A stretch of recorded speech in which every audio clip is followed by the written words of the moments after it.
Welcome to the first 150-year history of humans post-colonization of Earth's moon. Part 1, From Footprints to Foundations. The story of lunar colonization begins not with a single giant leap, but with countless small steps spanning centuries of human curiosity. Long before we built our first permanent habitat, the moon captivated humanity as a celestial beacon in our night sky. Ancient civilizations tracked its phases, poets romanticized its glow, and scientists puzzled over its mysteries. But it was only after decades of robotic missions, brief human landings, and technological advancement that the dream of staying on the moon permanently could be realized. The final push toward colonization came through a confluence of necessity and opportunity. Earth's growing resource constraints and climate challenges sparked renewed interest in expanding beyond our home planet. Simultaneously, technological breakthroughs in life support systems, construction techniques, and energy production made long-term lunar habitation feasible for the first time. The enormous costs and technical challenges demanded international cooperation, leading to the formation of the Lunar Development Coalition, an unprecedented partnership between major space agencies, private aerospace companies, and research institutions worldwide. The selection of the landing site was critical to the success of humanity's first off-world settlement. After years of satellite reconnaissance and robotic scouting missions, planners selected the rim of Shackleton Crater at the lunar South Pole.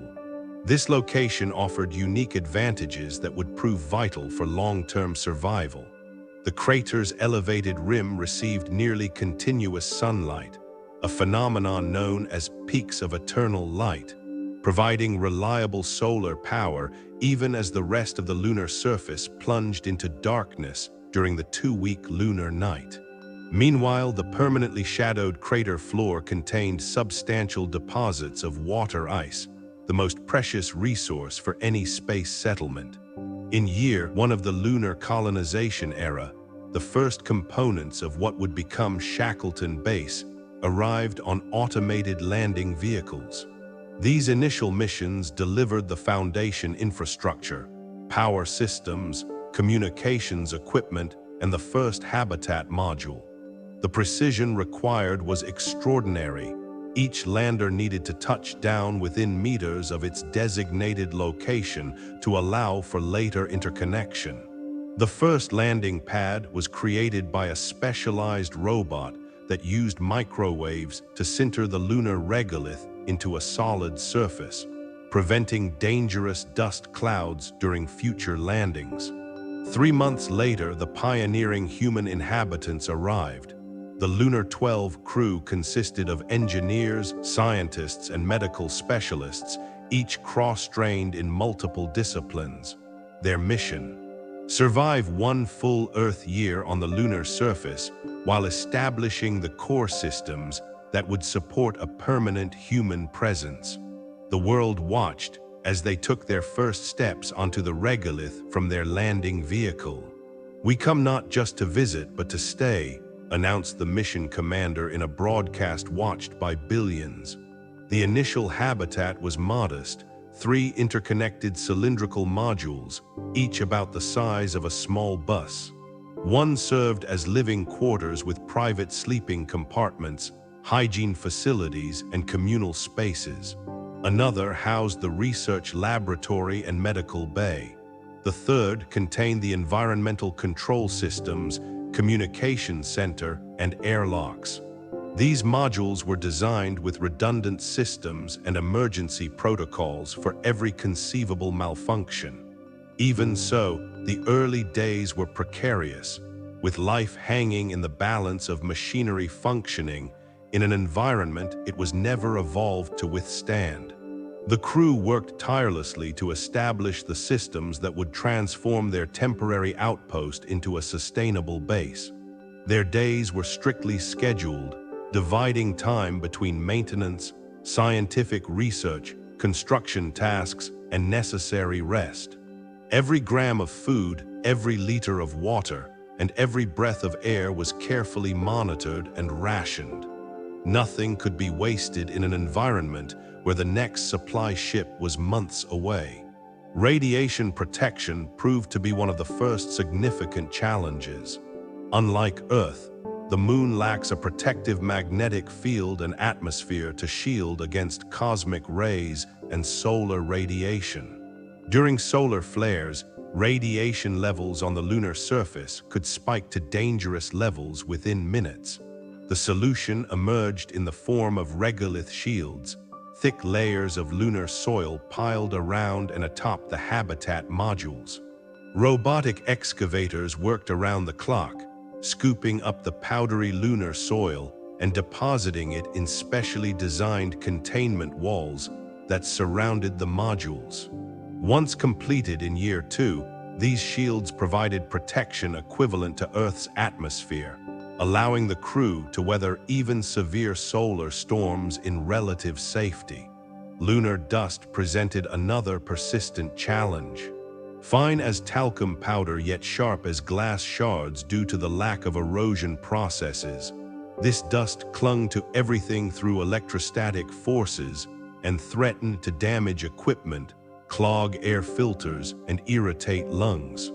The crew developed a rigorous protocol for dust management, including specialized airlocks with electromagnetic plates to capture dust particles before they entered the living spaces, vacuum cleaning systems, and protective coverings for sensitive equipment. Despite these measures, the dust problem would remain a constant battle throughout the first decade. Year 3 brought the first true emergency to the fledgling colony.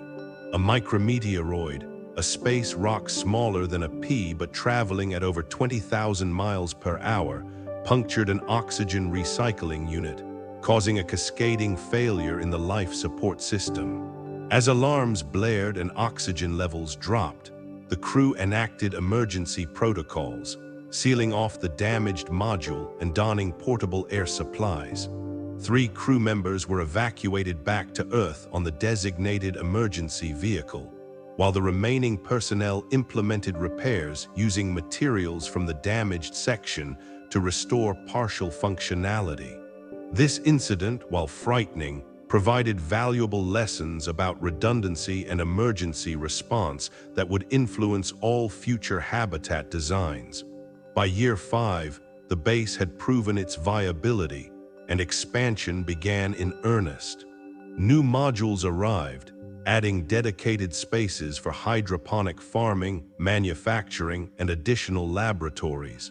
The crew size increased to 20, with specialists rotating in and out on 6-month assignments. The pioneers who had spent the longest time on the lunar surface began to notice subtle adaptations to the 1/6 gravity environment, slight elongation of the spine leading to increased height muscle atrophy that required strict exercise regimens, and changes to their sense of balance and coordination. A critical milestone occurred in year 6 with the completion of the first water extraction facility. Located near the edge of the permanently shadowed region of Shackleton Crater, this automated system used heating elements to vaporize water ice mixed with lunar regolith. The resulting water vapor was collected, condensed, and purified for use in the habitat. This achievement marked a significant step towards self-sufficiency, reducing dependence on water shipments from Earth.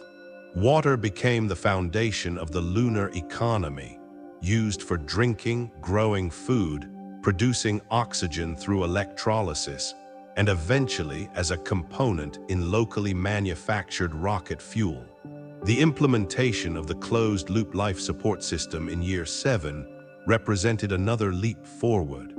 This integrated system recycled approximately 95% of all water used in the habitat, captured and reprocessed exhaled carbon dioxide into breathable oxygen, and converted human waste into fertilizer for the growing hydroponic gardens. While not completely self-sustaining, the CLLS dramatically reduced the supplies needed from Earth, making the economics of lunar habitation more favorable and resilient against potential disruptions in the supply chain. Energy infrastructure evolved rapidly during these founding years. The initial solar array consisted of lightweight, flexible panels deployed along the sunlit crater rim. By year 8, this had expanded into a solar field covering over 2 acres, with energy storage systems using advanced batteries to provide power during the brief periods when sunlight was unavailable. Construction began on a small nuclear fission reactor in year 9, intended to provide backup power and support future expansion into permanently shadowed regions where solar power was impractical. As the physical infrastructure grew, the psychological challenges of lunar living became increasingly apparent. The human mind evolved in Earth's dynamic environment with changing weather, diverse landscapes, and the rhythms of nature. The stark, unchanging lunar landscape, coupled with confinement in the habitat modules, created unique stresses for the inhabitants. The 2-week lunar night, when the sun disappeared below the horizon for 14 Earth days, proved especially challenging, triggering depression and sleep disturbances in many crew members. In response, habitat designers integrated features specifically to support psychological well-being. Lighting systems mimicked Earth's daily cycle, regardless of conditions outside. Virtual reality rooms provided immersive experiences of Earth environments, forests, beaches, mountain vistas that residents deeply missed. Communal spaces were designed to create a sense of variety and avoid the monotony of identical modules. Gardens served not just as food sources but as psychological comfort, providing living green spaces amid the sterile habitat. The lunar routine emerged as a structured approach to maintaining mental health. Each day included scheduled time for physical exercise, creative expression, social interaction, and private reflection. Virtual gatherings with family members on Earth became sacred traditions, maintaining crucial connections despite the physical separation.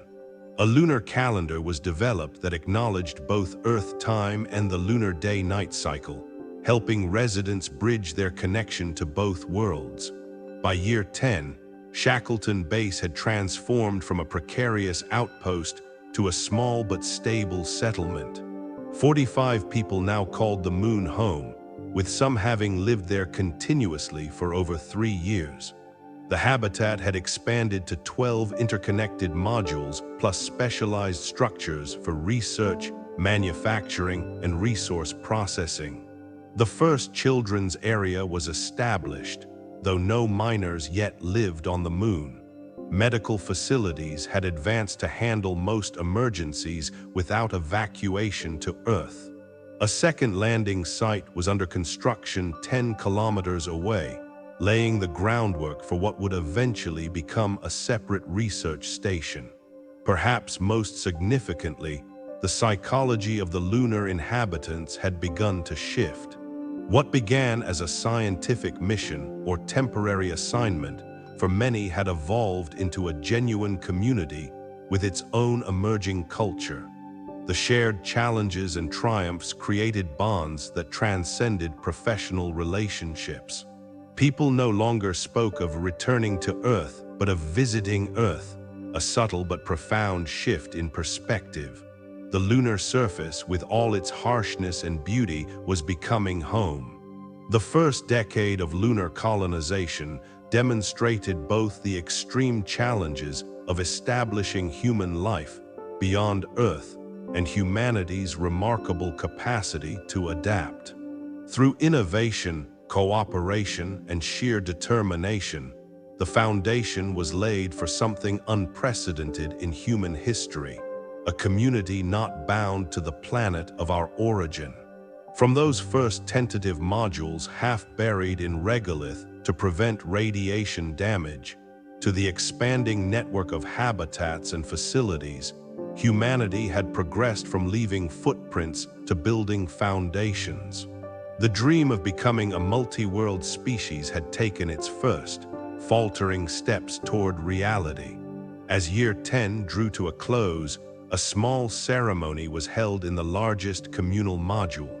The original habitat section, now serving as a historical museum and emergency backup, was sealed with a plaque commemorating the Lunar 12 and all who had contributed to the establishment of humanity's first true foothold beyond Earth. The inscription read simply, "With courage we came, with wisdom we stay, with hope we build toward tomorrow." Part 2: Growth and Digging In. As Shackleton Base entered its second decade, the focus shifted from mere survival to sustainable growth and exploration. The first 10 years had proven that humans could live on the moon. The next 10 would determine whether we could truly thrive there. This period would be marked by unexpected discoveries, technological innovations, and the first serious growing pains of an expanding lunar society. The most transformative discovery of this era came in year 11, when a routine geological survey uncovered something extraordinary. A team operating a ground-penetrating radar system detected a vast hollow space extending beneath the regolith, approximately 15 kilometers from the main base. Further investigation revealed an extensive network of lava tubes, natural underground tunnels formed billions of years ago when the moon was volcanically active. The largest of these caverns measured over 50 meters in diameter and extended for kilometers beneath the surface. This discovery immediately captured the imagination of lunar planners. Lava tubes offered natural protection from the harsh surface conditions that had plagued the colony since its inception: radiation, micrometeoroid impacts, and extreme temperature fluctuations. The thick rock ceilings provided shielding equivalent to meters of regolith without the need for construction. Moreover, the consistent temperature inside the tubes, approximately -20 degrees Celsius year-round, would significantly reduce the energy needed for environmental control compared to surface habitats. Exploration of the lava tube network became a priority mission. Teams of geologists and engineers, equipped with advanced scanning equipment and supported by specialized rovers, methodically mapped the subterranean landscape. They discovered multiple interconnected chambers, natural terraces, and smaller tributary tunnels branching from the main caverns. Some areas showed evidence of ancient ceiling collapses, creating natural skylights to the surface, potential access points that wouldn't require extensive excavation. By year 13, the first experimental habitat module was installed inside the largest lava tube, nicknamed Aldrin Cavern, after the second human to walk on the moon. The pressurization process was a delicate operation, requiring careful sealing of natural cracks and porous surfaces with a spray-on polymer developed specifically for lunar conditions. This synthetic material penetrated tiny fissures in the rock and expanded to create an airtight seal while maintaining structural flexibility to accommodate minor seismic activity. The initial lava tube habitat was modest, a self-contained research station housing 12 people, but it immediately demonstrated the advantages of subterranean living. Radiation exposure dropped to nearly Earth-normal levels. Temperature variations became negligible compared to the surface extremes. The psychological benefits proved equally significant. The cavern's vast open space provided relief from the claustrophobic confines of the original modular habitats. For the first time, lunar inhabitants could experience something approaching an Earth-like sense of space without donning a pressure suit. expansion of the subterranean colony proceeded rapidly. By year 15, nearly 30% of all lunar personnel lived in the lava tube complex, now officially designated Artemis Station, in honor of the Greek goddess of the moon. The natural cavern was partitioned into specialized zones using lightweight internal structures. Residential areas featured multi-story habitats built against the curved walls, maximizing the use of the available volume. A central park space utilized the natural skylight, where specially designed mirrors tracked the sun during daylight periods, redirecting natural sunlight to support a small but thriving garden of earth plants, a boost to both oxygen production and crew morale. As the colony expanded underground, revolutionary progress was being made in resource utilization above ground. The first fully operational oxygen extraction facility came online in year 12, using a process called molten salt electrolysis. This system heated lunar regolith to over 1600 degrees Celsius in a bath of molten calcium chloride, then passed an electric current through the mixture, breaking the chemical bonds that held oxygen within the soil minerals. The liberated oxygen was captured, purified, and compressed for use in life support systems, fuel production, and eventually export to orbital facilities. This oxygen plant represented a critical milestone in lunar development, the first large-scale industrial process to utilize in-situ resources. By the end of year 14, the facility was producing enough oxygen to support the entire lunar population's breathing needs, with surplus directed toward making rocket propellant through combination with hydrogen. This achievement significantly reduced dependency on Earth supplies and lowered the cost of maintaining the colony. The development of lunar construction materials proceeded in parallel with oxygen production. Early experiments demonstrated that lunar regolith could be sintered using focused microwaves to create solid building blocks without requiring chemical binders imported from Earth.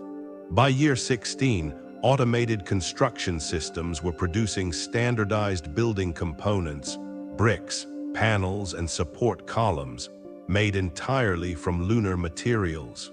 These were used to construct radiation shelters, storage facilities, and eventually habitat expansions both on the surface and within the lava tubes. A particularly promising breakthrough came in year 17 with the refinement of lunar glass production. High-calcium anorthosite, abundant in the lunar highlands, proved an excellent feedstock for manufacturing glass fibers. These fibers were incorporated into composite materials that combined the strength of lunar metals with the flexibility and insulating properties of fiberglass. The resulting material, dubbed lunacrete, became the standard construction element for expanded habitats, offering superior radiation shielding and thermal insulation compared to imported alternatives. Perhaps the most ambitious resource utilization project began in year 18 with the establishment of the first solar panel manufacturing facility. Silicon is abundant in lunar regolith, comprising approximately 20% of the soil by weight.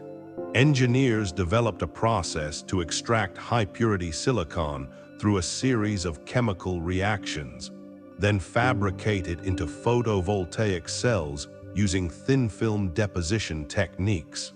The initial production was small-scale and relatively inefficient compared to Earth-made panels, but it demonstrated the potential for manufacturing complex electronic components from lunar resources.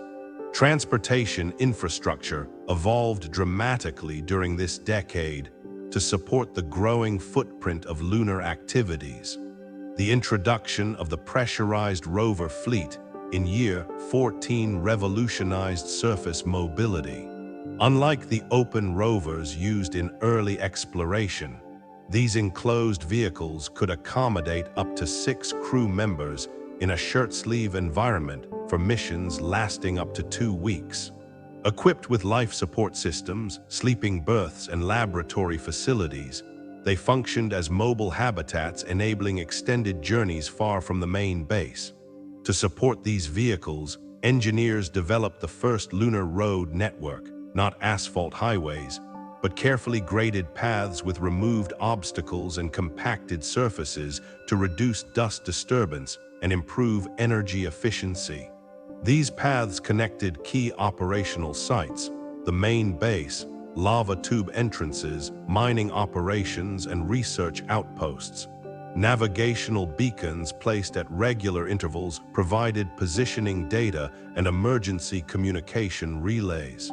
By year 19, over 200 kilometers of prepared routes crisscrossed the region surrounding Shackleton Base. For truly long-distance travel, the Moon Hopper program offered an innovative solution. These specialized vehicles operated on the principle of ballistic flight, using small rocket thrusters to launch on suborbital trajectories that could cover hundreds of kilometers in a single hop.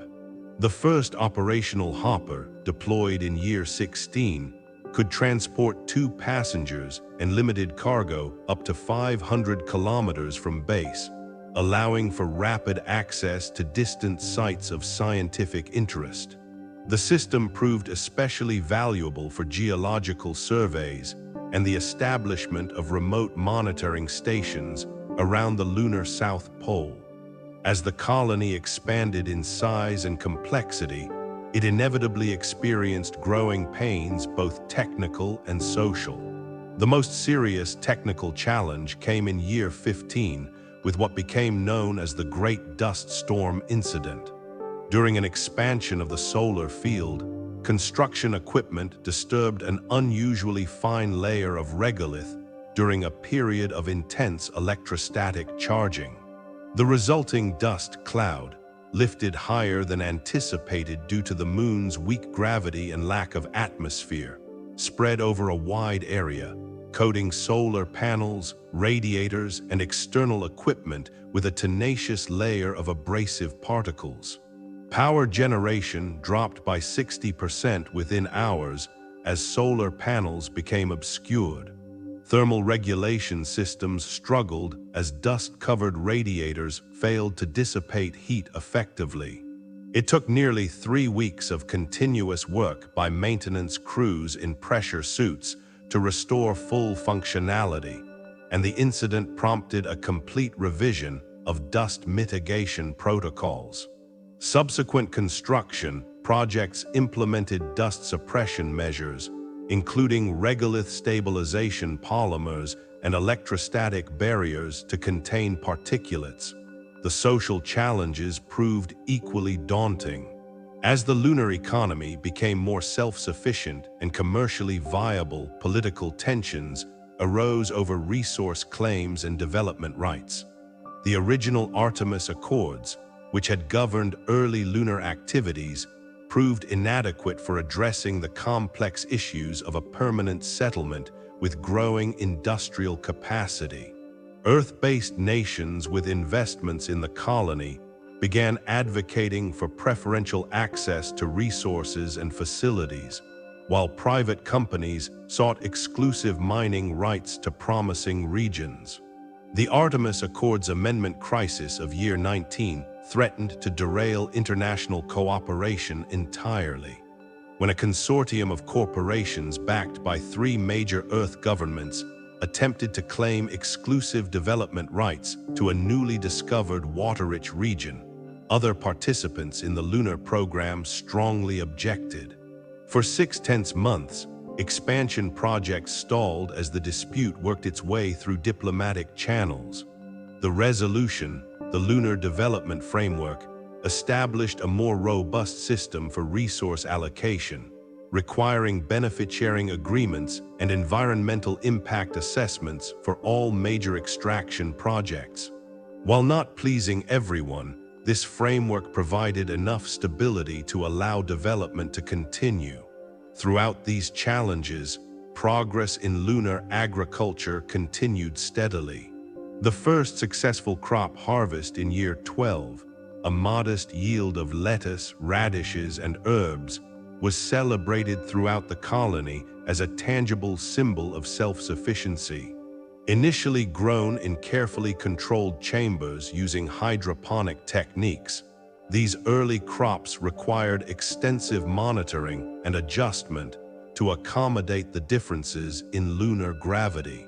Researchers discovered that plants grown in 1/6 Earth's gravity developed differently than their terrestrial counterparts. Root systems grew more laterally than downward, stems elongated at accelerated rates, and water distribution within growth mediums followed unexpected patterns. By year 14, agricultural specialists had developed modified growing systems with specialized water delivery mechanisms and structural supports designed specifically for lunar conditions. The introduction of aeroponic systems in year 16 marked another agricultural breakthrough.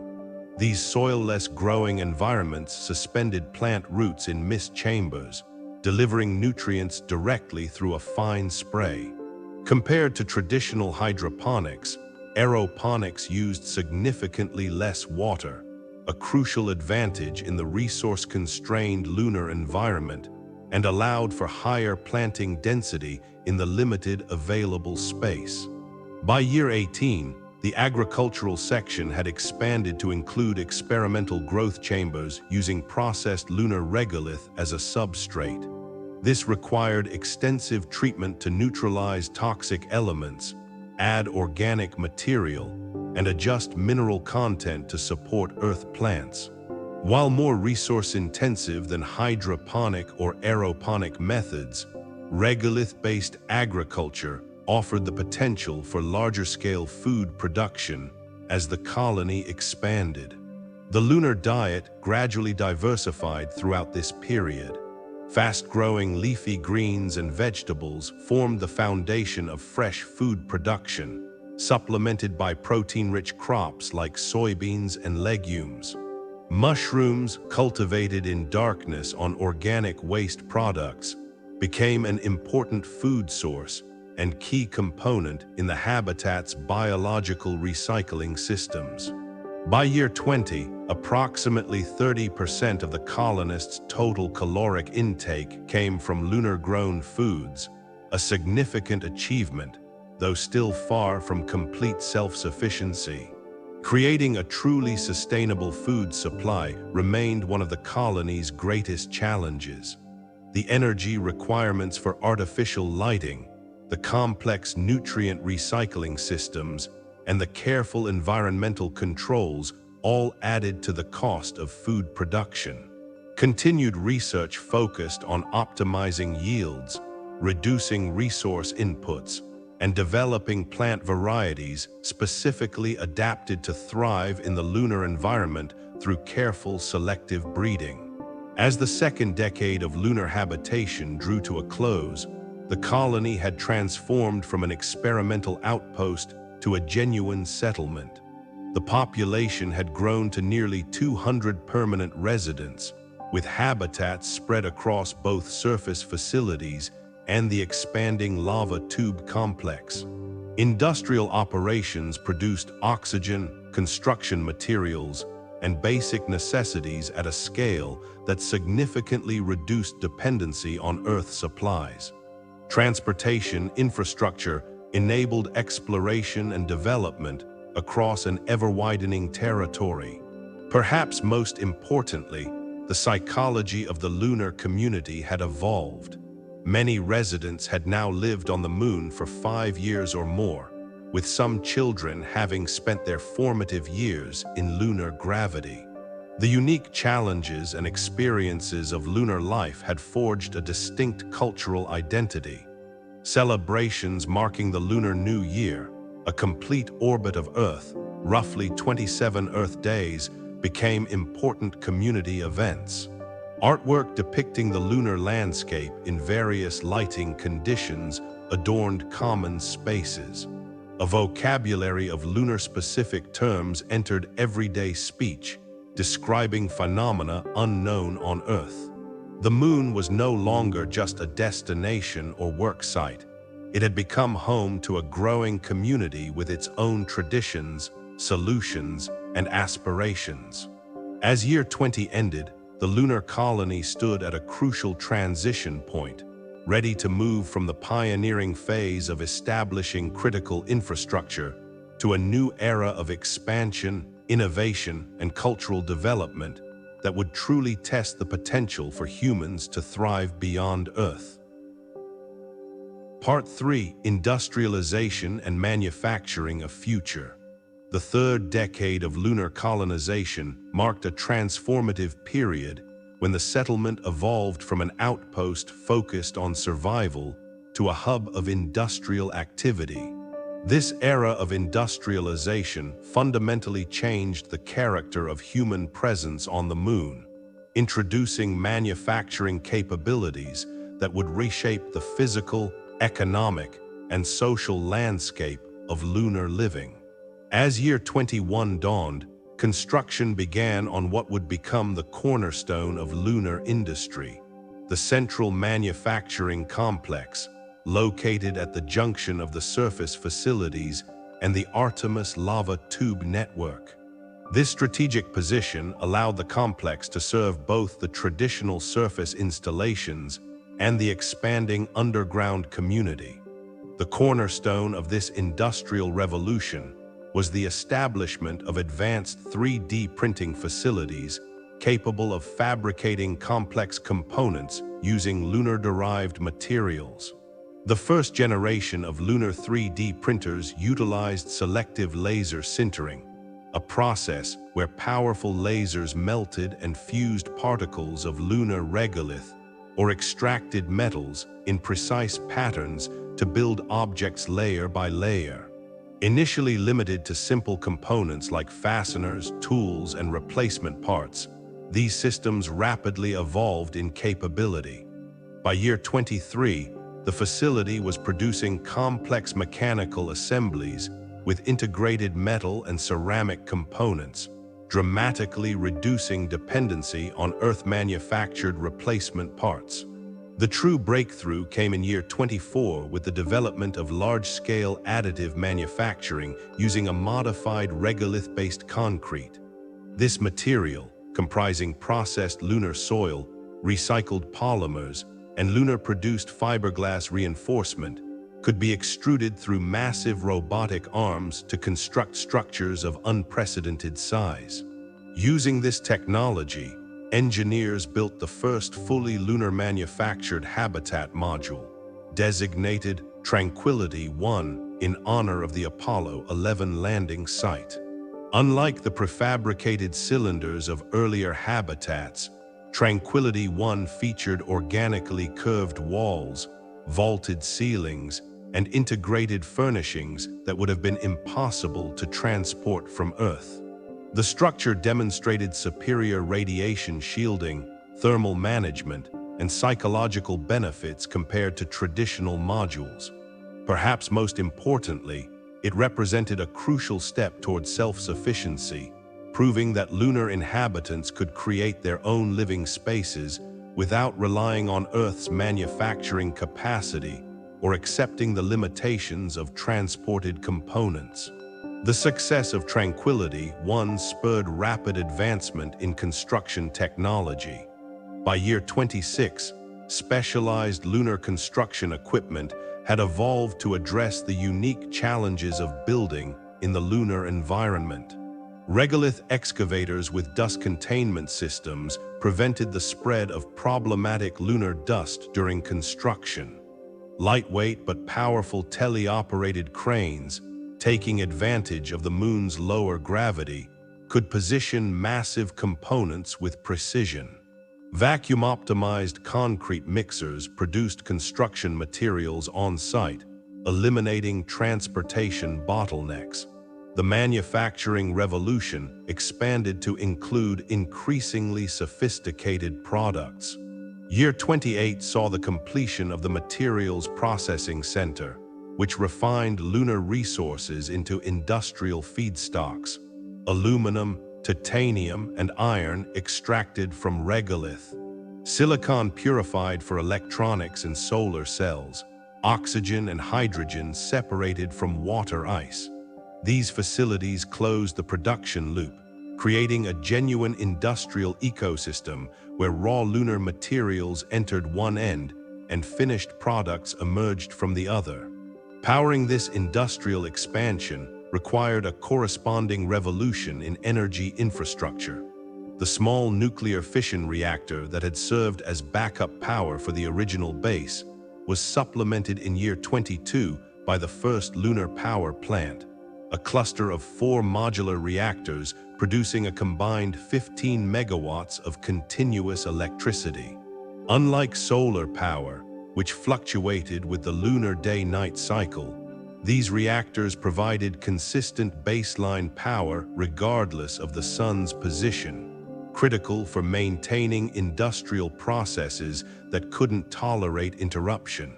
Safety concerns initially made some lunar inhabitants wary of nuclear expansion, but the pressing need for reliable nighttime power ultimately overcame these reservations.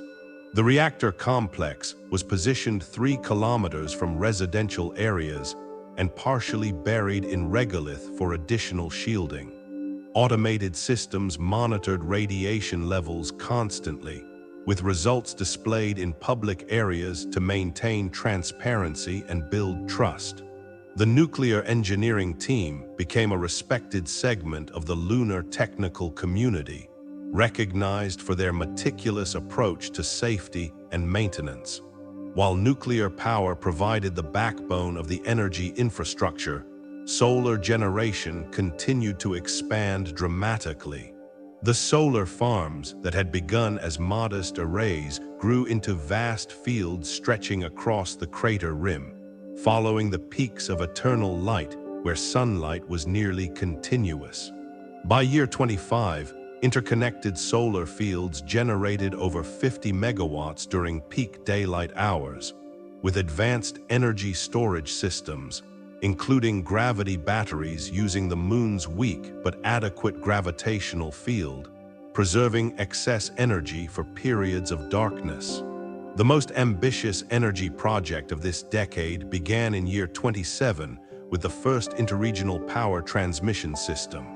This network of superconducting cables, maintained at extremely low temperatures by the natural cold of shadowed regions, connected the South Polar power generation facilities with a newly established northern outpost at the lunar North Pole. This connection created the foundation for a genuine lunar power grid, an achievement that would have seemed fantastical to the original settlers who struggled to maintain power during the long lunar nights. The expanding industrial capacity allowed for increasingly ambitious resource extraction operations. In year 23, following years of theoretical research and small-scale experiments, the helium-3 extraction program began in earnest. This isotope, extremely rare on Earth, but deposited in lunar regolith by billions of years of solar wind, held tremendous potential as a fuel for future nuclear fusion reactors. Though commercial fusion power remained in development on Earth, forward-thinking planners recognized that establishing helium-3 extraction early would position the lunar colony at the center of what could become humanity's most important energy resource. The extraction process utilized specialized harvesting machines that heated the upper layers of regolith to approximately 600 degrees Celsius, releasing trapped gases, which were then separated to isolate the valuable helium-3. These operations initially focused on areas with high concentrations of titanium-rich soil, which tended to retain more of the isotope.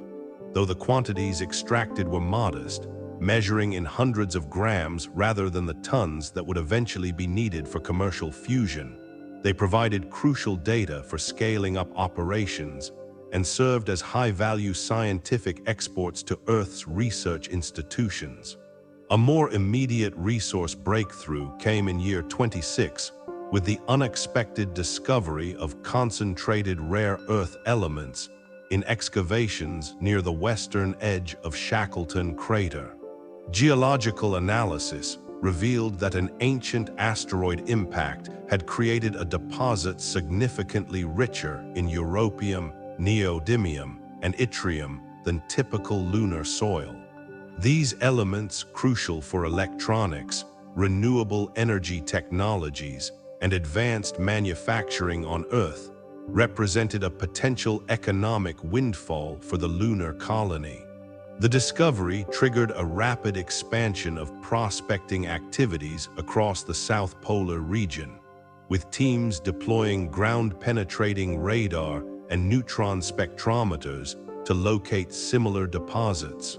By year 29, 3 additional high-concentration zones had been identified and preliminary mining operations established. The timing coincided fortuitously with increasing scarcity of these elements on Earth, creating immediate demand for lunar-sourced materials. This resource boom accelerated the transition from theory to practice in lunar exports. The first commercial shipment of lunar products to Earth orbit occurred in year 25, comprising water for life support and radiation shielding at the growing orbital habitats.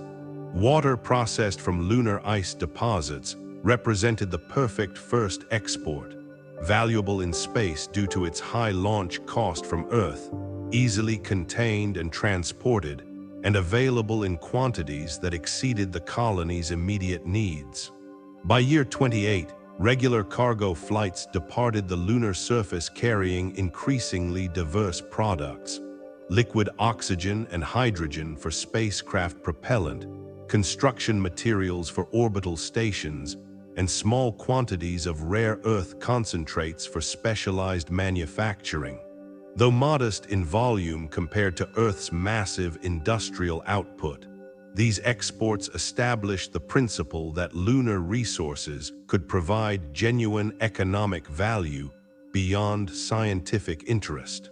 The lunar economy had begun to close the loop, generating resources that paid for continued development rather than simply consuming investment from Earth.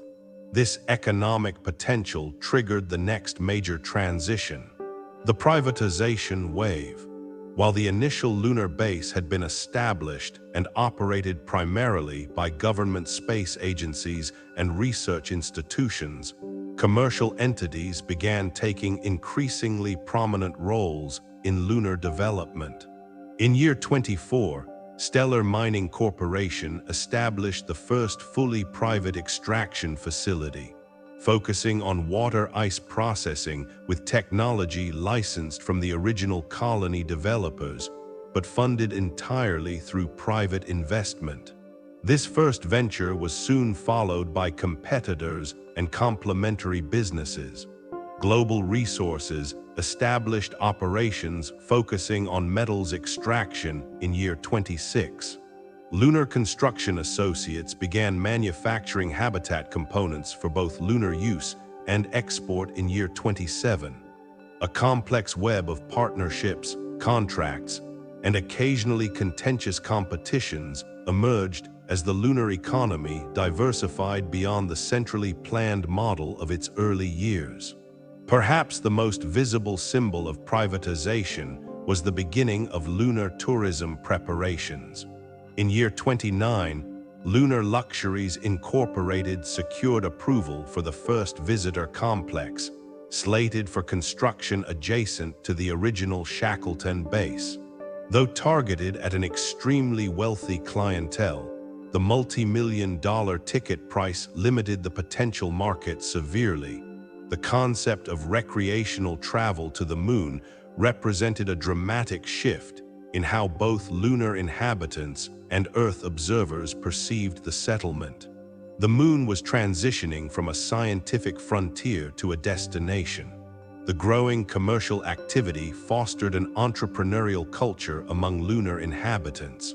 The first generation of lunar startups emerged in year 27, typically founded by long-time residents who identified needs or opportunities that larger organizations had overlooked.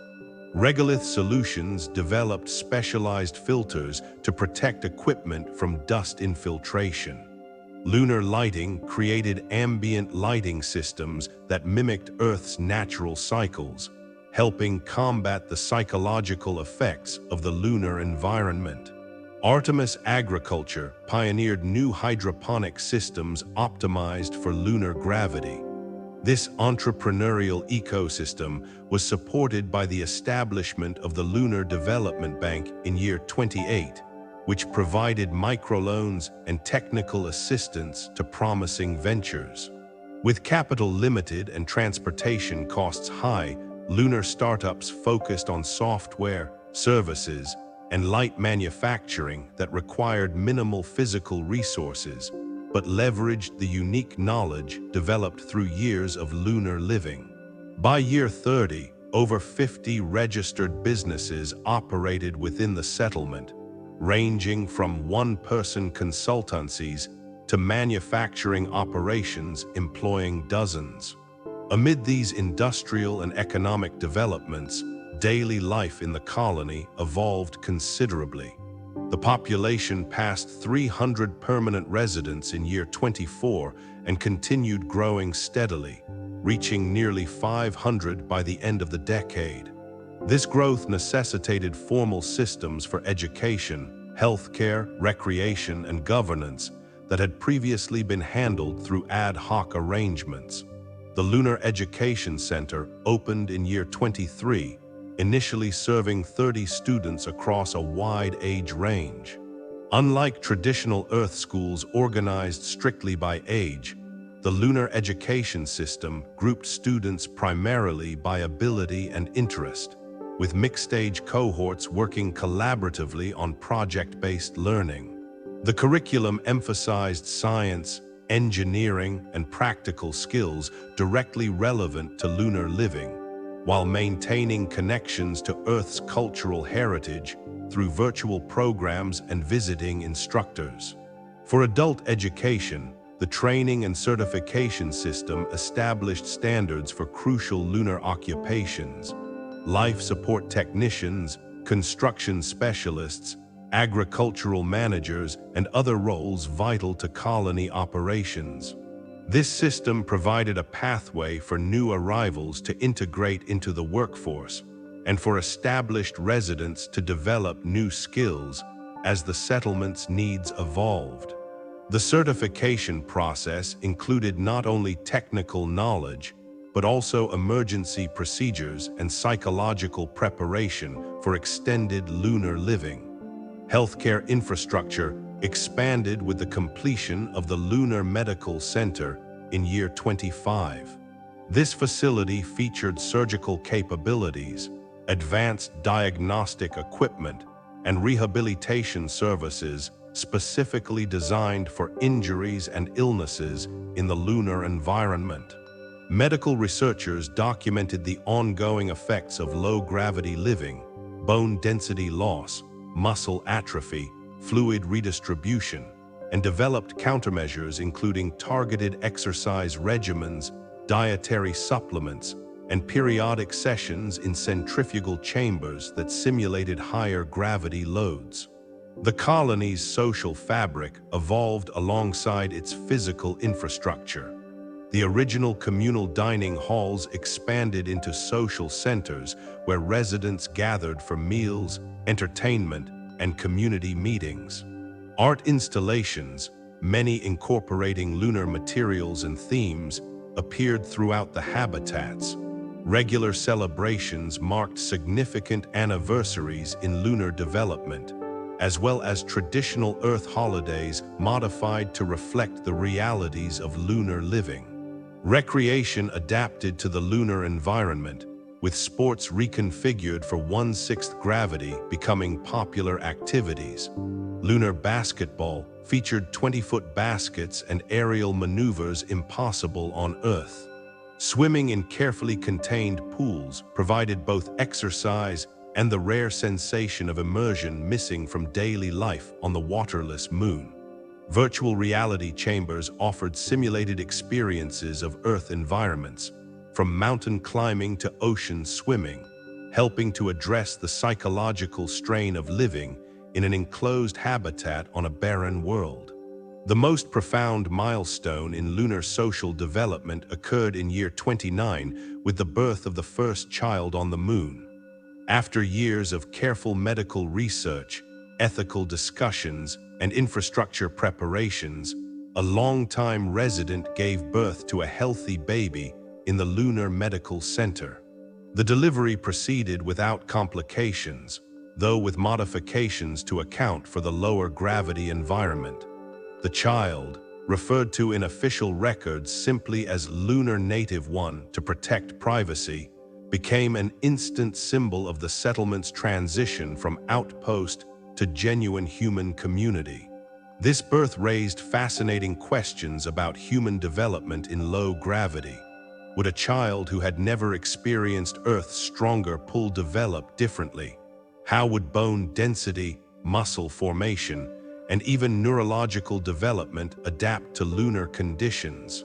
While these questions would take years to answer, the presence of the first lunar-born human transformed the psychological landscape of the colony.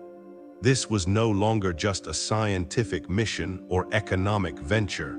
It was the potential beginning of a genuinely lunar branch of humanity. As the third decade of lunar habitation concluded, the transformation of the settlement was remarkable. What had begun as a precarious outpost focused on basic survival had evolved into a growing industrial center with hundreds of residents, diverse economic activities, and increasingly Earth-independent capabilities. The lunar colony was manufacturing its own habitats, generating its own power, extracting valuable resources, and even beginning human reproduction. Though still dependent on Earth for many advanced technologies and specialized supplies, the foundation had been laid for a self-sustaining human presence on another world. Year 30 concluded with the completion of Armstrong Plaza, an enclosed public space at the junction of the original Shackleton base and the newer industrial districts. Named for the first human to set foot on the moon, the plaza featured a central sculpture crafted from lunar materials depicting a human figure stepping out from a spacecraft hatch. The plaque beneath it carried a message that captured the spirit of the industrialization decade. We came as visitors. We remain as builders. We look forward as the first citizens of a larger humanity. Part 4: Connection and the Lunar Network. The fourth decade of lunar colonization was characterized by unprecedented connectivity, both within the moon's growing network of settlements and between the moon and Earth. This era bridged isolated outposts into a cohesive society, established regular transportation links with Earth, and deployed communication systems that transformed lunar living from an isolated experience to part of a broader human community spread across two worlds.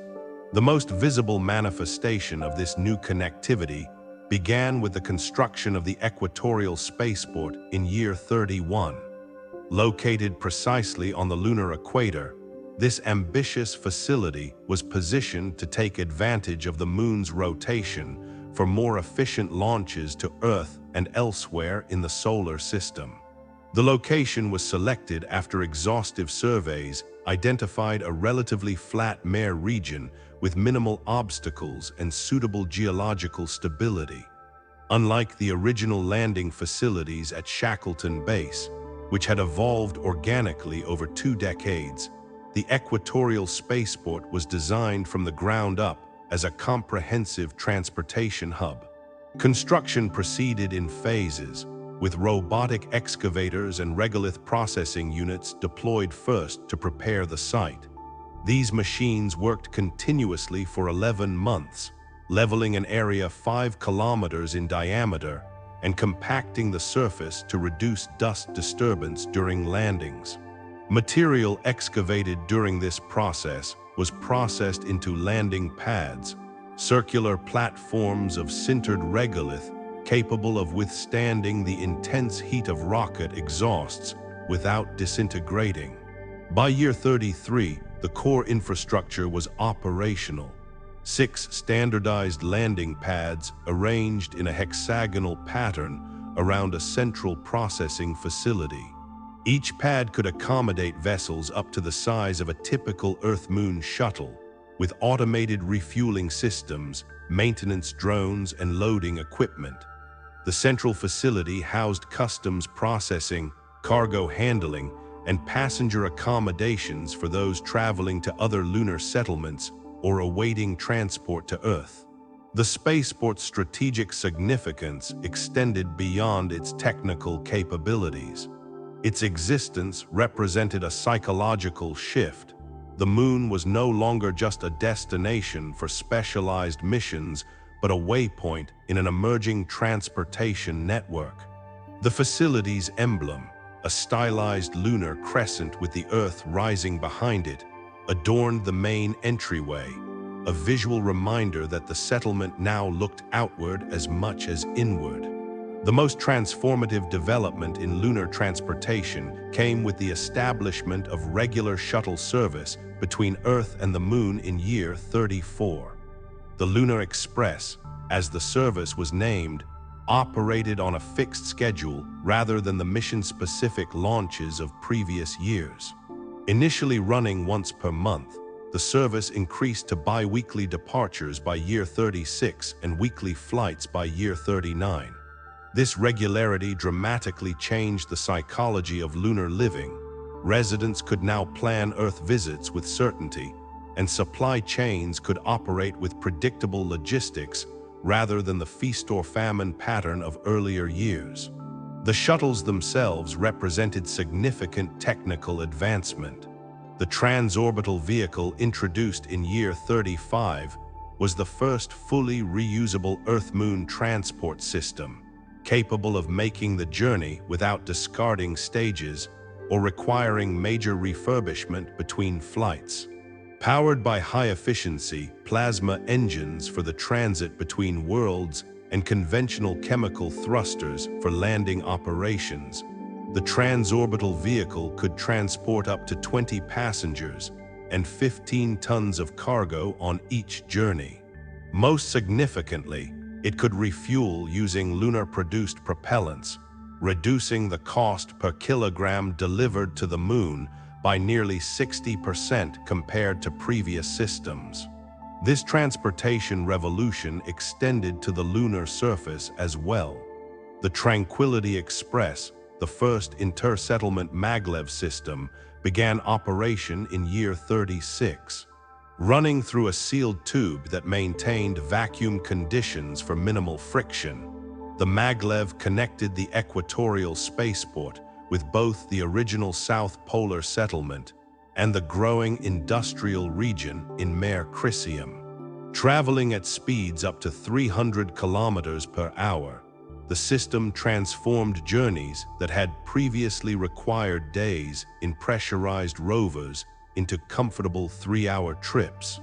Passengers traveled in pressurized carriages with Earth-normal atmosphere, observation windows, and amenities comparable to terrestrial high-speed rail. For the first time, lunar inhabitants could practically commute between settlements or visit distant locations for short periods without elaborate expedition planning.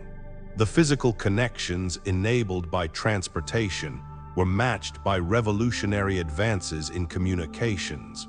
The Lunar Communications System deployment began in year 32 with the launch of the first satellites in what would become a comprehensive constellation. Previous communications had relied on direct Earth-Moon transmissions or a limited network of surface relay stations, requiring complex scheduling and offering only intermittent coverage for sites beyond the Earth-facing hemisphere.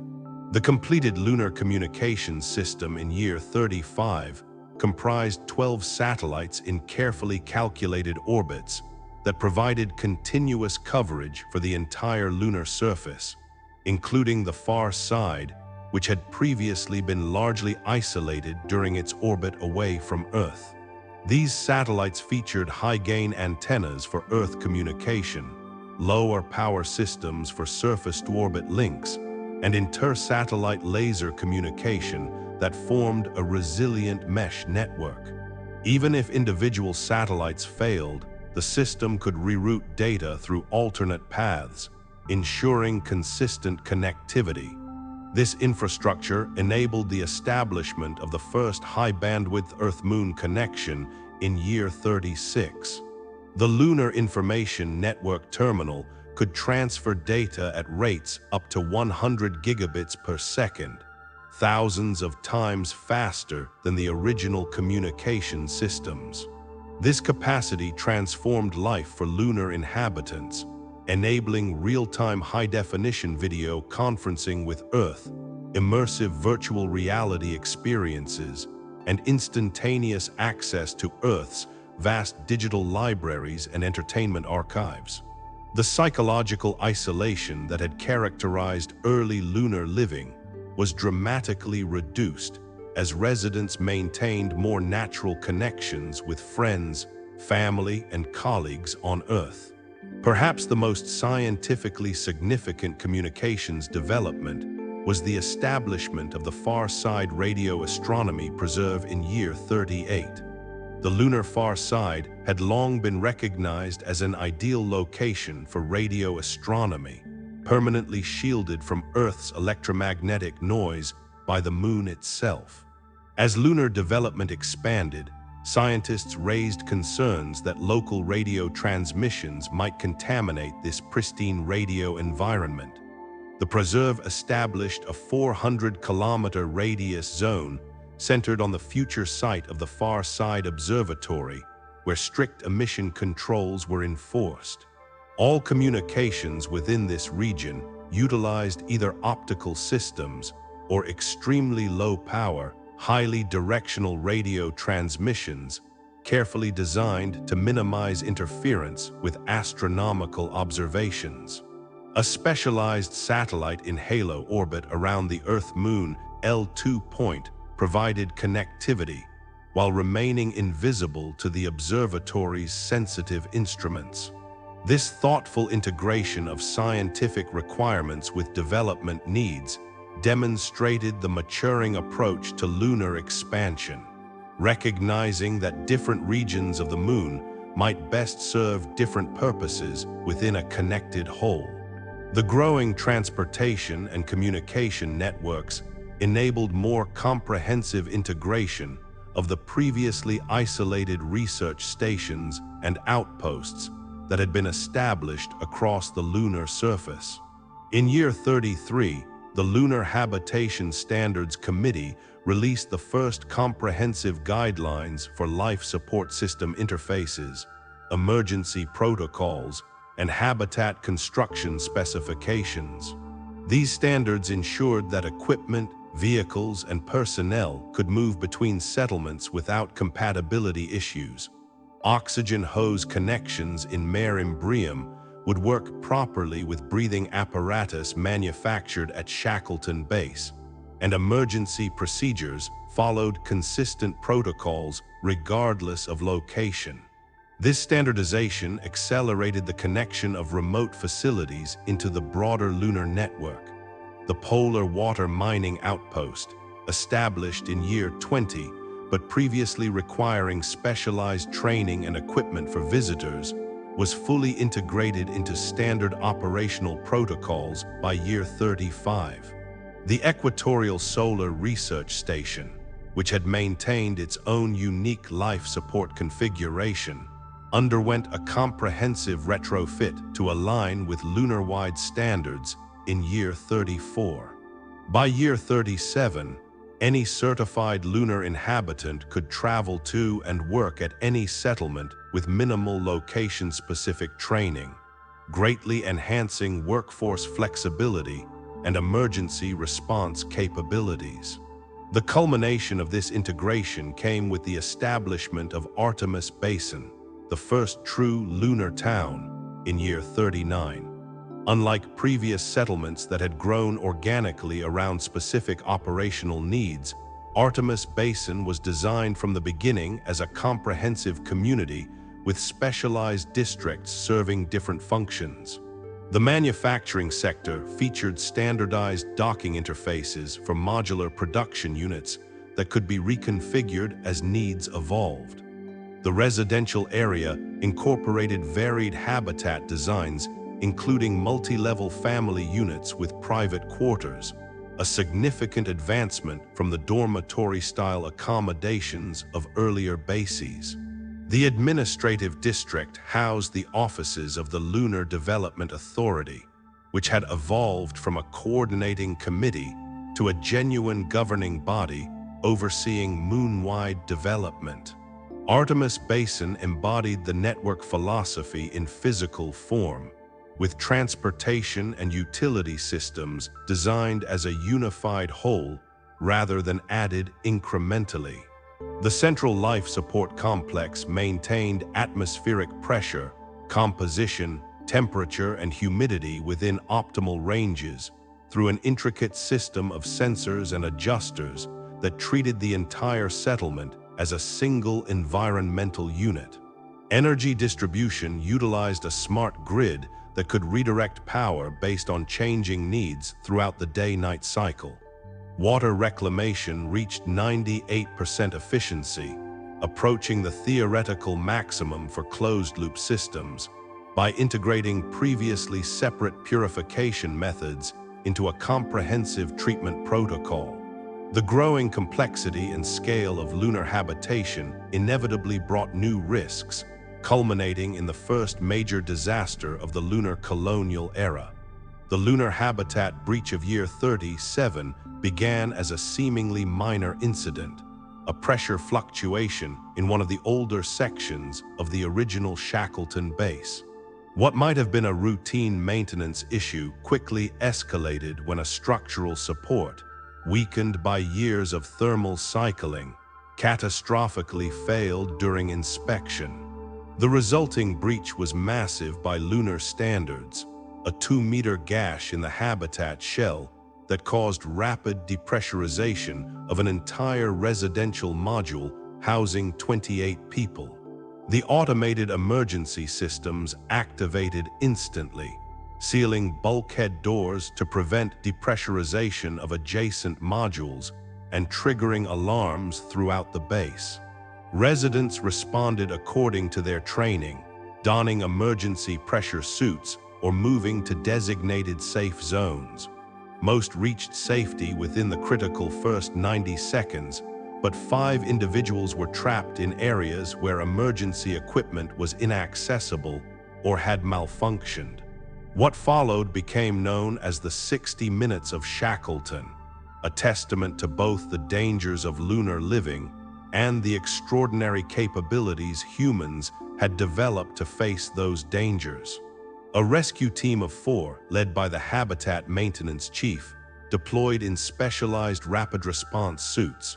Working in the near-vacuum conditions of the depressurized module, they located and evacuated 3 of the trapped residents, but discovered that the remaining 2 were confined behind a pressure door that had warped during the depressurization, jamming it shut.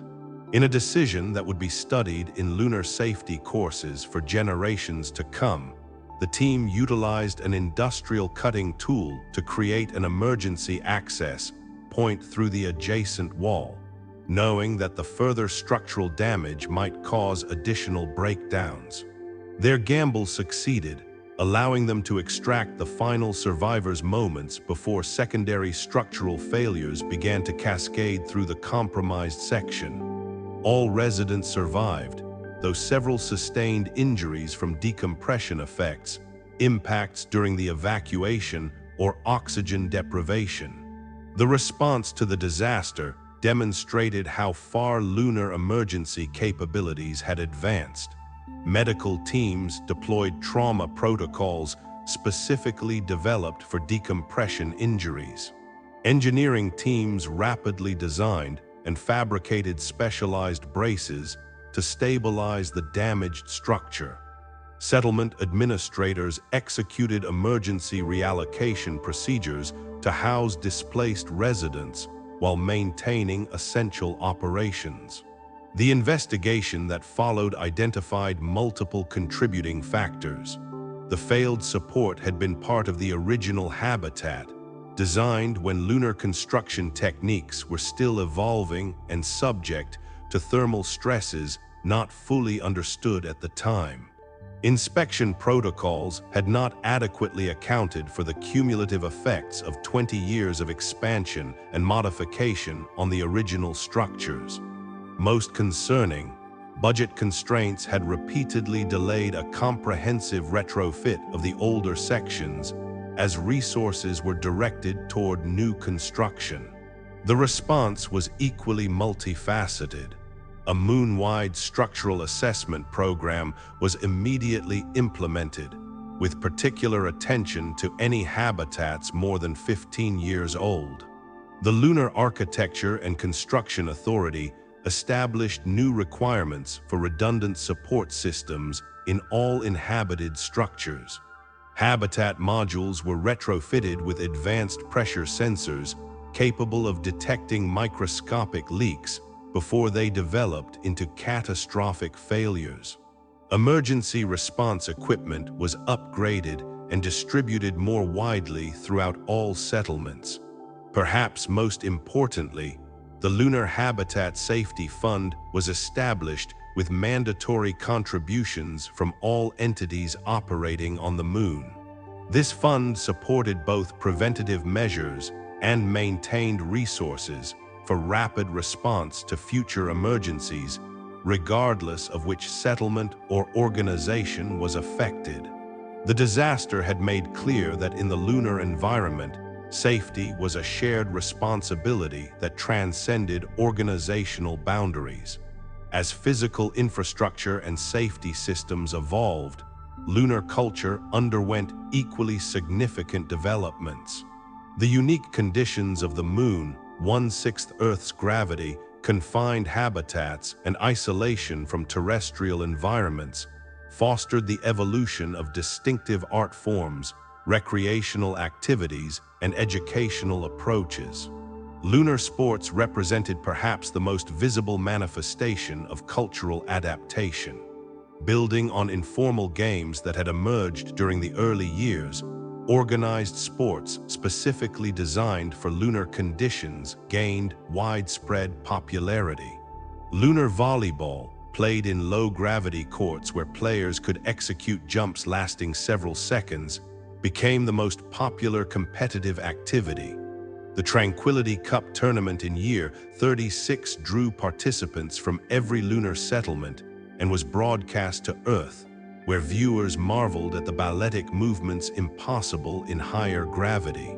More extreme sports emerged as well.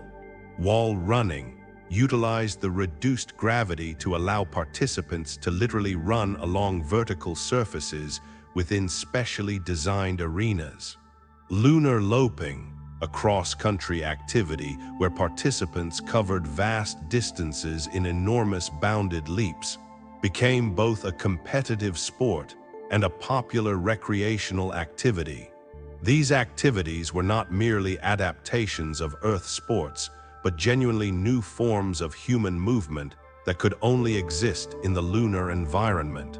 Artistic expression evolved in equally distinctive directions. Lunar sculpture utilized the unique properties of vacuum-formed materials to create structures that would collapse under their own weight on Earth. Regolith art involved the careful arrangement of lunar soils of different compositions to create subtle color variations visible under specific lighting conditions, a form particularly appropriate for a world where the interplay of light and shadow define the visual experience. Perhaps the most distinctive lunar art form was vacuum choreography, performances conducted in pressure suits within specifically designed chambers that could be safely depressurized. In these environments, Dancers moved in three-dimensional patterns impossible under normal conditions, using minimal thrusters or tethers to control their movements in the vacuum. The Artemis Dance Collective, founded in year 35, pioneered this form and performed both for lunar inhabitants and, via high-definition transmission, audiences on Earth. Musical expression adapted to lunar conditions as well. The different acoustic properties of the lower pressure atmosphere within habitats affected how traditional instruments sounded, leading to modified designs. Some composers experimented with sounds that could only be created in the lunar environment, using the structure of habitats themselves as resonating chambers or creating instruments that utilize the temperature differentials between sunlit and shadowed surfaces. A distinct lunar sound emerged in musical compositions, characterized by ethereal tones and unusual harmonics that reflected the stark beauty of the landscape. The educational system underwent a parallel evolution, developing curricula specifically tailored to children growing up in the lunar environment. Physical education focused on maintaining Earth-equivalent muscle and bone development, while also teaching movement skills appropriate for lunar gravity. Science education utilized the immediate environment as a laboratory, with students conducting experiments on the lunar surface and analyzing local materials as part of their regular studies. The most innovative educational development was the dual-world curriculum implemented in year 38. Recognizing that lunar children needed to understand both their immediate environment and their terrestrial heritage, the system alternated between units focused on lunar-specific knowledge and broader human history and culture. Field trips to different lunar environments, mare plains, highland craters, polar regions, were balanced with immersive virtual experiences of Earth's diverse ecosystems. Students learned both the practical skills needed for lunar survival and the broader context of human civilization from which their community had sprung. This educational approach reflected a broader philosophical development among lunar inhabitants, an identity that was neither a rejection of Earth nor a mere transplantation of terrestrial culture, but something genuinely new. Long-term residents began referring to themselves as lunarians rather than expatriates or colonists. The term reflected a growing sense that they were citizens of the Moon first and Earth second, though still part of the broader human family.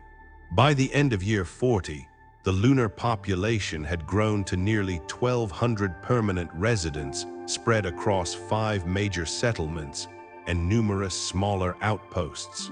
The transportation and communication revolutions had transformed their experience from isolation to connection, both among lunar communities and with Earth.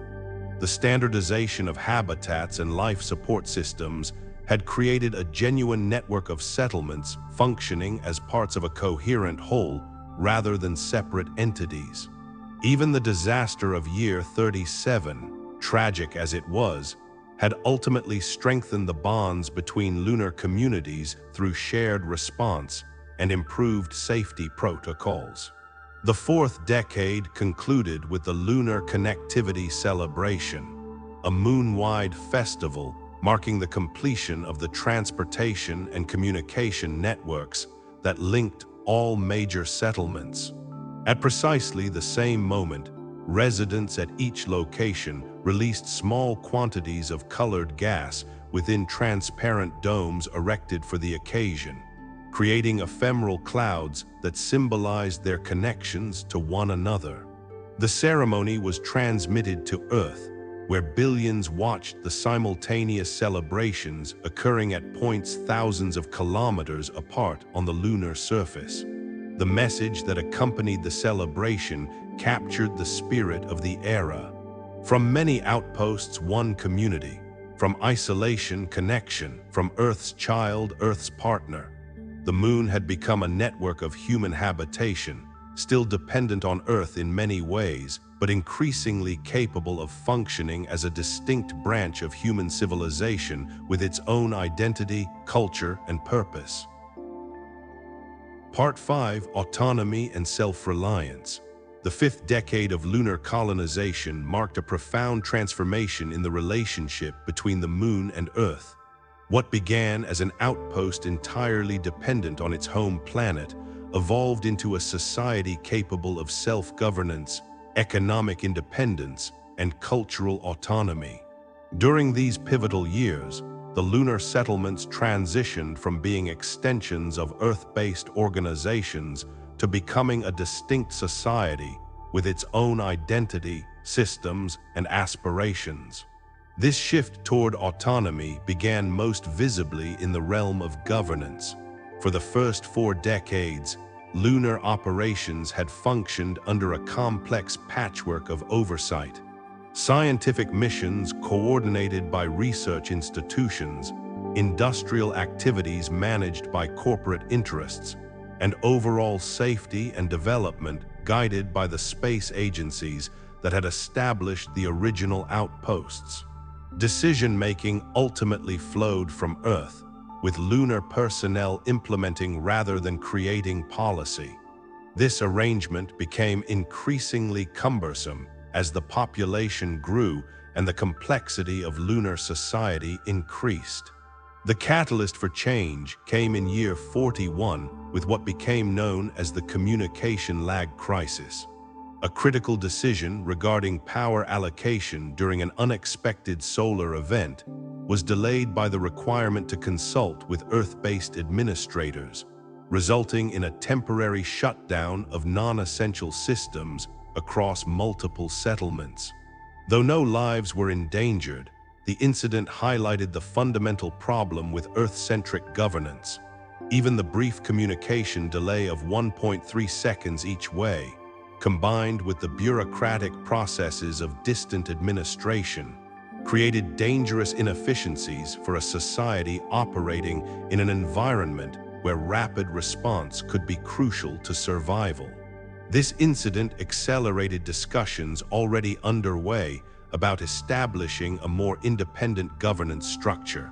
Representatives from all major lunar settlements convened at Artemis Basin for a month-long conference, emerging with the framework for the Lunar Administrative Council. This body, comprising delegates from each significant habitat and industry sector, would assume primary responsibility for day-to-day governance of lunar affairs, while maintaining appropriate coordination with Earth-based organizations. The Council's structure reflected the pragmatic approach that had evolved in lunar society. Rather than replicating Earth's nation-state models or corporate hierarchies, it organized authority around critical function areas. Life support and environmental management, resource allocation, expansion planning, external relations, justice and conflict resolution, and emergency response. Each function was headed by an expert in the relevant field, chosen through a combination of professional qualifications and community support. The emphasis remained on competence and practical problem-solving rather than ideological positions, a reflection of the lunar reality where technical failures could quickly become existential threats. The transition to the new governance model was implemented gradually, with Earth-based mission control surrendering authority in stages between years 42 and 44.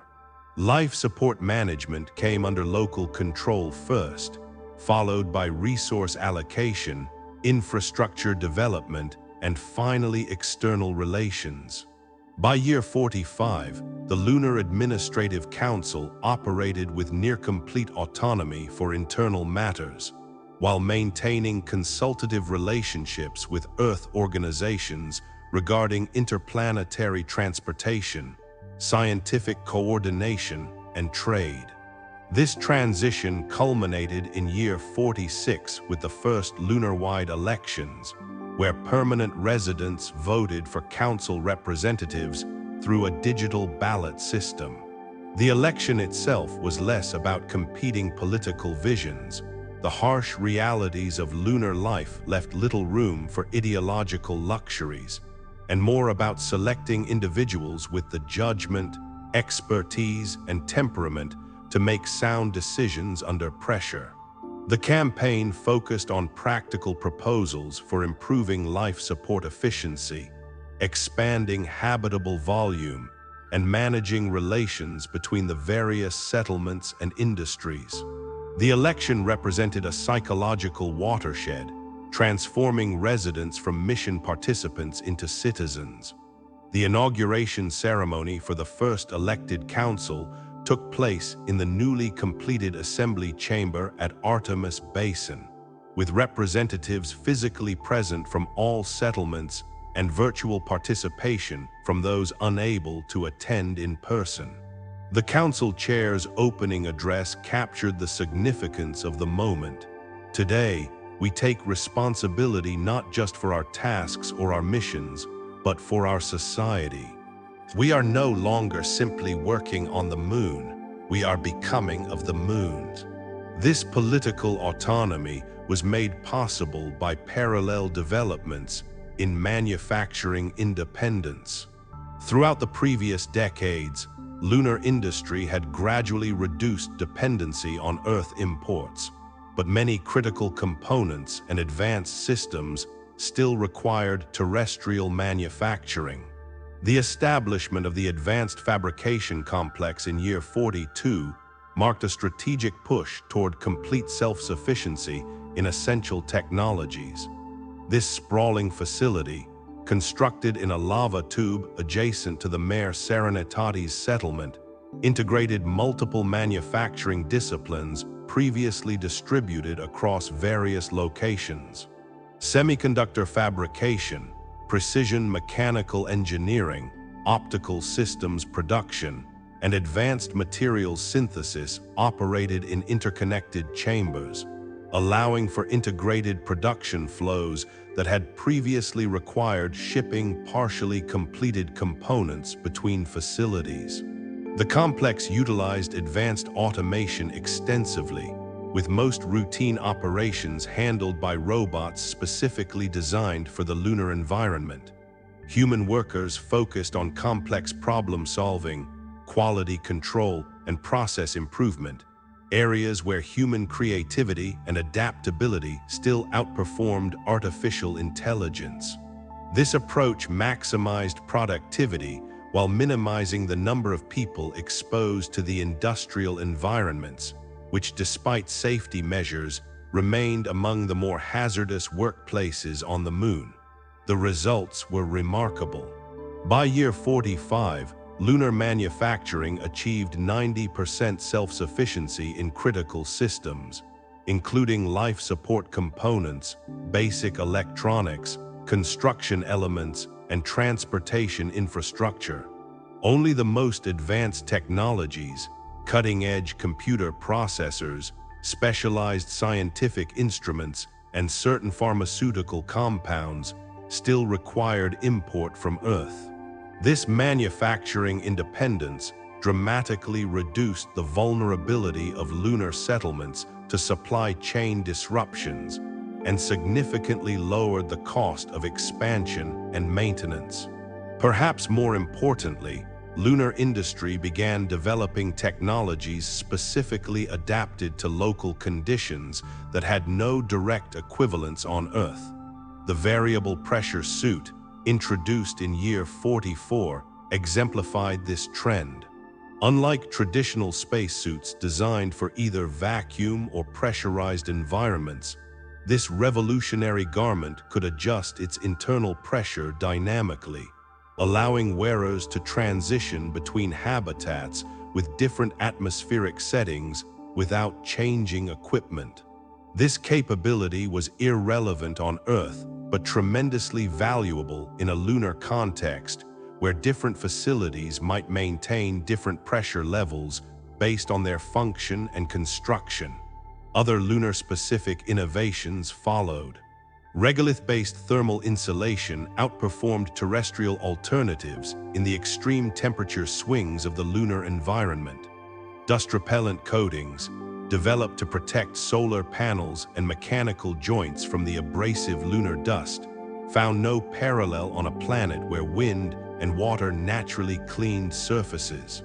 Low-mass, high-strength construction techniques optimized for 1/6 gravity enabled architectural possibilities impossible under Earth's stronger pull. These unique products formed the foundation of a flourishing export economy. By year 47, lunar manufacturing exported more value to Earth orbit and beyond than it imported from the planetary surface. Space stations, Mars missions, and asteroid mining operations all became customers for lunar-produced equipment, particularly items where the moon's lower gravity made manufacturing and launch more economical than Earth production. This economic independence demanded new financial structures.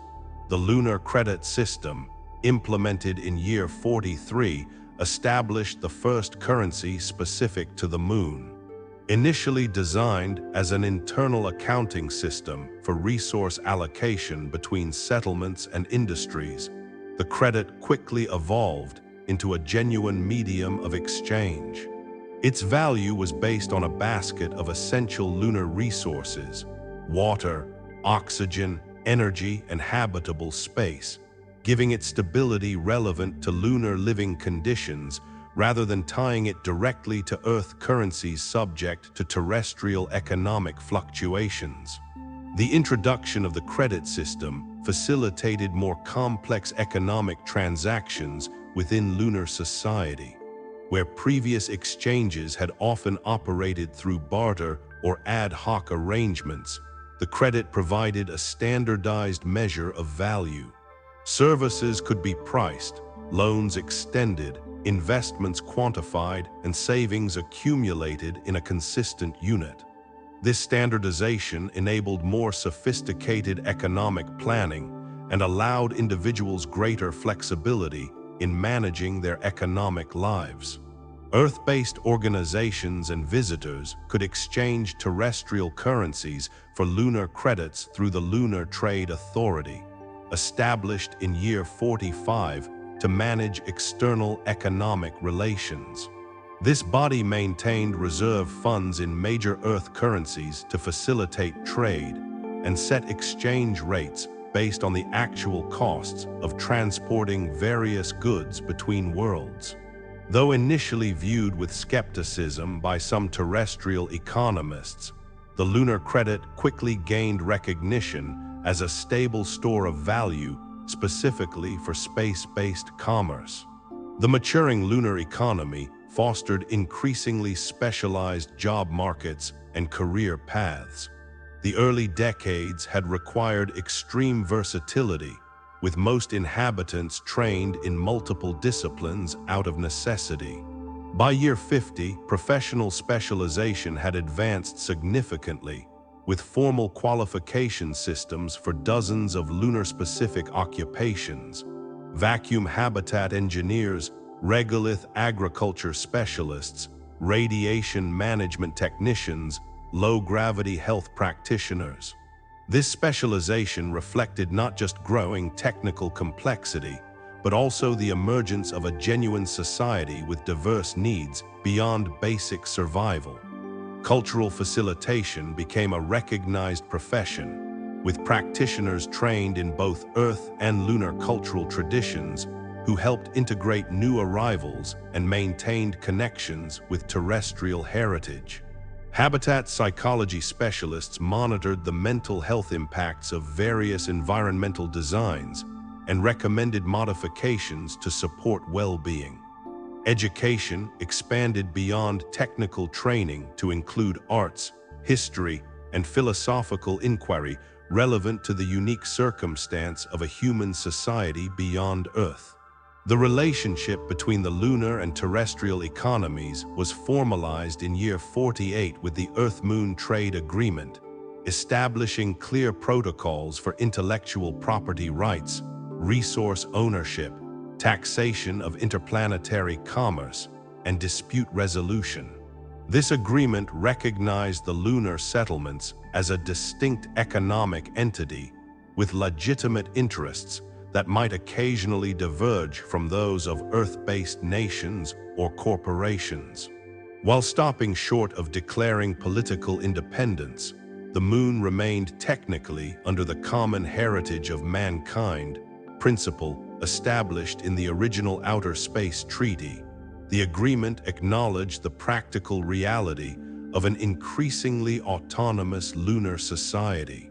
Agricultural development paralleled these advances in governance and economics, moving toward genuine self-sufficiency in food production.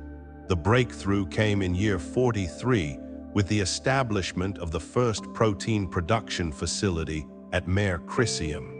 This laboratory complex utilized cellular agriculture techniques to grow muscle tissue cultures derived from animal cells in bioreactors, producing meat without raising actual animals, a crucial innovation for a settlement where the resources required to support livestock would have been prohibitively expensive. The initial production focused on cultivated chicken and fish tissues, which proved simplest to grow in the controlled lunar environment. The process consumed significantly less water, energy, and space than traditional animal agriculture, while eliminating concerns about animal welfare in the confined lunar habitats. Though the first products lacked the exact texture and flavor complexity of their Earth equivalents, they provided essential complete proteins and were continually refined through an iterative development process. This protein source complemented the plant-based agriculture that had been established in previous decades. By year 45, lunar farms produced a diverse range of crops. Leafy greens, root vegetables, legumes, grains, and fruits with compact growing habits. Specialized microgreen operations produced nutrient-dense foods with minimal space requirements. Fungal cultivation provided both additional protein sources and helped break down agricultural waste in the closed-loop systems. The culmination of these agricultural advances came with the completion of the agricultural dome complex in year 47. Located at Artemis Basin and connected to all major settlements via the transport network, this facility represented a quantum leap in food production capacity. 3 interconnected domes, each 100 meters in diameter, created distinct growing environments optimized for different crop categories. The complex incorporated vertical farming techniques, maximizing the growing area within the available volume. Unlike earlier agricultural modules integrated within habitats, the agricultural dome complex was designed primarily for food production rather than as a secondary function of living spaces. Automated systems handled routine maintenance, with human farmers focusing on crop selection, system optimization, and quality control. The facility's scale enabled more natural growing conditions than had been possible in smaller chambers, including limited pollinator insects in carefully controlled environments. By year 49, the combination of cellular agriculture, plant cultivation, and fungal production achieved the long-sought goal of dietary self-sufficiency. Lunar settlements could sustainably produce enough calories and complete nutrition to support the entire population without food imports from Earth. While luxury items and certain specialty foods remained part of trade with the home planet, this achievement eliminated a critical dependency that had constrained lunar development since the beginning. Throughout these years of growing autonomy, the lunar population continued to expand, though not as rapidly as some early projections had anticipated. By year 50, permanent residents numbered approximately 2,200, still a tiny community by terrestrial standards, but a significant increase from previous decades. This population was distributed across 7 major settlements, with the largest concentration at Artemis Basin, which had emerged as the de facto capital of lunar society. The demographics of this population reflected a fundamental shift in the nature of lunar society, where the early decades had been dominated by specialists directly involved in critical infrastructure, engineers, scientists, technicians. The population had diversified to include a much broader range of occupations and backgrounds. Artists, educators, service providers, administrators, and entrepreneurs comprised a growing percentage of lunar inhabitants. Children born on the moon, while still a minority, represented a significant and growing demographic that had never known Earth's gravity or atmosphere firsthand. This demographic evolution fostered the emergence of a distinct Lunarian identity that transcended the national and organizational affiliations that had characterized the early settlement period. People who had lived on the moon for more than a decade, regardless of their origin, displayed recognizable shared traits: a certain economy of movement adapted to lunar gravity, speech patterns that incorporated technical terminology and lunar-specific references, and perspective on time shaped by the lunar day-night cycle rather than Earth's 24-hour rotation. This identity manifested in cultural expressions unique to the moon. The celebration of Earthrise Day, marking the anniversary of the first human arrival at each major settlement, became an important annual tradition with distinct local variations. Personal adornment evolved with jewelry made from lunar materials and clothing designed for the constant temperature and lower gravity of lunar habitats. Cuisine incorporated distinctive preparation methods for the lunar-grown ingredients, creating flavors and textures that became associated specifically with lunar living. The strongest expression of Lunarian identity appeared among the generation born on the moon.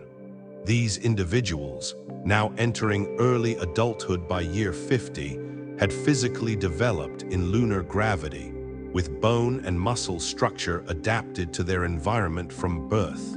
Their perception of normal was fundamentally different. Earth was the alien world, known only through media and virtual reality simulations. For them, the enclosed habitats and stark lunar landscape constituted home in the deepest sense. This generation brought fresh perspectives to lunar society, where their parents had often viewed hardships as necessary sacrifices for a greater mission. The lunar-born accepted the constraints of their environment as simply the natural order. They questioned assumptions inherited from Earth and pushed for solutions optimized for lunar conditions rather than adaptations of terrestrial approaches. Their artwork celebrated the beauty of the lunar landscape rather than expressing nostalgia for Earth's forests and oceans. Their literature explored themes of identity, belonging, and the relationship between humanity and environment in the unique context of a society beyond Earth. By year 50, lunar society had achieved a level of autonomy that would have seemed impossible to the original pioneers. The governance system operated independently for all practical purposes, with Earth organizations serving as partners rather than overseers. Manufacturing had achieved near self-sufficiency in critical systems. The economy functioned with its own currency and trade relationships. Agriculture produced sufficient food for the entire population. A distinct cultural identity had emerged, particularly among those who had spent most or all of their lives on the moon. This autonomy was not isolation. Lunar society maintained robust connections with Earth through trade, communication, cultural exchange, and the ongoing arrival of new residents. The relationship had transformed from dependency to interdependence, each world offering the other valuable resources, knowledge, and perspective. Earth provided advanced technologies diverse cultural heritage, and the genetic diversity of a large population. The Moon offered resources mined from its surface, products manufactured in its unique environment, and the innovation born of adapting to extreme conditions. The half-century mark of lunar colonization was commemorated with ceremonies at all major settlements. At Shackleton Base, the site of the original landing, a time capsule was sealed containing artifacts from each decade of lunar development, tools, artistic works, records of major achievements, and personal reflections from residents of various ages. The capsule was designed to be opened at the centennial anniversary, allowing future generations to connect with the early history of their society. At Artemis Basin, the main administrative center, the council convened a special session attended by representatives from Earth governments, corporations, and cultural institutions. The proceedings featured both lunar and terrestrial speakers, reflecting on the significance of humanity's expansion beyond its birth planet. The council chair's address emphasized both achievement and continuing challenge. We have learned to live on the moon, but we are still learning what it means to be of the moon. Our society is young, our culture still forming. The next half-century will determine not just how we survive here, but who we become here. As year 50 drew to a close, lunar society stood at a pivotal moment. The foundations of autonomy had been firmly established through governance structures, economic systems, manufacturing capability, and food production. The population had grown large enough to support specialization and cultural complexity while developing a distinct identity. The relationship with Earth had matured from dependence to partnership. The path forward held both promise and uncertainty. Would lunar society develop in directions that diverged increasingly from terrestrial norms? Would the economic relationship with Earth evolve toward greater integration or increased separation? Would the unique environment of the moon foster innovations that might transform human civilization more broadly? The answers would emerge in the coming decades as lunar society continued its evolution from outpost to world. Part 6: Expansion beyond the first settlement. The sixth decade of lunar colonization marked a dramatic geographical expansion of human presence across the lunar surface. No longer concentrated primarily around the initial South Polar settlement, humanity's footprint spread to diverse regions, each developing distinctive specializations based on local resources and conditions. This era of unprecedented growth transformed the moon from a single community with outposts to a network of settlements functioning as a genuine lunar civilization. The most ambitious expansion project began in year 51 with the establishment of the Farside Scientific Reserve on the lunar hemisphere, permanently facing away from Earth. This region had long been recognized as invaluable for astronomical observation, shielded from Earth's radio emissions and light pollution by the bulk of the moon itself. After years of planning and preliminary robotic missions, a team of 30 researchers and support staff established the first permanent human presence on the lunar farside at the edge of the Daedalus crater. Unlike the industrial-focused settlements elsewhere, the Farside Scientific Reserve was designed with scientific priorities paramount. The Central Radio Telescope Array, composed of thousands of individual antennas spread across 10 square kilometers, could detect electromagnetic signals of incredible faintness without the interference that plagued Earth-based observatories. All facilities within the reserve operated under strict emissions protocols to maintain radio silence, with communications routed through specialized satellites using tightly focused beams directed away from sensitive instruments.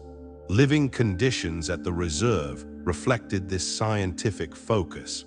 Residential modules were buried under 5 meters of regolith for both radiation protection and to prevent any light from illuminating the perpetually dark lunar night sky. Transportation within the reserve utilized specially shielded electric vehicles with minimal electromagnetic emissions. Even personal devices were modified to prevent interference with the delicate instruments. These restrictions created a uniquely monastic atmosphere among the residents, who often described themselves as the quiet listeners, seeking to hear the faintest whispers of the cosmos. By year 54, the reserve had expanded to include optical telescope facilities, neutrino detectors buried deep in the regolith, and gravitational wave sensors taking advantage of the moon's seismic stability. This scientific complex, though smaller in population than the major settlements, produced discoveries that transformed human understanding of the universe, detecting the faint radio signatures of early galaxy formation, mapping cosmic structure at unprecedented resolution, and identifying potential biosignatures in the atmospheres of several exoplanets. These achievements secured the reserve's importance despite its remoteness and specialized nature. A very different expansion unfolded at Mare Tranquillitatis, site of humanity's first lunar landing decades earlier. The Mare Tranquillitatis industrial complex, founded in year 52, represented the largest concentrated manufacturing center on the Moon. Its location was chosen for both practical and symbolic reasons. The flat Mare surface provided ideal building conditions, while establishing a major settlement at the site of the first lunar footprints connected the advanced industrial facility to humanity's historical achievement. The complex specialized in large-scale manufacturing that required extensive surface area unavailable in the confined lava tubes of earlier settlements. Vast solar array fields powered foundries that processed lunar regolith into construction materials, metals, and industrial feedstocks. Assembly facilities produced habitat components, vehicle chassis, and infrastructure elements too massive to be efficiently manufactured in enclosed spaces. The emphasis throughout was on heavy industry taking advantage of the Moon's lower gravity to handle larger components than would be practical on Earth. Living spaces at Mare Tranquillitatis reflected the industrial focus, with functional, modular habitats arranged in concentric rings around the manufacturing center. The population reached 500 by year 56, making it the second largest concentration of humans on the Moon after Artemis Basin. The community developed a distinct cultural identity focused on productivity and technical skill, with social status closely tied to manufacturing expertise and innovation in industrial processes. Beyond these major new settlements, the 6th decade saw the proliferation of specialized outposts addressing specific needs or opportunities.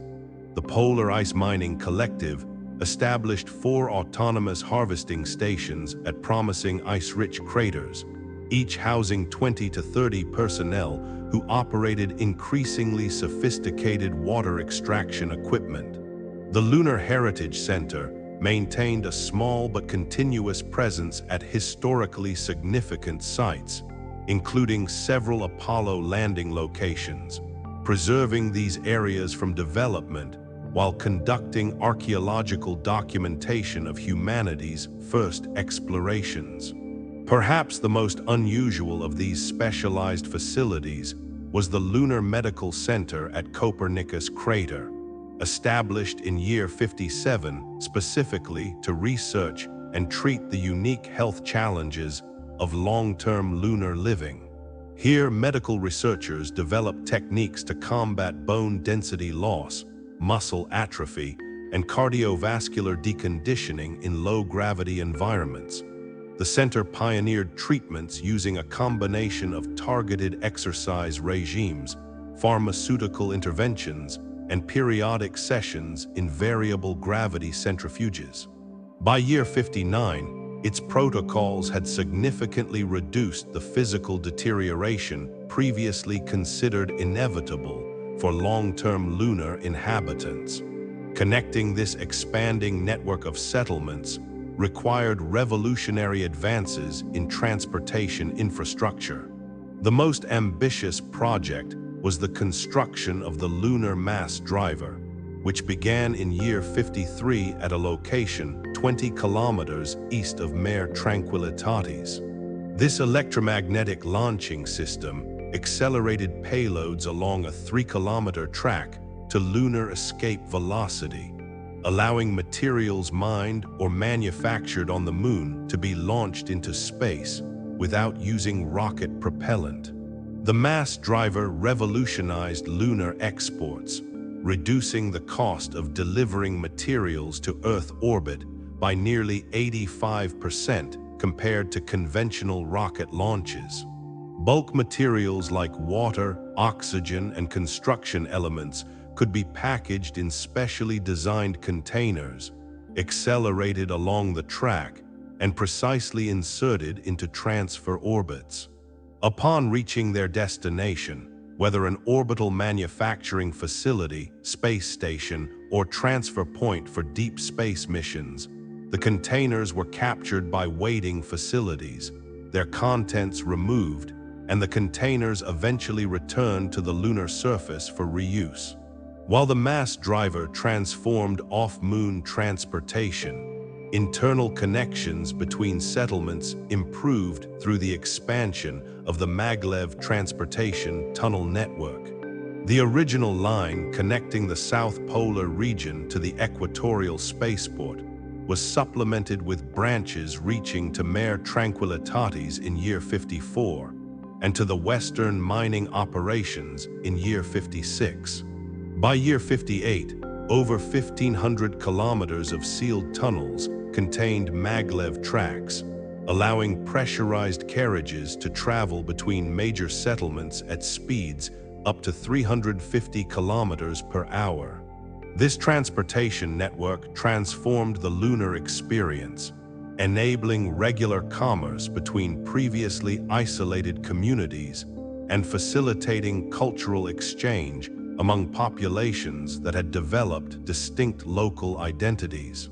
Weekly market trains carried agricultural products from Artemis Basin to the industrial settlements, returning with manufactured goods. Scientific researchers could easily travel between specialized facilities to collaborate on projects. For the first time, genuine tourism emerged within the Moon as residents of one settlement visited others for business, cultural events, or simply to experience different environments. For shorter distances within settlements, specialized vacuum transit systems offered a unique lunar solution. These networks of tubes, maintained at near-vacuum conditions, allowed small transport pods to move with minimal friction and energy consumption. Unlike the inter-settlement maglev system, which maintained Earth-normal pressure within the carriages, the vacuum transit used small, sealed individual or family-sized pods for trips of a few kilometers within a settlement. The system proved especially valuable in the expanding lava tube habitats, where conventional wheeled vehicles were less practical in the confined spaces. As the human footprint expanded across more diverse lunar regions, resource utilization diversified correspondingly. Advanced mining operations reached deeper deposits previously inaccessible to the limited equipment of earlier decades. Deep core drilling in year 53 revealed concentrated deposits of rare earth elements at depths of over 100 meters in several locations. These discoveries prompted the development of specialized extraction techniques adapted to the lunar environment, including directed microwave heating, chemical leaching systems, and robotic mining machines capable of operating in narrow shafts. The establishment of the materials science complex at Artemis Basin in year 55 marked a significant advance in processing these diverse resources. This facility integrated research laboratories, prototype manufacturing, and small-scale production to develop novel materials uniquely suited to lunar conditions. Unlike earlier industrial facilities focused on mass production of standard components, the complex specialized in high-value, advanced materials that leveraged the Moon's unique environment. Among its most significant achievements was the development of lunar-unique alloys and compounds impossible to produce on Earth.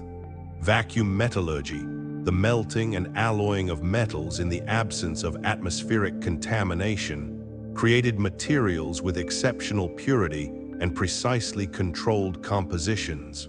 Vapor deposition techniques produced metal foams with extraordinary strength-to-weight ratios by growing structures atom by atom in lunar vacuum. Regolith-derived ceramics fired in solar furnaces resulted in construction materials with superior radiation, shielding properties, and thermal stability. These advances in materials science enabled corresponding improvements in quality of life for lunar inhabitants. The first recreational dome environment, completed at Artemis Basin in year 54, represented a dramatic departure from the utilitarian habitats of earlier decades. The Earthview Dome, a transparent structure 50 meters in diameter, created an open space where residents could experience something approaching an Earth-like environment without pressure suits. Though the dome was too small to generate its own weather or ecosystem, it provided psychological relief from the confined tunnel and module habitats that characterized most lunar living spaces. Inside the dome, carefully cultivated gardens recreated simplified versions of Earth biomes. A small forest grove, flowering meadow, and rock garden arranged around a central freshwater pool. The lighting system mimicked the daily cycle of Earth rather than the 2-week lunar day-night alternation, helping residents maintain circadian rhythms aligned with their biological heritage. The dome quickly became the social heart of Artemis Basin, hosting ceremonies, performances, and informal gatherings in a setting that echoed the open spaces of humanity's home world. For addressing the physical challenges of low-gravity living, artificial gravity facilities represented a crucial innovation. The first dedicated rotation facility, opened at the Lunar Medical Center in year 56, used a centrifuge chamber 20 meters in diameter to create acceleration equivalent to Earth's gravity. Patients spent prescribed periods in this environment, typically 1 to 2 hours daily, to counteract the bone and muscle degradation that remained problematic despite pharmaceutical and exercise interventions. Though too small for comfortable long-term occupation, these facilities proved effective for therapeutic use, particularly for lunar-born individuals whose development had occurred entirely in 1/6 gravity. Entertainment and social spaces expanded throughout this decade, reflecting the maturation of lunar society beyond survival concerns. The Mare Tranquillitatis Arts Center, opened in year 57, featured performance spaces, galleries, and studios where lunar artists could develop and present their work. The Shackleton Memorial Recreation Facility offered sports courts designed for lunar gravity, including three-dimensional game environments impossible on Earth. Public forums, markets, and plazas incorporated into newer settlement designs provided spaces for casual interaction, commerce, and community events previously limited by habitat constraints. Despite these advances, the expansion era brought serious challenges that tested the resilience of lunar society. The most significant crisis emerged from resource allocation, conflicts between the growing settlements. Each major habitat required substantial quantities of water, power, construction materials, and life support consumables. As new settlements developed, competition for finite resources intensified, particularly for water ice, which remained concentrated primarily in the polar regions. The Tranquillitatis Shackleton water dispute of year 56 exemplified these tensions. The expanding industrial operations at Mare Tranquillitatis required increasing water shipments, both for human consumption and industrial processes.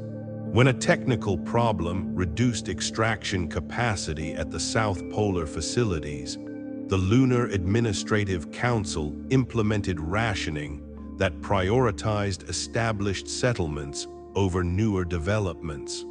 The Mare Tranquillitatis leadership protested this decision as unfairly favoring the original settlement, leading to weeks of tense negotiations before a compromise involving accelerated development of additional extraction facilities resolved the immediate crisis. This dispute highlighted the need for more robust resource-sharing agreements as the lunar population spread across multiple settlements with different priorities and needs. The resources allocation framework, implemented in year 57, established clearer principles for distribution during shortages, transparent accounting of consumption patterns, and investment requirements for new settlements to develop local resource production where feasible. While not eliminating all tensions, this framework provided a more stable foundation for managing the shared resource base of an expanding lunar society. An even more serious challenge arose in year 58 with a massive solar storm that disrupted Earth-Moon communications for nearly 2 weeks. The high-energy particle bombardment damaged satellite relays and forced surface operations into sheltered positions to avoid radiation exposure.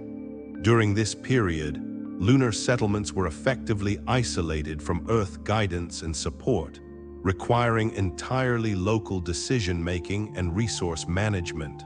The communication breakdown stress-tested the autonomy developed in previous years, revealing both strengths and vulnerabilities in lunar self-sufficiency. Life support systems maintained functionality throughout the crisis, and power generation continued with minimal disruption thanks to radiation-hardened equipment. However, several specialized manufacturing processes dependent on Earth-based supervisory systems had to be suspended, and the psychological impact of isolation proved significant, particularly for newer residents unaccustomed to the reality of solar system hazards. This experience prompted the development of enhanced emergency protocols focused on settlement self-sufficiency during extended isolation. Backup communication systems using laser-based transmission, less vulnerable to particle interference, were installed at all major settlements. Critical control systems were redesigned to function autonomously without Earth contact for extended periods. Emergency resource reserves were increased from the previous standard of 30 days to a minimum of 90 days for all essential consumables. As the expansion era concluded in year 60, lunar civilization had transformed from its origins as a single settlement with outposts to a genuine network of distinct communities spread across diverse regions of the Moon. The population had grown to approximately 3,000 permanent residents distributed across 3 major settlements and numerous specialized facilities. Transportation infrastructure connected these communities physically, while shared resources, governance structures, and crisis experiences bound them together socially despite their growing differentiation. The most profound legacy of this decade was perhaps the diversification of lunar identity itself. where earlier generations had primarily identified as Lunarians, in contrast to Earth dwellers. The residents of this expansion era increasingly identified with their specific settlements as well. One might be both a Lunarian and a Tranquillitatis industrial, or a Farside scientist, with each community developing distinct customs, priorities, and even dialectical variations in speech.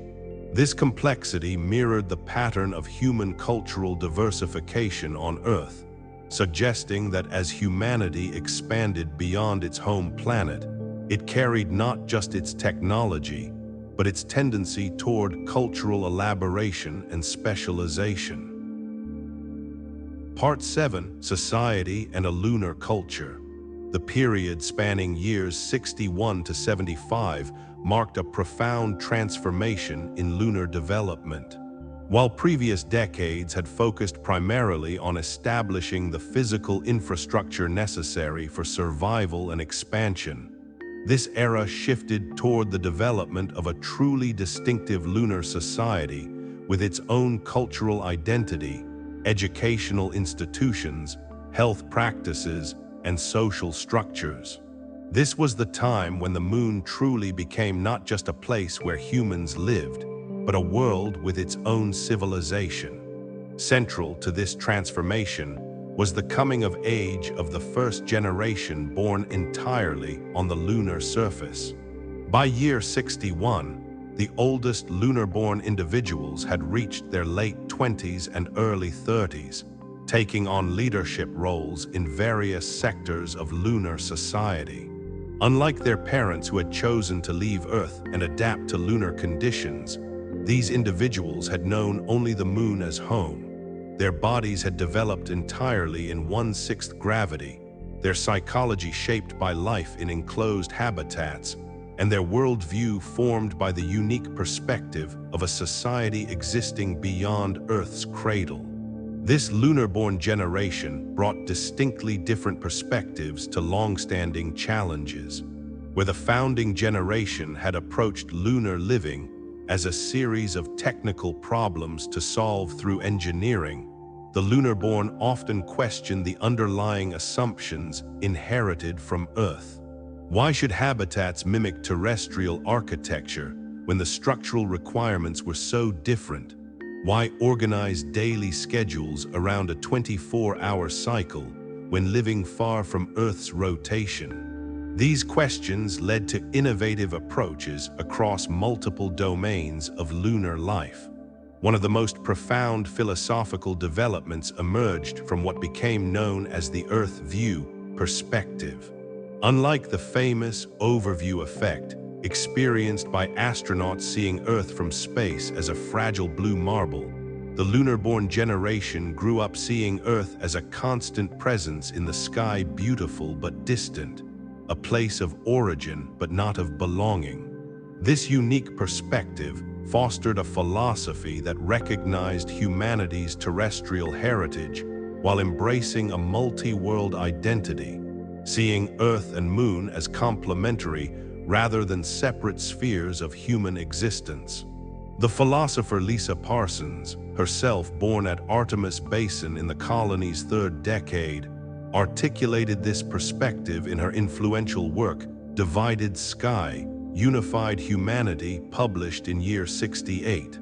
She wrote, "We are not leaving Earth behind, but extending its reach." The lunar perspective shows us Earth not as a place we have abandoned, but as the visible anchor of our identity, always present in our sky, always part of our consciousness, yet no longer containing the whole of who we are or might become. This philosophical framework influenced countless aspects of lunar culture, from architecture that incorporated views of Earth in common spaces to educational curricula that emphasized both lunar-specific knowledge and terrestrial heritage. It helped bridge the potential divide between Earth-born and lunar-born citizens by emphasizing continuity alongside uniqueness, connection alongside independence. distinct cultural practices emerged that reflected the realities of lunar life. The pressure transition ceremony marked a child's first independent use of a pressure suit and exploration of the lunar surface, typically occurring around age 12 after years of training. This rite of passage included both practical assessment of safety protocols and symbolic elements connecting the individual to the broader lunar environment beyond the habitat's protective shells. Community gatherings followed rhythms alien to Earth. The Long Night Festival, during the 2-week lunar night, featured art installations illuminated by carefully designed lighting, music performances, and storytelling traditions that helped combat the psychological effects of extended darkness. The Earthrise commemoration marked the anniversary of the first human landing on the Moon, celebrated differently at each major settlement, but always featuring a period of reflection as Earth appeared over the lunar horizon as viewed from each location. The establishment of Lunar University in year 63 represented a watershed moment in educational development. Located in a newly constructed complex at Artemis Basin, the university evolved from earlier training centers that had focused primarily on technical skills into a comprehensive institution of higher learning. Its founding mission statement acknowledged this evolution: to develop knowledge for lunar society, preserve the intellectual heritage of Earth, and forge new understanding at the frontier of human experience.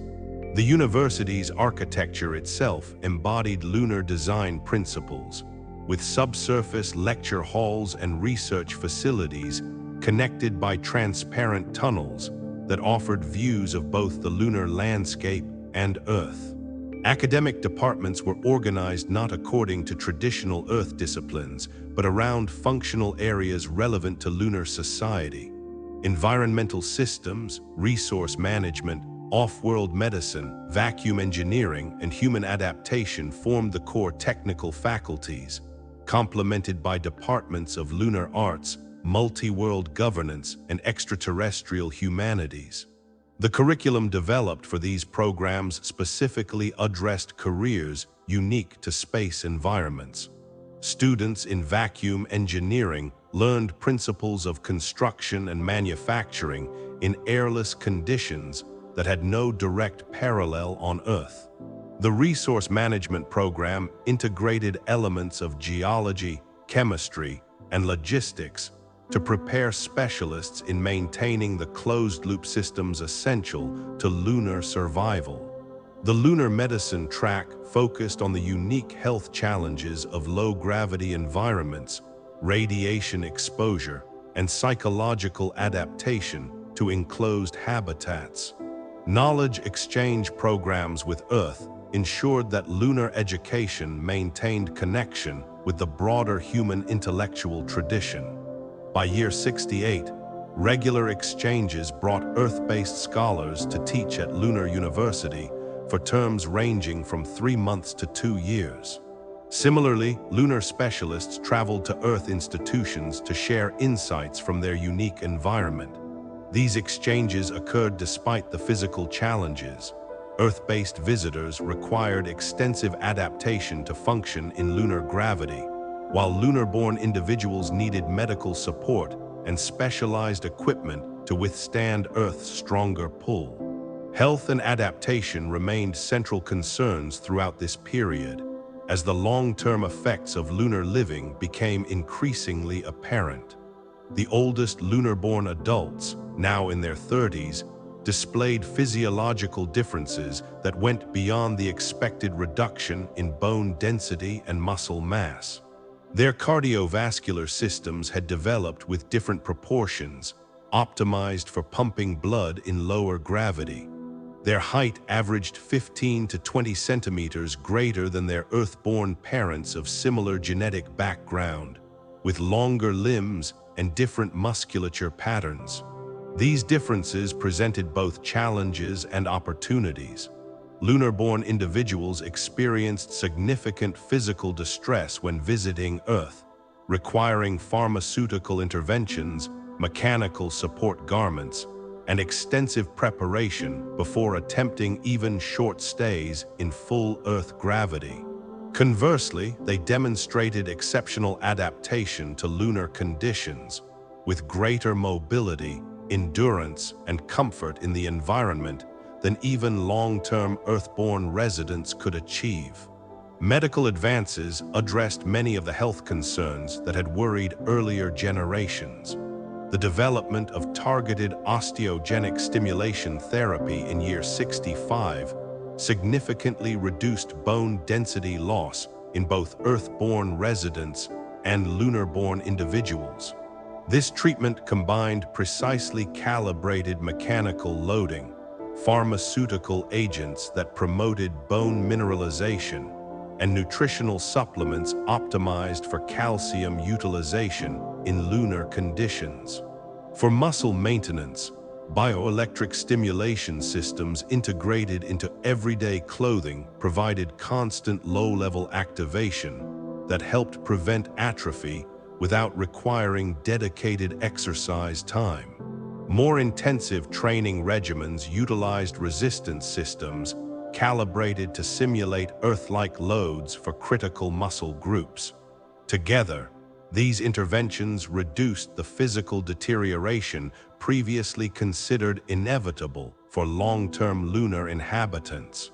Perhaps the most forward-looking medical development was the beginning of genetic research on lunar adaptations in year 70. This controversial but carefully regulated field examined the potential for guided human adaptation to the lunar environment through genetic modifications that might be inherited by future generations. The research remained primarily theoretical during this period, limited to computer modeling and strictly controlled laboratory studies, but raised profound questions about humanity's potential divergence into Earth-adapted and lunar-adapted branches over generations. The artistic and cultural life of lunar society flourished throughout these years, developing forms unique to the lunar environment. A distinctive architectural style emerged, characterized by curved walls that efficiently distributed pressure stresses, multi-level spaces that took advantage of the ease of vertical movement in low gravity, and strategic use of light to create visual connections between enclosed spaces and the stark beauty of the lunar landscape. The Tranquillitatis Cultural Center, completed in year 66, exemplified this mature lunar architectural approach. Its central dome featured spiraling ramps that allowed visitors to experience the space from multiple elevations without stairs, an approach impossible under Earth's stronger gravity. Light tubes captured sunlight during the lunar day and directed it to interior spaces through fiber optic systems, creating natural illumination patterns that shifted throughout the 2-week cycle. Living plants were integrated throughout the structure, serving both practical oxygen generation and psychological comfort. Lunar music evolved along equally distinctive lines, particularly after the development of vacuum acoustic chambers in year 64. These specialized performance spaces consisted of sealed transparent domes extending onto the lunar surface, containing instruments designed to vibrate directly against the structure itself. The vibrations traveled through the solid material of the chamber more efficiently than they would through air, creating sound experiences impossible in Earth's atmosphere. Composer Ellen Leparo pioneered this form with her Mare Serenitatis Suite, a piece specifically composed for the unique acoustic properties of solid-state sound transmission. Visual arts reflected the lunar environment's interplay of sharp contrasts, vacuum-formed materials, and regolith media. Sculptor Harry Kingston gained prominence for monumental works created by sintering lunar soil into glass-like formations that caught light differently as the sun moved across the lunar sky.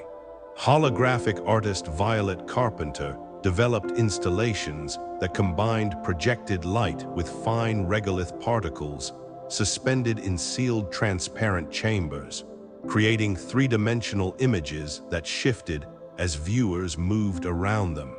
The first major lunar holidays and celebrations became firmly established during this period, creating a shared cultural calendar that marked the rhythm of lunar society. The founding date of each major settlement was commemorated annually with specific traditions. Shackleton Day featured historical reenactments of the early colonization efforts, while Tranquillitate's founding celebrations emphasized industrial achievements and innovations. The Lunar New Year, marking a complete orbit around Earth, became the principal cross-settlement holiday, featuring 2 weeks of events that culminated in synchronized light displays visible across multiple habitats. Despite these advances in cultural integration, tensions between Earth-born and lunar-born citizens emerged as a significant challenge. These tensions manifested in various ways, from practical disagreements about resource allocation to deeper philosophical differences about lunar development priorities. Earth-born residents, particularly recent arrivals, often advocated for approaches that replicated familiar terrestrial methods, while lunar-born citizens pushed for solutions optimized specifically for their environment without reference to Earth precedent. The resource priority dispute of year 67 illustrated these tensions. A proposal to expand Earth-like recreational spaces, requiring significant water and energy resources, was strongly supported by recent Earth immigrants, but opposed by many lunar-born residents who preferred investments in more efficient systems suited to lunar conditions. The debate extended beyond practical considerations into questions of identity and values. Was the Moon primarily an extension of Earth civilization, or the beginning of something new? Resolution frameworks developed to address these conflicts emphasized dialogue and mutual understanding rather than simple majority rule. The Cultural Integration Council, established in year 68, created forums where Earth-born and lunar-born representatives could discuss contentious issues with facilitation from trained mediators. These discussions often led to hybrid solutions that incorporated both Earth experience and lunar innovation, acknowledging the value of both perspectives. Cultural exchange programs helped bridge the gap between these communities. The Earth Heritage Program brought artifacts, performances, and educational experiences from various terrestrial cultures to lunar settlements, ensuring that lunar-born citizens maintained connection with humanity's diverse traditions. Conversely, the Lunar Perspective Program created opportunities for recent Earth arrivals to learn from experienced lunar residents through mentorship, guided experiences, and community integration activities. The most significant development in addressing these tensions was the creation of the Lunar Charter of Rights in year 72. This document, drafted by a diverse committee of both Earth-born and lunar-born representatives, established fundamental principles for lunar society that acknowledged both the shared human heritage and the unique conditions of lunar existence. The Charter's preamble captured this balanced approach. We affirm our place within the broader human family while recognizing the distinct society that has emerged beyond Earth. We seek neither separation from our origins nor subordination to them, but a relationship of mutual respect and exchange between worlds. Key provisions of the Charter established rights specific to the lunar context, guaranteed access to life support resources, protection from radiation exposure, education appropriate to lunar conditions, and participation in decisions affecting habitat safety.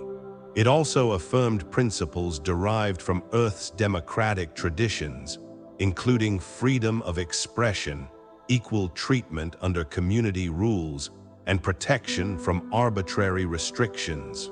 Perhaps most importantly, it recognized both Earth-born and lunar-born individuals as full and equal citizens of lunar society, with identical rights and responsibilities regardless of origin.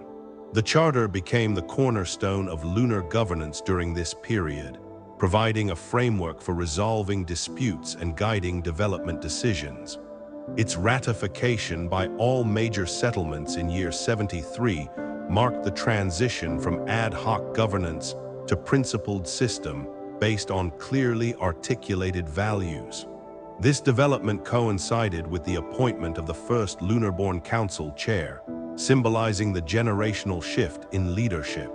By year 75, lunar society had matured from a collection of settlements with shared practical challenges to a genuine civilization with distinctive cultural practices, educational institutions, artistic traditions, and governance principles.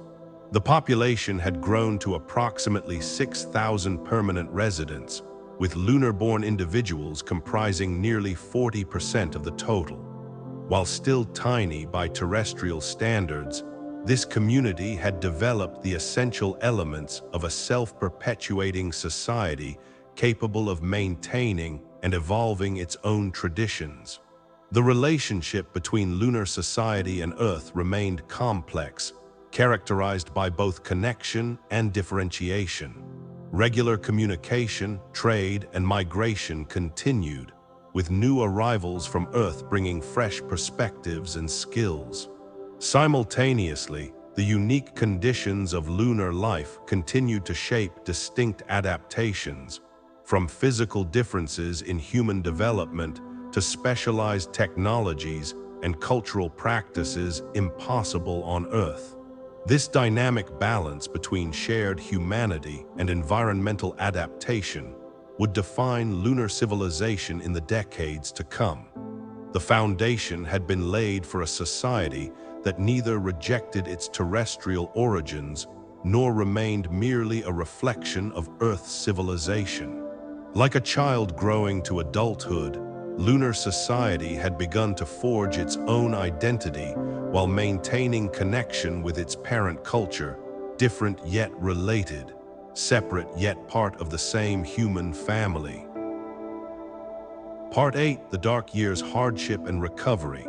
Every civilization faces defining crises that test its resilience and shape its future development. For lunar society, the period from years 76 to 90 would become known as the Dark Years, a time of unprecedented hardship followed by remarkable recovery that fundamentally transformed the relationship between humanity's lunar and terrestrial branches. The troubles began subtly in year 76 with a series of minor but unusual system failures at Artemis Basin. Environmental regulation systems experienced intermittent malfunctions, power distribution networks showed unexpected fluctuations, and communication systems periodically lost synchronization. These issues were initially addressed as isolated incidents, but engineers noted troubling similarities in the failure patterns. By mid-year, similar anomalies appeared at Mare Tranquillitatis and several smaller outposts, suggesting a systemic rather than localized problem. The breakthrough in understanding came when a young lunar-born systems analyst identified the root cause. The quantum encryption protocols used in critical system control networks had begun to degrade due to unexpected quantum decoherence, effects specific to the lunar environment. This degradation created subtle errors in the automated systems that regulated everything from oxygen generation to power distribution. Most alarmingly, the standard diagnostic tools had been compromised by the same effect, masking the growing problem until it reached critical levels. The situation deteriorated rapidly in early year 77, What became known as the Great Systems Failure began when the primary environmental control network at Shackleton Base suffered a complete collapse, triggering emergency protocols that cascaded through interconnected systems. Within hours, similar failures occurred across all major settlements. Backup systems activated but soon faced the same degradation, having been built on identical technological foundations. The scale of the disaster was unprecedented. Life support systems throughout lunar settlements operated at minimal capacity, maintaining barely survivable conditions in most habitats. Oxygen recycling efficiency dropped to dangerous levels, requiring strict rationing and use of emergency reserves. Temperature control systems failed to compensate properly for the extreme lunar environment, resulting in uncomfortable and occasionally hazardous conditions. Water purification systems operated at reduced capacity, forcing severe conservation measures. Most concerning was the impact on food production. The agricultural dome complex, which had provided dietary self-sufficiency for decades, suffered catastrophic failures in its climate regulation systems. Crops withered in habitats that alternated between excessive heat and near-freezing conditions as control systems oscillated wildly. Protein cultivation facilities faced similar disruptions, with sensitive bioreactors operating far outside optimal parameters. The Lunar Administrative Council implemented emergency protocols, beginning with evacuation of non-essential personnel. In year 78, nearly 1,800 residents, approximately 30% of the lunar population, returned to Earth aboard emergency transport vessels. Those remaining were primarily essential maintenance workers, environmental engineers, and lunar-born individuals for whom Earth's gravity posed significant health risks. These skeleton crews worked in emergency shifts, manually overriding failing automated systems to maintain minimum livable conditions. For nearly 3 years, lunar settlements operated in this drastically reduced state, focused entirely on survival rather than progress or expansion. Habitable areas contracted as peripheral sections were closed to conserve resources. Research projects were suspended indefinitely. Industrial production ceased, except for components critical to life support maintenance. The lunar population reached its lowest point since year 55, with fewer than 4,200 inhabitants spread across settlements designed for thousands more. The rebuilding process began in earnest in year 80 with the implementation of radically redesigned control systems. Rather than simply repairing the failed networks, lunar engineers reimagined the fundamental architecture of their critical infrastructure. The new approach, known as the Distributed Resilient Systems Framework, abandoned the centralized control model that had proven vulnerable to cascading failures. Instead, it implemented a modular design where each habitat section operated with significant autonomy while maintaining limited interconnections for resource sharing and coordination. This redesign required painstaking work throughout all settlements. Engineers systematically disconnected sections of habitat from the compromised systems, installed new control hardware based on different quantum architectures, verified their operation under stress conditions, and then reconnected them to the broader network through carefully designed interface protocols. This methodical approach allowed for gradual recovery without risking the functioning of sections already restored. The development of the settlement-wide backup framework represented another crucial innovation. This system existed entirely separate from the primary control networks, utilizing different technologies, power sources, and even physical pathways through the habitats. Its sole purpose was to maintain basic life support, oxygen generation, temperature regulation, water recycling during any failure of primary systems. The framework incorporated mechanical systems that could function without sophisticated electronics, providing a robust last resort in case of future technological failures. New construction methods emerged from this crisis period as well. The adaptive architecture approach, pioneered during the reconstruction of Artemis Basin in year 82, incorporated self-monitoring structural elements that could detect and respond to stress or damage. Buildings literally became able to adjust themselves in response to changing conditions, redistributing structural loads, sealing micro-breaches, or modifying thermal properties as needed. This approach proved particularly valuable in the harsh lunar environment, where extreme temperature cycles and radiation exposure constantly stressed habitat structures. The technical challenges of recovery were matched by political upheaval, as the crisis disrupted the delicate balance between lunar autonomy and Earth oversight. In the immediate aftermath of the system's failure, several Earth nations and corporations that had invested heavily in lunar development attempted to reassert control over key settlements. They justified this intervention as necessary to protect their assets and personnel, but many lunar residents perceived it as opportunistic exploitation of their vulnerability. The Lunar Administrative Council found itself caught between desperate need for Earth's technical assistance and determination to maintain the self-governance developed over previous decades.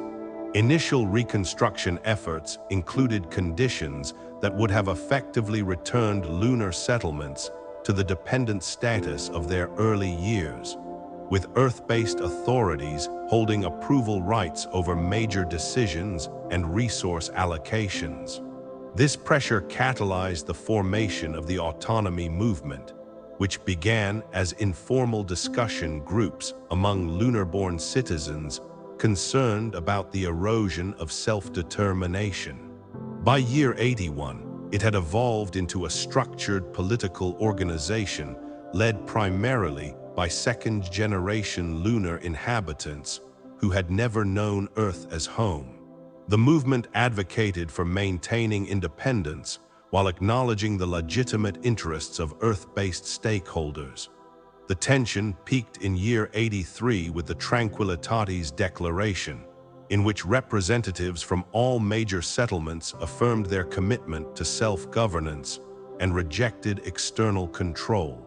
The declaration carefully balanced assertion of lunar rights with recognition of ongoing partnership with Earth, stating, "We acknowledge the invaluable support provided by Earth during our time of crisis, while maintaining that recovery must strengthen rather than diminish our capacity for self-determination. The future of lunar society must be primarily shaped by those who live within it."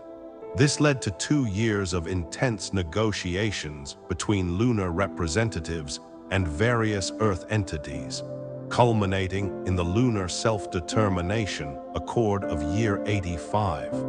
This landmark agreement recognized the right of lunar inhabitants to govern their internal affairs, while establishing transparent frameworks for Earth involvement in interplanetary matters. It created the Earth-Moon Coordination Council, a forum where representatives from both worlds could address shared concerns without hierarchical authority of one over the other. The accord specifically acknowledged the unique status of lunar-born individuals, whose physiological adaptation to lunar conditions made Earth residence difficult or impossible.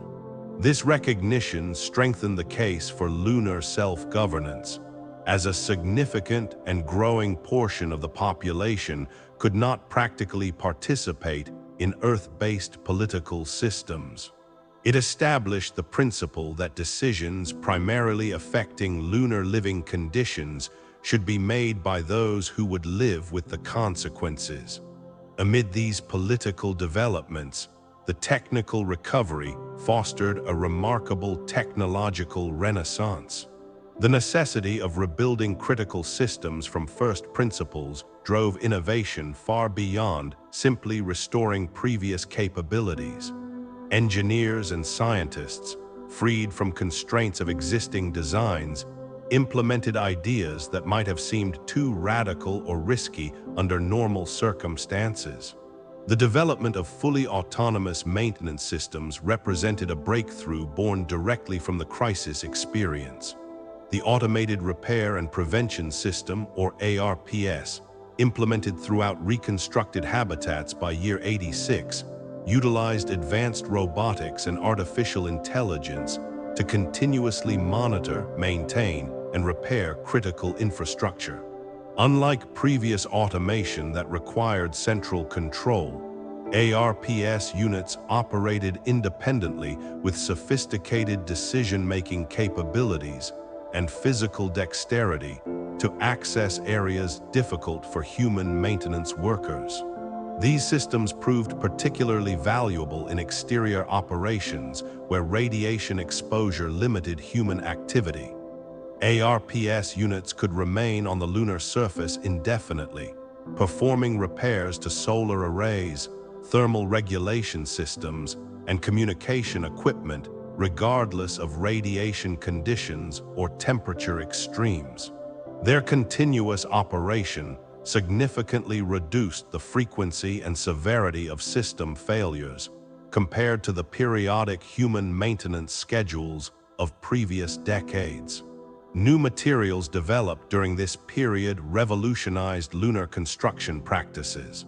The need to rebuild quickly with limited resources drove materials scientists to develop regolith-based composites with unprecedented strength-to-weight ratios and radiation shielding properties. These lunacrete variants could be produced entirely from lunar resources, but outperformed previous construction materials in key metrics of safety and durability. Perhaps the most significant innovation was the programmable matter technology that emerged from laboratories at Mare Tranquillitatis in year 88. This revolutionary material contained microscale components that could reorganize their structure in response to electrical signals, allowing walls, floors, and even furniture to change configuration as needed. Though initially limited to small-scale applications, the technology suggested possibilities for habitats that could physically adapt to changing requirements without major reconstruction, a potentially transformative capability for space settlements with limited resources. The combination of these innovations accelerated the physical recovery of lunar settlements. By year 87, habitable volume had returned to pre-crisis levels. By year 89, expanded construction had increased capacity beyond previous peaks, with new habitats incorporating the resilience lessons learned during the dark years. Industrial production resumed at full capacity in year 88, with new manufacturing facilities using advanced automation that required minimal human oversight. The population transformation during this period was equally dramatic. After reaching its nadir in year 79, the lunar population began a steady recovery as emergency restrictions lifted and reconstructed habitats reopened. By year 85, population levels had returned to pre-crisis numbers. By year 90, the population exceeded 8,000, a third higher than before the crisis, distributed across expanded settlements with significantly improved living conditions. More significant than the numerical change was the shift in demographic composition and purpose. Before the crisis, a substantial portion of lunar inhabitants had been temporary residents, researchers, technicians, or industrial workers planning to return to Earth after completing assignments. The evacuation had disproportionately included these temporary residents, while those who remained through the dark years were primarily committed long-term inhabitants, many lunar-born. When population growth resumed, it came largely from two sources: natural increase among existing lunar families and immigration of individuals specifically committed to permanent lunar settlement rather than temporary work. This shifted the fundamental nature of lunar society from a research outpost or industrial zone toward a true settlement where people were born, lived their lives, and formed multi-generational communities. By year 90, approximately 60% of lunar inhabitants had either been born on the Moon or lived there for more than 15 years. Second-generation lunar-born adults, raised entirely in lunar conditions, formed the core of the professional classes in most settlements. The first significant cohort of third-generation lunar children, grandchildren of the original settlers, entered educational systems specifically designed for their needs and aspirations. This generational depth transformed the psychological landscape of lunar society. Where earlier decades had been characterized by a pioneer mentality focused on overcoming immediate challenges, the multi-generational perspective introduced longer timeframes and deeper consideration of sustainable development. Decisions increasingly incorporated hundred-year horizons, with today's actions evaluated for their impact on great-grandchildren yet unborn. Physical adaptation to lunar conditions continued to advance with each generation. Second-generation lunar-born individuals showed more pronounced anatomical differences from Earth humans than their parents: greater average height, different muscle and bone density distributions, and cardiovascular systems optimized for lunar gravity. Third-generation children displayed even more significant adaptations, with developmental patterns specifically suited to their environment. Ongoing medical research tracked these changes, developing increasingly sophisticated understanding of human biological plasticity in response to extraterrestrial conditions. The crisis years also transformed the relationship between lunar society and its environment. The harsh experience of system failures heightened awareness of the fundamental hostility of the lunar surface to human life. This awareness drove both technological innovation to improve protective systems and psychological adaptation to maintain healthy respect for environmental hazards without crippling fear.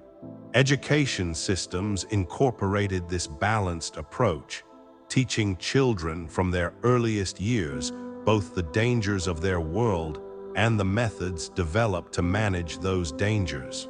The respect and rely philosophy emphasized both the need to respect the unforgiving nature of the lunar environment and the ability to rely on human ingenuity and community resilience to thrive despite those challenges. This approach replaced the earlier conquer and control mentality that had characterized some aspects of early settlement efforts. By the end of year 90, lunar civilization had not merely recovered from its greatest crisis, but emerged fundamentally transformed. The population was larger, more self-sufficient, and more committed to permanent lunar habitation than ever before. Technical systems incorporated unprecedented levels of resilience and autonomous function. Political structures balanced self-determination with pragmatic partnership with Earth. Social attitudes reflected the maturity of a society that had faced existential threat and survived through cooperation, innovation, and determined adaptation. The lessons of the dark years were formally incorporated into lunar education and governance through the resilience protocols adopted in year 90. These principles emphasize diversity in critical systems, skepticism toward single points of failure, regular testing of emergency responses, and maintaining the capacity to operate essential functions at multiple technological levels. Perhaps most importantly, they institutionalize the value of creative adaptation in the face of unexpected challenges, a characteristic that would define lunar civilization in the decades to come. A memorial established at Artemis Basin in year 90 commemorated both the hardship of the crisis years and the remarkable recovery that followed. Its central sculpture depicted a stylized lunar habitat with a damaged section being collectively repaired by human figures. The inscription captured the essence of what lunar society had learned. From our greatest challenge came our greatest strength. We remember not just that we endured, but how we rebuilt together, with wisdom born of hardship and hope sustained through darkness. Part 9: Scientific Revolution and Lunar Laboratories. Following the hardships and recovery of the dark years, lunar civilization entered a period of extraordinary scientific advancement. The challenges overcome during the crisis had fostered unprecedented innovation, and as stability returned, the moon's unique environment, once seen primarily as an obstacle to human habitation, became recognized as an unparalleled laboratory for scientific discovery. During this 15-year period, research conducted on the lunar surface transformed humanity's understanding across multiple disciplines and established the moon as a scientific powerhouse within the solar system. The most visible manifestation of this scientific revolution came with the completion of the Farside Observatory Network in year 92, building on the foundation established at the Farside Scientific Reserve decades earlier. This expanded network comprised interconnected observation facilities spread across the lunar far side. Unlike previous isolated telescopes, the network functioned as an integrated system, with instruments working in concert to create virtual apertures thousands of kilometers across. The observatory network encompassed multiple detection modalities. Radio telescope arrays captured the faintest electromagnetic signals from the early universe, shielded from Earth's interference by the bulk of the moon. Optical telescopes with 30-meter primary mirrors, constructed using lunar materials and the vacuum deposition techniques perfected during the rebuilding era, achieved resolution previously impossible from Earth or orbit.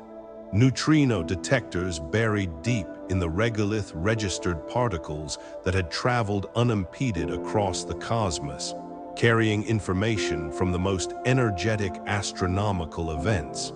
The scientific payoff was immediate and profound.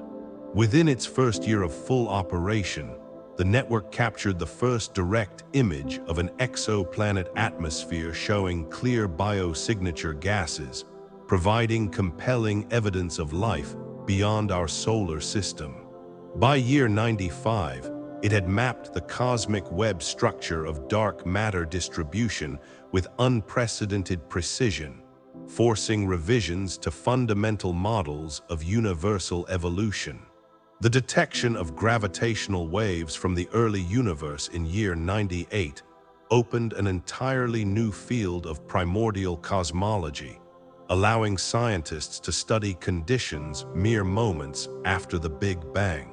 These discoveries occurred in parallel with the establishment of the Deep Lunar Research Facility, excavated 2 kilometers beneath the surface near Artemis Basin. This ambitious project, completed in year 94, created a network of laboratories isolated from surface radiation, temperature fluctuations, and seismic disturbances.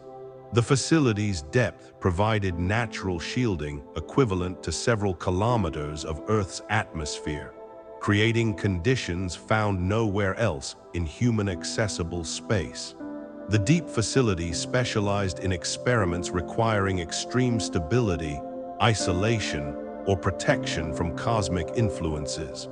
The Quantum Coherence Laboratory maintained quantum states for unprecedented durations in its vibration-isolated chambers, enabling breakthroughs in quantum information processing.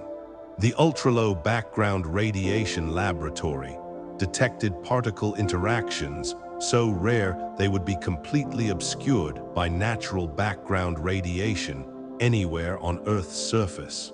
The Microgravity Crystallization Center grew perfect crystals of proteins and advanced materials in carefully controlled conditions, producing structures impossible in Earth's stronger gravitational field. These specialized environments facilitated the first major scientific discoveries unique to the lunar setting. The identification of quantum gravitational effects in year 97, observed in the deep facility's isolated chambers, provided the first experimental evidence linking quantum mechanics and general relativity, a breakthrough that had eluded Earth-based physicists for over a century. The discovery of regolith-dwelling extremophile bacteria in permanently shadowed craters in year 99, organisms likely transported from Earth on early missions and evolved to survive in the lunar environment, revolutionized understanding of life's adaptability and raised profound questions about potential contamination of other worlds. Technological breakthroughs emerged alongside these scientific discoveries, often translating theoretical advances directly into practical applications. The most significant was the development of viable helium-3 fusion technology at the Mare Tranquillitatis Energy Research Center in year 96. After decades of extracting this rare isotope from lunar regolith while waiting for fusion technology to mature, researchers finally achieved sustained energy-positive reactions using helium-3 as fuel. This breakthrough stemmed from the integration of advanced superconducting materials developed during lunar reconstruction with plasma containment geometries that took advantage of the Moon's lower gravity to create more stable fusion conditions. The resulting reactors were smaller, cleaner, and more efficient than previous fusion approaches, producing minimal radiation and no long-lived radioactive waste. By year 102, helium-3 fusion reactors had become the primary power source for all major lunar settlements, providing abundant energy with minimal environmental impact. The unique challenges of the lunar environment also drove significant advances in quantum computing. Traditional quantum computers had struggled with the decoherence effects that had contributed to the Great System's failure. Rather than simply working around these effects, researchers at the Copernicus Quantum Institute embraced them as a subject of study, developing new quantum architectures specifically designed to function in the lunar environment. The selenite quantum computer, unveiled in year 101, represented a radical departure from Earth-based designs. Instead of fighting environmental influences, it incorporated them into its operational model, using the consistent radiation environment of the Moon to stabilize rather than disrupt quantum states. This counterintuitive approach produced quantum systems with unprecedented stability and processing power, capable of simulating complex molecular interactions, optimizing resource allocation across settlement networks, and modeling climate systems with extraordinary precision. Advanced materials science experienced similar revolutionary progress. The programmable matter technology that had emerged during reconstruction evolved into fully functional morphic materials by year 98. These sophisticated composites could transition between different structural configurations, optical properties, or thermal characteristics in response to electrical or chemical signals. Habitat sections constructed with morphic materials could adjust their layout to accommodate changing needs, expanding common areas for community gatherings and reconfiguring into private spaces when not in use.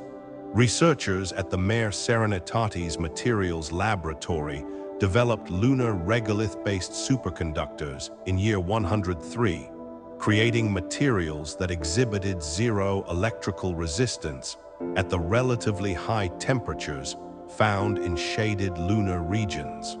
These superconductors revolutionized power distribution across settlements, eliminating transmission losses and enabling more efficient energy storage systems. Their discovery emerged directly from the unique combination of lunar vacuum conditions and temperature gradients impossible to sustain on Earth. While physical sciences advanced rapidly, perhaps the most profound developments occurred in biological research. The first comprehensive genetics program for space adaptation began in year 93, building on decades of observational data regarding human physiological changes in the lunar environment. Rather than simply documenting these changes, researchers at the Tycho Biological Research Center actively investigated their genetic basis and the potential for directed adaptation to extraterrestrial conditions.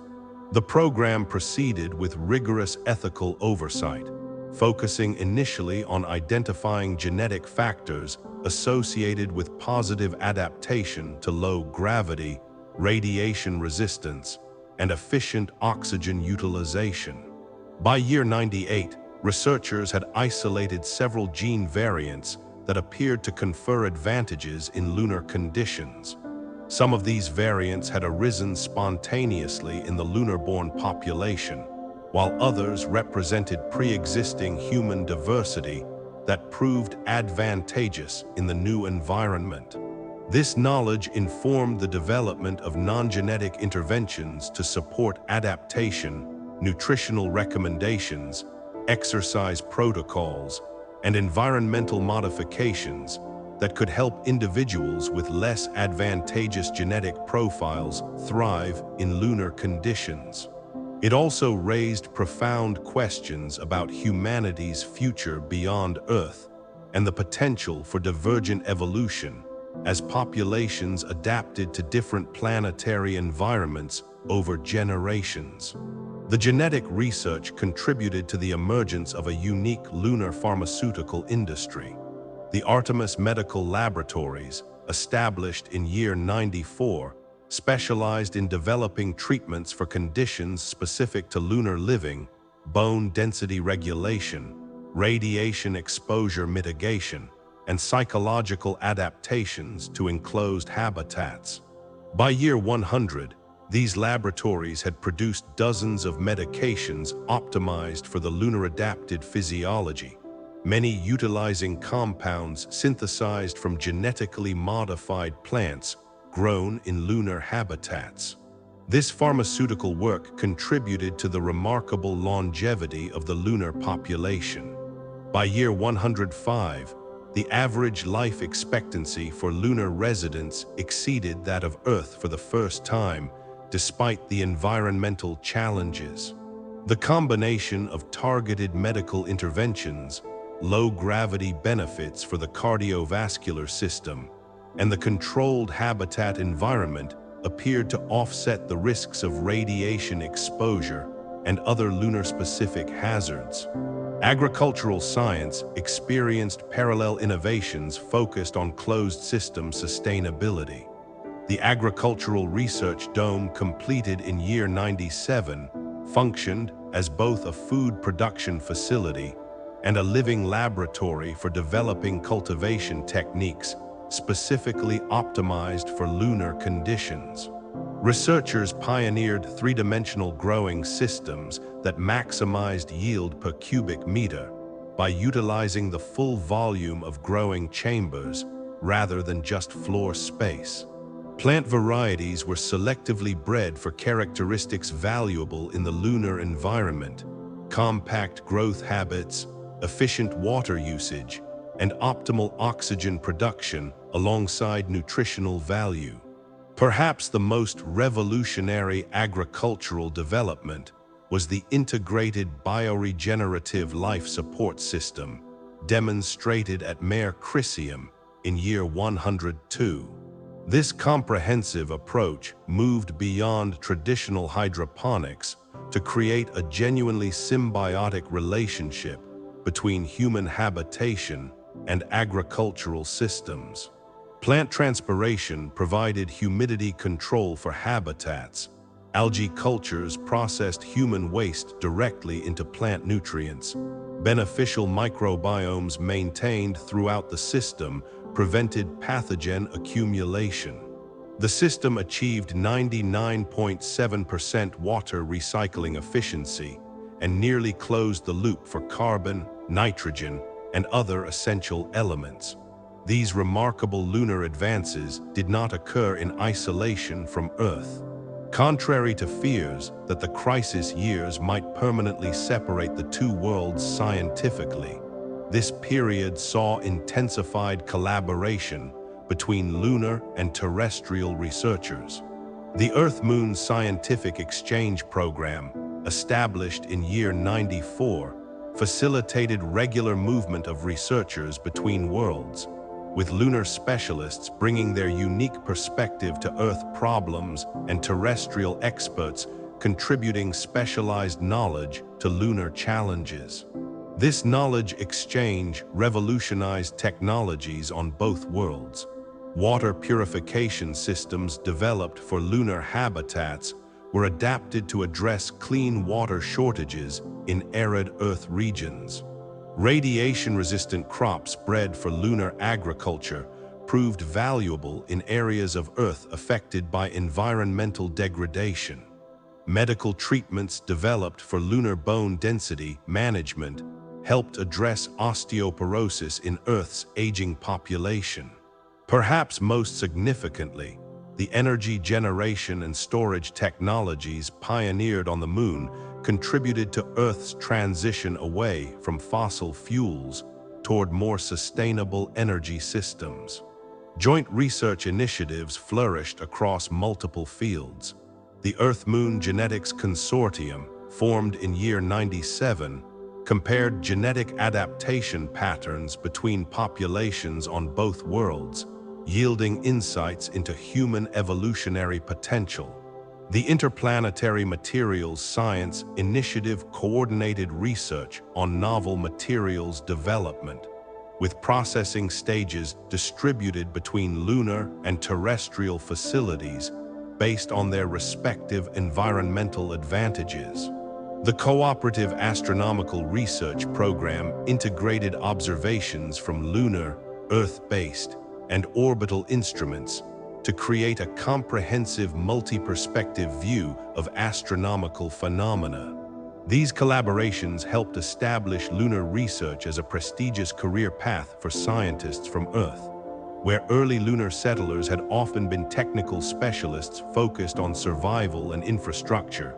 The scientific revolution era saw increasing numbers of theoretical physicists, research biologists, and other pure scientists relocating to lunar facilities. The unique research opportunities available only on the Moon attracted top talents from Earth's most prestigious institutions, many choosing to become permanent lunar residents to pursue their work. The prestigious Selene Prize for Scientific Achievement, established in year 96 with the explicit goal of recognizing breakthrough research conducted on the Moon, quickly became one of humanity's most coveted scientific honors. By year 105, 5 of its recipients had gone on to receive Nobel Prizes, a recognition that the most significant advancements in human knowledge could now emerge from beyond Earth's atmosphere. This scientific flourishing inevitably created tensions regarding the future development of lunar society. The scientific colonization debate that emerged in year 98 centered on fundamental questions about the Moon's purpose in human civilization. Was it primarily a laboratory for advancing knowledge or a frontier for expanding human settlement? Should certain regions be preserved in pristine condition for research, potentially limiting habitat expansion? How should the needs of scientific discovery be balanced against the growing population's desire for new territories? The debate intensified around specific projects. A proposal to establish a major industrial complex in a previously undeveloped region near the North Pole faced opposition from researchers who wanted to preserve the area for long-term studies of pristine lunar conditions. Plans to expand settlement into regions with unique geological features sparked concerns about potentially destroying scientific resources before they could be properly studied. Scientific facilities themselves required increasing territory as research programs expanded, sometimes competing with residential or agricultural needs. Resolution came through the Integrated Development Framework adopted in year 101 after extensive consultation between scientific, industrial, and community representatives. This comprehensive approach established specialized research preserves with strict development limitations, areas selected for unique scientific value, and protected from activities that might compromise their research potential. However, it also created clear processes for scientific assessment of regions proposed for settlement expansion, ensuring that valuable knowledge would be preserved even as development proceeded. The framework reflected a mature understanding that science and settlement were not fundamentally opposed, but rather complementary aspects of humanity's lunar presence. Scientific advancement improved living conditions and resource utilization, while expanding settlement provided the population and infrastructure that supported major research initiatives. Rather than competing priorities, they represented different expressions of human creativity applied to the challenges and opportunities of the lunar environment.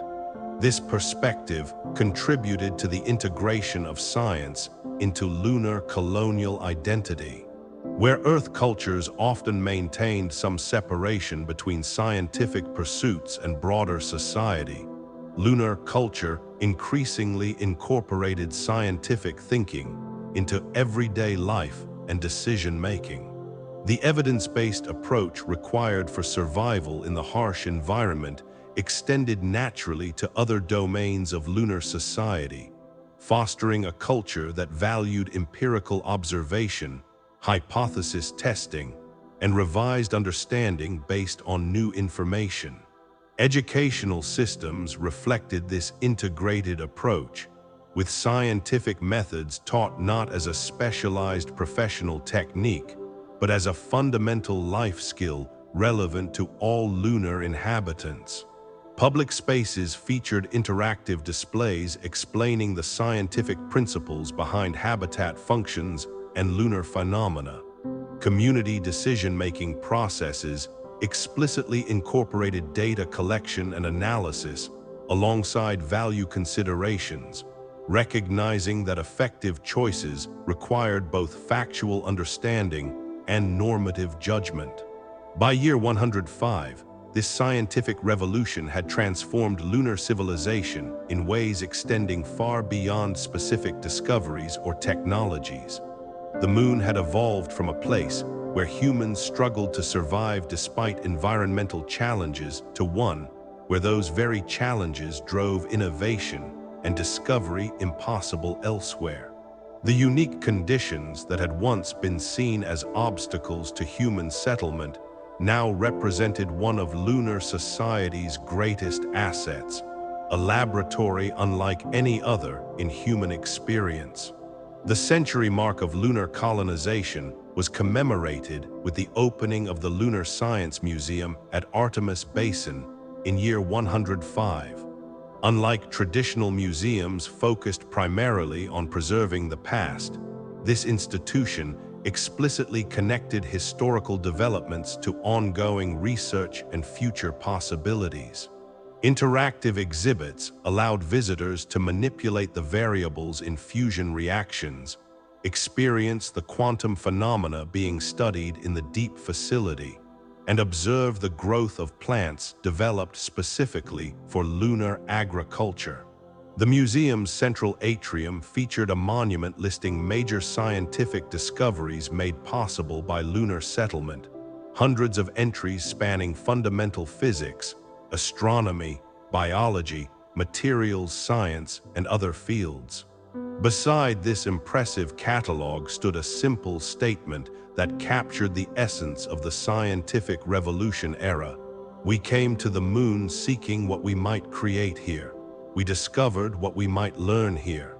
In that learning lies perhaps our greatest creation." As lunar civilization moved beyond its first century, the scientific foundations established during this period would continue to shape its development and its relationship with Earth. Knowledge had become one of the moon's most valuable exports, contributing to a reciprocal relationship where each world offered the other unique benefits impossible to generate alone. The lunar laboratory had become an essential component of humanity's collective intellectual enterprise, expanding not just where humans could live, but what humans could know. Part 10: Lunar Metropolitan Era of Cities on the Moon. The scientific revolution that transformed lunar civilization during the previous 15 years laid the groundwork for an equally profound urban evolution. Between years 106 and 120, lunar settlements underwent a remarkable transition from functional habitats focused primarily on survival to genuine cities with diverse districts, complex infrastructure, and rich community life. This period marked the emergence of the moon as not merely a place where humans lived and worked, but as a world with its own distinctive urban environments, shaped by both necessity and aspiration. This transformation began most visibly at Artemis Basin, where the expanding network of interconnected habitats developed into Luna City, the first true lunar metropolis. Unlike earlier settlements that had grown incrementally through the addition of standardized modules, Luna City emerged from a comprehensive urban planning process initiated in year 106. The Lunar Architectural Council, composed of engineers, urban designers, and community representatives, developed a blueprint for intentional growth that balanced technical requirements with human needs. The city evolved as a series of concentric rings surrounding the original Artemis Basin settlement. The innermost ring contained the historic first habitats, now preserved as museums and cultural centers that maintained connection with the colony's origins. Surrounding this core, the administrative ring housed governance facilities, educational institutions, and central services. Beyond that extended the main residential districts, configured as neighborhood pods with distinct community identities while maintaining consistent life support integration. Most innovative was the outermost green ring, completed in year 110, a continuous band of agricultural and recreational space that encircled the urban core.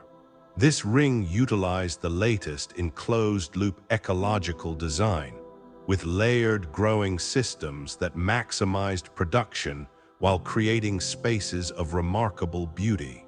Residents could walk the entire 5-kilometer circumference through varying landscapes of food production, ornamental gardens, and small forests of earth trees carefully selected for optimal growth in lunar conditions. The integrated design addressed both practical and psychological needs. Physically, it created efficient circulation patterns for people, resources, and energy.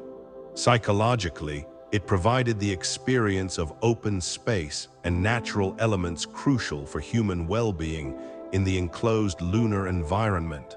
The architectural approach incorporated numerous small plazas, corridors with varying ceiling heights, and strategic viewports that created a sense of spaciousness, despite the actual constraints of pressurized habitats.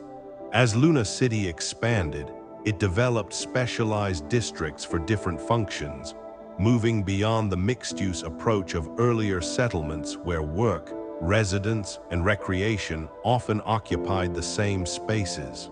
The manufacturing quarter consolidated industrial processes in facilities optimized for specific production methods, enhancing efficiency while reducing resident exposure to potential hazards. The research district clustered laboratories and testing facilities around the Lunar City branch of Lunar University, fostering collaboration among scientific disciplines. The cultural commons provided dedicated spaces for artistic creation, performance, and community gatherings. This specialization reflected the increasing sophistication of lunar society and its transition from survival-focused pioneer community to complex urban civilization. Where early settlers had necessarily been generalists performing multiple roles, Lunar City residents increasingly specialized in particular professions, relying on the broader urban system to meet their diverse needs. This specialization enhanced productivity while creating a more interdependent social fabric. By year 115, Lunar City's population exceeded 12,000 residents, a scale that created both challenges and opportunities. The challenges included maintaining effective governance of a population too large for the direct participatory approaches of smaller settlements. The opportunities included the emergence of a genuinely diverse urban culture with space for specialized interests, niche communities, and cultural innovation impossible in smaller populations. While Lunar City represented the most dramatic urban development, similar transformations occurred at other major settlements. Mare Tranquillitatis evolved into Apollo City, with a population of 8,000 by year 118 and an urban structure optimized around its industrial base. The Farside Scientific Reserve expanded into Farside City, home to 6,000 researchers and support staff living in a uniquely designed urban environment that maintained the strict emissions controls required for sensitive astronomical instruments. Connecting these growing population centers required advances in infrastructure far beyond the transportation and communication systems of previous decades. The automated transport network, completed in year 112, represented a quantum leap in lunar mobility. This system integrated the existing maglev tunnels with a new network of automated surface vehicles, subsurface freight tubes, and limited short-range hopper service to create seamless transportation across all major settled regions of the Moon. The system's most innovative element was its adaptive routing technology. Unlike Earth transportation networks with fixed routes and schedules, the lunar network continuously reconfigured based on real-time demand, energy availability, and environmental conditions. Automated vehicles ranging from single-passenger pods to large cargo transporters shared the same physical infrastructure, but followed dynamically generated paths optimized for their specific requirements. This approach maximized efficiency while minimizing the resources required for infrastructure construction and maintenance. For surface transportation between settlements, the Horizon rover system introduced in year 114 revolutionized long-distance travel. These pressurized vehicles combine the reliability of ground transportation with speeds previously possible only with hoppers. Utilizing superconducting magnetic levitation over prepared routes, the rovers could maintain speeds of 500 kilometers per hour while consuming minimal energy. Solar collection panels allowed self-sufficient operation during daylight periods, with backup power systems for lunar night travel. The rover's modular design accommodated various configurations: passenger transport, scientific expeditions, or cargo hauling, making them the versatile workhorses of inter-settlement travel. Within urban environments, infrastructure advances focused on enhancing quality of life while minimizing resource consumption. Sophisticated waste reclamation systems achieved near-perfect cycling of materials through urban metabolism. The integrated resource management system implemented in Lunar City in year 113 tracked the flow of all materials through the urban system, from initial import or production through various uses and ultimately to recycling, ensuring that virtually nothing was lost from the closed-loop economy. This system applied particularly to water, the most precious resource in lunar habitation. Advanced purification technologies removed contaminants at the molecular level, allowing water to cycle through potable, gray, and black water stages before returning to potable quality with minimal loss. Similar principles applied to atmospheric management, with integrated systems that maintained optimal air composition while recovering molecules that would otherwise be lost through inevitable small leaks or airlock operations. Perhaps the most transformative infrastructure development was the integration of virtual reality environments to complement physical spaces. The Lunar Environmental Extension Network, deployed throughout major settlements by year 116, created a bridge between the necessarily confined physical habitats and limitless virtual environments. This system went far beyond earlier recreational applications of virtual reality to create genuine extensions of lunar living space accessible through lightweight interface devices. The most popular applications created virtual outdoor environments, Earth's forests, mountains, oceans, and other natural settings inaccessible to lunar inhabitants, rendered with multisensory fidelity that provided psychological relief from habitat confinement. Beyond recreation, the system supported virtual workspaces that reduced physical space requirements for offices and collaboration centers. Educational applications allowed students to experience Earth environments firsthand, enhancing their understanding of their ancestral world despite never having visited it physically. Crucially, these virtual environments were not escapes from lunar reality, but extensions of it, integrated with physical spaces through mixed reality interfaces. A habitat wall might appear to open onto a virtual forest that responded to the actual time of day and environmental conditions in the physical habitat.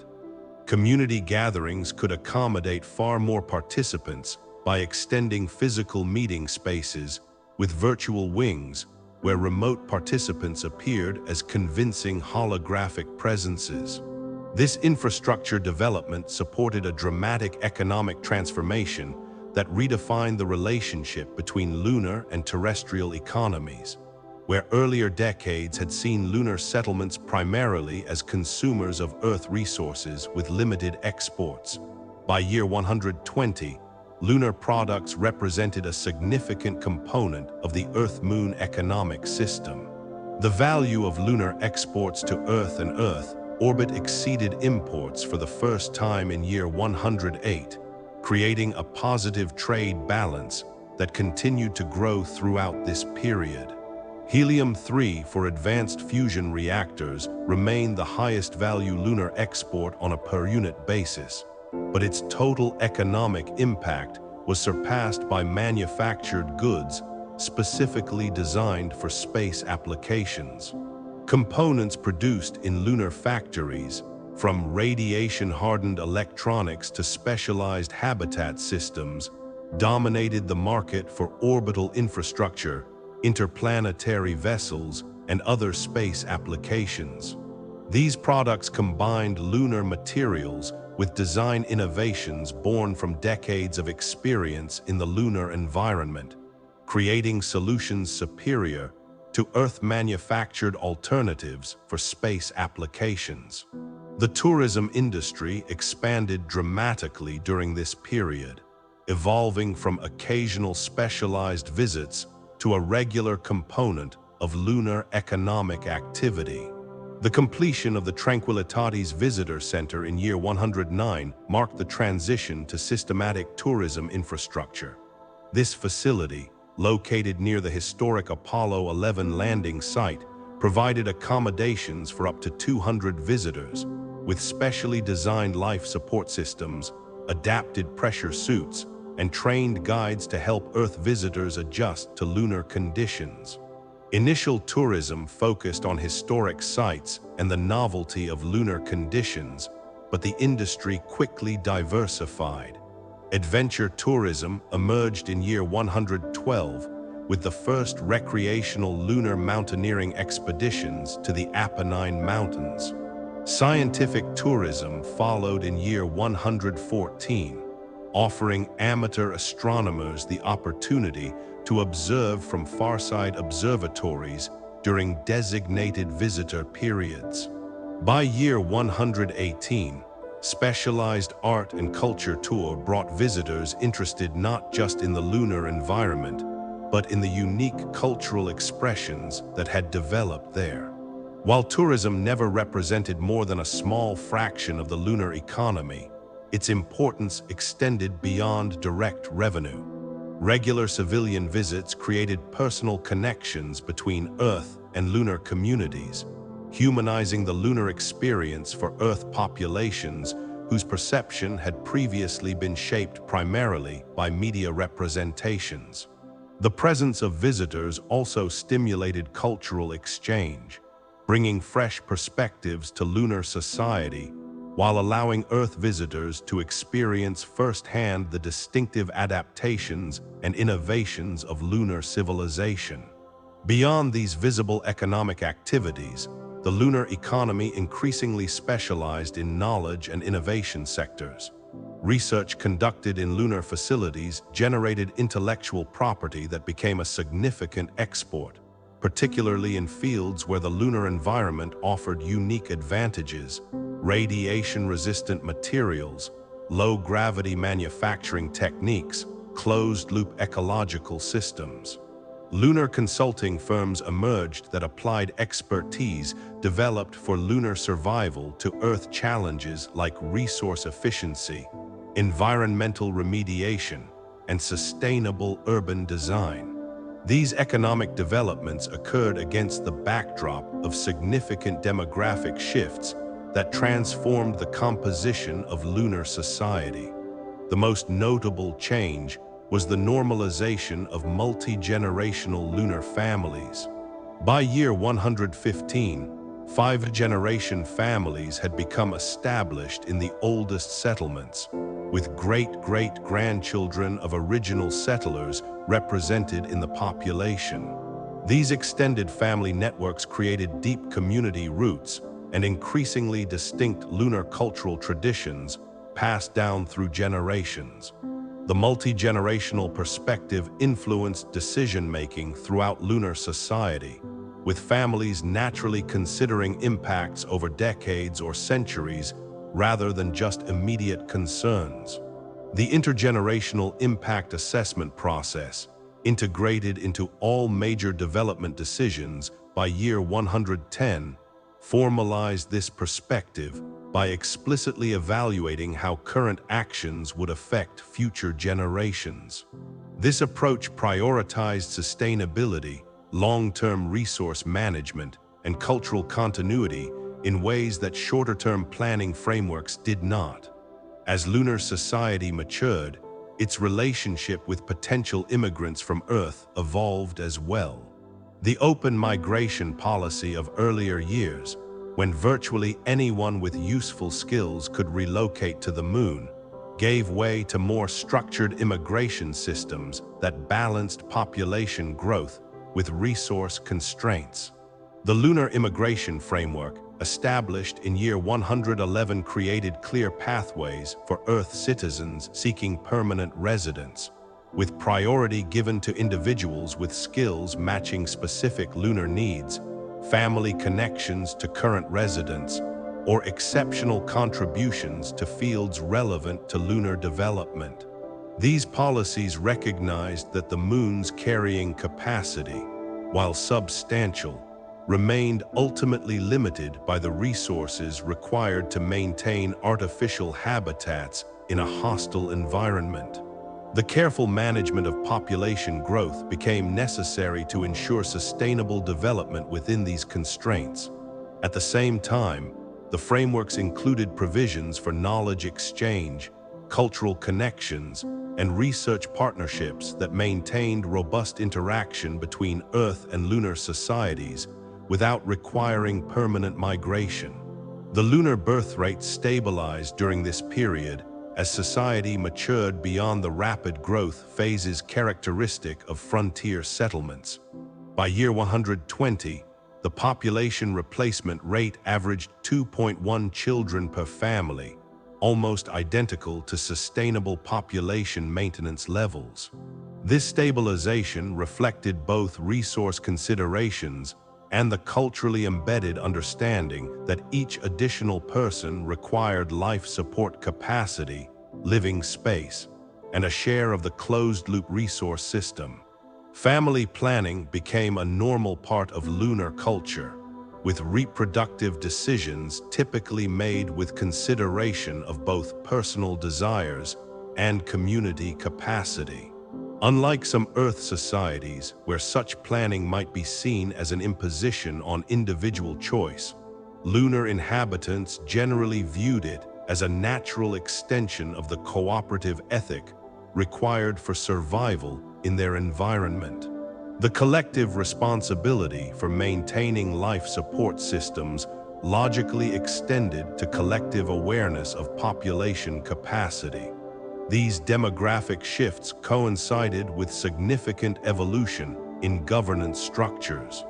The Lunar Council system expanded beyond its original limited scope to encompass comprehensive governance responsibilities across all settled regions. The Council reform of year 112 created a two-tier structure. Local councils representing individual settlements or districts within larger cities, and the Central Council addressing moon-wide issues requiring coordinated action. This structure balanced local autonomy with unified direction on matters affecting all lunar inhabitants. Local councils maintained primary authority over issues specific to their communities, cultural activities, local resource allocation, community development, while participating in Central Council deliberations on broader concerns like interregional transport, scientific coordination, or Earth relations. The system acknowledged the increasing diversity among lunar communities while maintaining essential cooperation on shared challenges. Representation and rights were formalized through the updated Lunar Charter, adopted in year 114. This document expanded on the earlier Charter of Rights to create a comprehensive framework for lunar governance. It established clear criteria for representation, with council seats allocated based on population size, resource contribution, and historical significance, ensuring that both large cities and smaller specialized settlements had appropriate voice in collective decisions. The Charter explicitly enumerated the rights and responsibilities of lunar citizenship, recognizing both individual liberties and collective obligations inherent in a society where survival depended on shared life support systems. It established transparent processes for resolving conflicts between settlements, outlined resource-sharing principles during shortages, and created judicial mechanisms for addressing violations of community standards. Perhaps most significantly, it defined the relationship between the individual and the community in terms that acknowledged their interdependence, rather than positioning them as potentially antagonistic interests. The relationship between lunar civilization and Earth transformed dramatically during this period, evolving from oversight to genuine partnership. The Earth-Moon Coordination Council, established after the Dark Years, expanded its scope to address the increasingly complex interactions between the two worlds. Regular summit meetings brought together leadership from both Earth and lunar governing bodies to address shared challenges ranging from resource exchange to scientific collaboration to long-term solar system development. The Mutual Recognition Accord of year 117 represented a watershed in this relationship. This agreement, signed by all major Earth nations and the Lunar Central Council, formally acknowledged lunar self-governance within its sphere while establishing frameworks for continued cooperation. It created reciprocal recognition of qualifications and certifications, facilitating professional movement between worlds. It established principles for intellectual property protection that respected the contributions of both Earth and lunar innovation. Perhaps most importantly, it explicitly recognized lunar settlements collectively as a legitimate self-governing entity with standing in interplanetary affairs. This recognition did not constitute full political independence in the traditional sense. The unique constraints of lunar habitation required ongoing relationship with Earth rather than complete separation. However, it acknowledged that after more than a century of development, lunar civilization had achieved a maturity and distinctiveness that warranted respect as a partner rather than subordinate in human affairs beyond Earth. By year 120, the lunar metropolitan era had transformed the Moon from an outpost maintained through determination and technology into a world with genuine cities, complex economic systems, stable demographic patterns, and mature governance structures. The population had grown to approximately 27,000 permanent residents across multiple urban centers, with distinctive cultural variations emerging between regions while maintaining shared lunar identity. This transformation was celebrated in year 120 with the Lunar City Centennial Exposition, a year-long series of events commemorating the 120th anniversary of the first permanent lunar settlement. The exposition showcased the remarkable journey from the first precarious modules at Shackleton Crater to the sophisticated urban environments that now housed tens of thousands across the lunar surface. Exhibitions highlighted technological innovations, cultural developments, and the unique society that had emerged in response to lunar conditions. The Centennial Address, delivered by the Central Council Chair in the main dome of Lunar City, captured the significance of the metropolitan era. Our grandparents built habitats where humans could survive. Our parents expanded those habitats into settlements where humans could live. We have transformed those settlements into cities where humans can thrive, create, and dream. The Moon is no longer simply a place we occupy.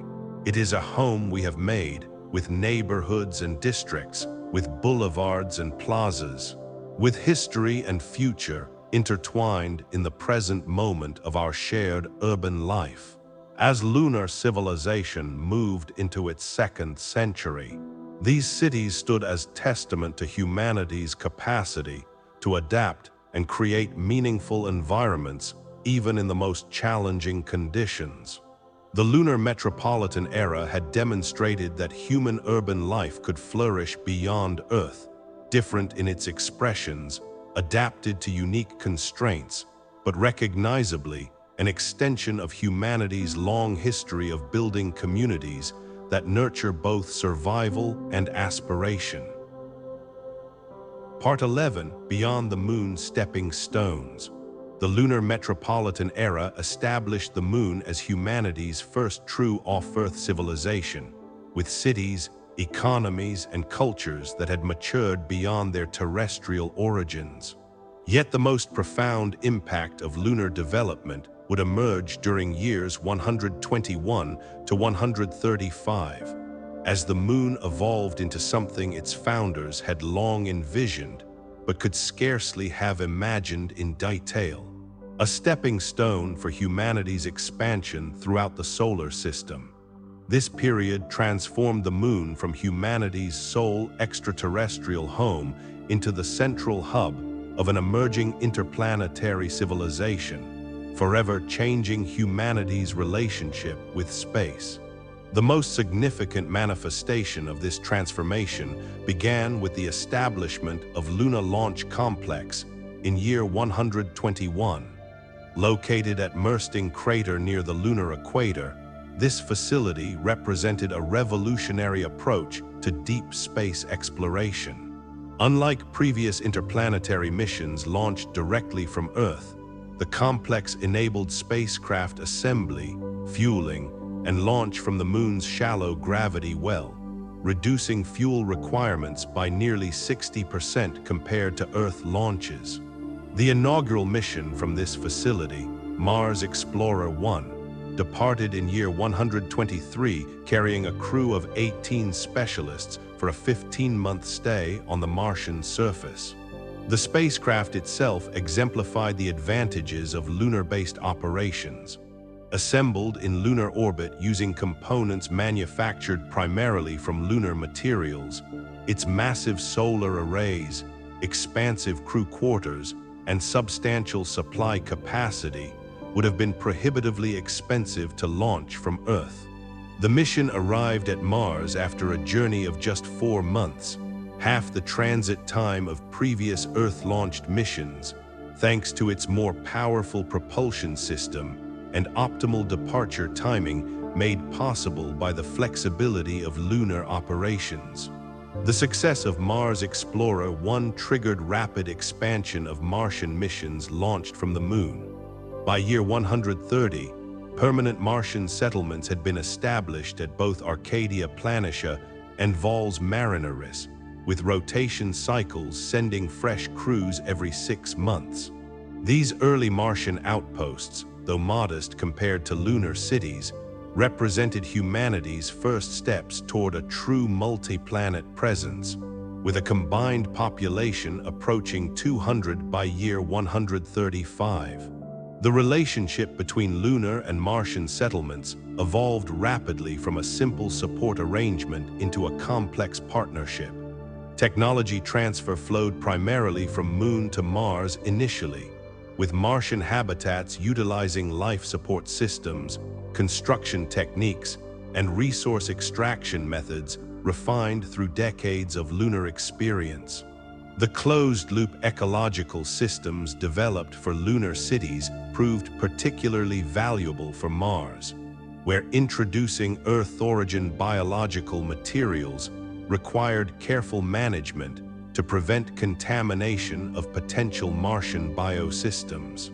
This knowledge exchange soon became bidirectional as Martian settlers developed innovations suited to their specific environment. The Martian atmospheric processors, which extracted oxygen and other useful gases from the carbon dioxide-rich atmosphere, inspired new approaches to gas handling in lunar vacuum facilities.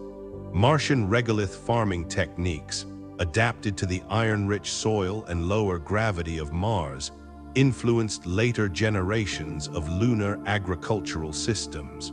Perhaps the most significant development was the establishment of the Lunar Mars Transit Authority in year 128. This joint governance body, with representatives from both lunar and Martian settlements, coordinated transportation, communication, and resource sharing between the two worlds. The authority established regular cargo flights delivering essential supplies to Mars while returning Martian samples and eventually modest exports to lunar facilities. It standardized communication protocols, emergency response procedures, and technical specifications for interplanetary vessels, creating the infrastructure backbone for regular traffic between worlds. The political relationship formalized in year 132 with the Interplanetary Coordination Treaty, establishing the first legal framework for cooperation between human settlements on different celestial bodies.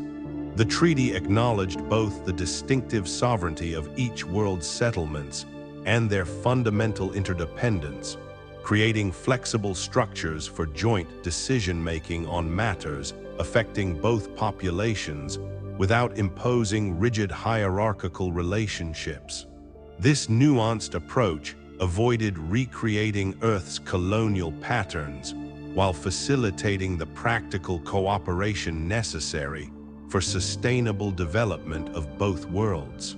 While Mars represented the most visible manifestation of the Moon's role as a stepping stone, equally transformative developments occurred in near-space resource utilization. The establishment of the Asteroid Resources Corporation in year 125 marked the beginning of systematic asteroid mining operations based from lunar facilities. Building on decades of robotic exploration of near-Earth asteroids, the Asteroid Resources Corporation deployed the first crewed asteroid mining vessel, Prospector 1, to asteroid 2008 EV5 in year 126. This mission demonstrated the feasibility of retrieving substantial resources from near-Earth asteroids and returning them to lunar processing facilities. Prospector extracted approximately 2,000 tons of water ice and carbonaceous materials from the asteroid, delivering these valuable resources to lunar orbit at a fraction of the cost of lifting equivalent mass from Earth. This success prompted rapid expansion of the asteroid mining fleet, with 5 vessels operating by year 130 and 11 by year 135. The processing complex at L1, completed in year 129, became the centerpiece of asteroid resource handling. Positioned at the Earth-Moon Lagrange Point 1, this sprawling facility received raw materials from asteroid mining vessels and performed initial processing before sending refined products to their final destinations. The complex specialized in 3 primary streams: volatiles, particularly water and carbon compounds, metals, with emphasis on platinum group elements rare on the lunar surface, and semiconducting materials useful for solar panel production. The economic impact of asteroid mining transformed lunar-Earth relations. Lunar facilities no longer depended primarily on Earth for materials unavailable in lunar regolith. Instead, they could access the vast resources of the asteroid belt, complementing lunar production with materials selected for their specific value. Earth, meanwhile, gained access to space-based resources without the enormous energy cost of lifting equivalent mass from its deep gravity well. The first commercial delivery of platinum group metals to Earth occurred in year 132, using a specialized re-entry capsule that delivered high-value, low-mass materials directly to terrestrial processing facilities. This resource acquisition triggered an economic boom throughout lunar settlements. Processing facilities expanded to handle the influx of extralunar materials. Manufacturing centers developed techniques for utilizing these new resources in production. Research laboratories explored the properties of materials that had previously been available only in limited quantities. The lunar gross product grew by an average of 8% annually during this period, creating prosperity that financed further expansion throughout the solar system. Facilitating both Martian settlement and asteroid mining required revolutionary advances in deep space communications. The Lunar Far Side Communications Complex, begun in year 124 and completed in year 127, transformed the radio-quiet lunar hemisphere into the communications hub for humanity's interplanetary activities. This extensive facility combined traditional radio transmission capabilities with optical communication arrays and quantum communication experiments, creating the most sophisticated deep space communication network in human history. The complex operated under strict protocols that maintained the radio-quiet environment necessary for the sensitive astronomical observations that had characterized the far side for decades. Communication transmitters were carefully positioned in valleys to minimize spillover into astronomical observation zones. Optical communication systems, using laser light tightly focused on specific receivers, replaced radio for many applications, eliminating electromagnetic interference.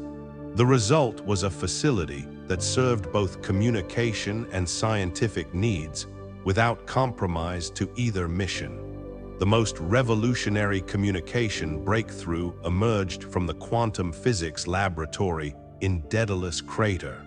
After years of theoretical work and increasingly sophisticated experiments, researchers achieved reliable quantum entanglement communication in year 130. This technology used pairs of quantum entangled particles separated across vast distances to transmit information instantaneously, regardless of the limits of light speed that constrained traditional communications. Initial applications were limited by the challenges of establishing and maintaining quantum entanglement across interplanetary distances. The first operational system, deployed between lunar and Martian settlements in year 133, achieved only modest data rates, sufficient for text messages and critical command signals, but inadequate for rich media transmission. Nevertheless, this represented a profound breakthrough, allowing real-time communication between planets without the minutes-long delays inherent in light-speed transmission across such distances. These communication advances enabled the emergence of what became known as the interplanetary internet, implemented through a series of protocols developed jointly by lunar, Earth, and Martian communication specialists. This system created a resilient network that could function despite the vast distances and variable connection quality between nodes. Time delay-tolerant networking allowed data to flow between worlds even with communication gaps of minutes or hours, using sophisticated caching and predictive transmission algorithms to maintain usable connections. By year 135, the interplanetary internet had evolved into a sophisticated system connecting all major human settlements in space. High-capacity, optical links provided real-time high-definition video between Earth and Moon. Delayed but comprehensive connections extended to Mars, with specialized software compensating for the inevitable light-speed delays. Limited bandwidth quantum channels provided instantaneous emergency communication capability across the solar system. This infrastructure bound humanity's expanding presence into a connected civilization, despite the vast physical separations involved. The Moon's role as a manufacturing center for space-based infrastructure expanded dramatically during this period. The Mare Imbrium shipyards, established in year 126, specialized in constructing vessels too large to be practically launched from Earth. These extensive facilities took advantage of lunar vacuum and low gravity to implement construction techniques impossible on Earth, producing spacecraft optimized for operation in the space environment rather than compromised by the need to launch from a planetary surface. The first major vessel completed at the shipyards, the Deep Space Transport Odyssey, launched in year 129. This massive craft, with habitat space for 30 crew members and cargo capacity exceeding 500 tons, represented a new scale of human presence in space. Constructed primarily from lunar aluminum and titanium, with life support systems derived from lunar habitat technology, Odyssey demonstrated the feasibility of building large-scale space infrastructure primarily from off-Earth resources. The specialized construction techniques developed at the shipyards revolutionized spacecraft design and manufacturing. Vacuum metallurgy allowed for precise control of material properties impossible in Earth's atmosphere. Large-scale 3D printing using regolith-derived materials produced complex structures without the weight constraints of Earth-launched components. Perhaps most significantly, the ability to test systems in actual vacuum conditions throughout the construction process eliminated many of the uncertainties inherent in Earth-based spacecraft manufacturing, where vacuum performance could only be estimated through simulation. Export of lunar-made spacecraft components became a major industry in its own right. Even vessels assembled in Earth orbit increasingly utilized structural elements, propulsion systems, and habitat modules manufactured on the Moon and delivered to orbit at lower cost than Earth-launched equivalents. By year 133, over 70% of all new spacecraft mass deployed throughout the inner solar system originated from lunar manufacturing facilities rather than Earth launch vehicles. This shift fundamentally altered the economics of space development, reducing costs while increasing capabilities beyond what would have been possible through Earth-based manufacturing alone. The expansion of human presence beyond the Moon inevitably influenced lunar identity and culture. Where earlier generations of lunar inhabitants had defined themselves primarily in relation to Earth, either through continuing connection or deliberate differentiation, the new generation increasingly saw themselves as part of a broader community of humanity beyond Earth. The perspective shifted from Earth-Moon dualism to a solar system scale that encompassed multiple human settlements across diverse environments. This perspective was most evident among young lunar citizens who had grown up during the expansion era. For them, Mars was not merely a distant destination, but a place where friends or family members might live, work, or study. Asteroid mining was not an abstract concept, but a normal career path that friends might pursue. The solar system as a whole was perceived not as a vast, empty void, but as a field of opportunities, resources, and potential homes for humanity. Cultural exchange with other off-Earth settlements accelerated this perspective shift. The Interplanetary Cultural Exchange Program, established in year 127, facilitated movement of artists, educators, and cultural representatives between lunar and Martian settlements. Virtual reality environments allowed real-time collaborative performances involving participants on multiple worlds, creating shared cultural experiences despite physical separation. Educational programs for children in all settlements included extensive material about other off-Earth environments, fostering understanding of the distinctiveness of each world while emphasizing their interconnection. The most articulate expression of this expanded identity came with the development of the solar citizens philosophy.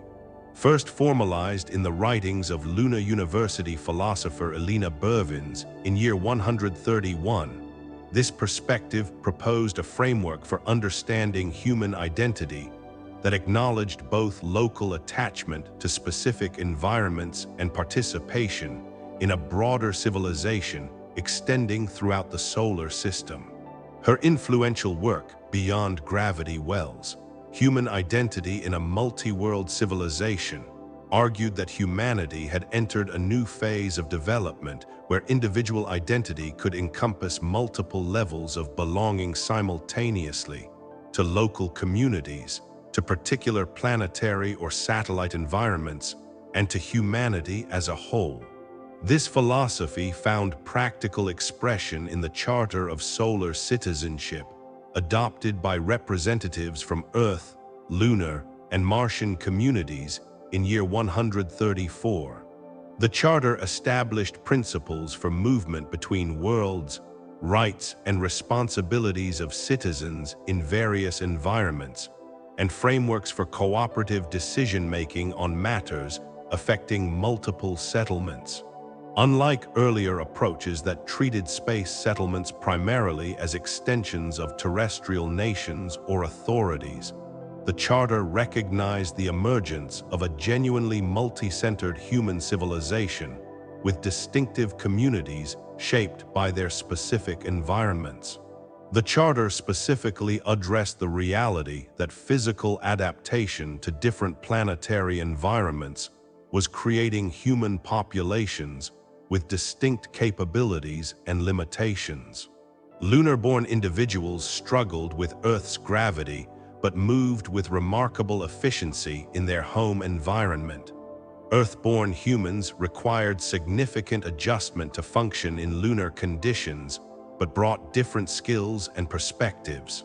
Martian settlers were beginning to show their own adaptations to the unique conditions of their world. The Charter affirmed the fundamental unity of humanity across these adaptations, while acknowledging the practical implications of environmental specialization.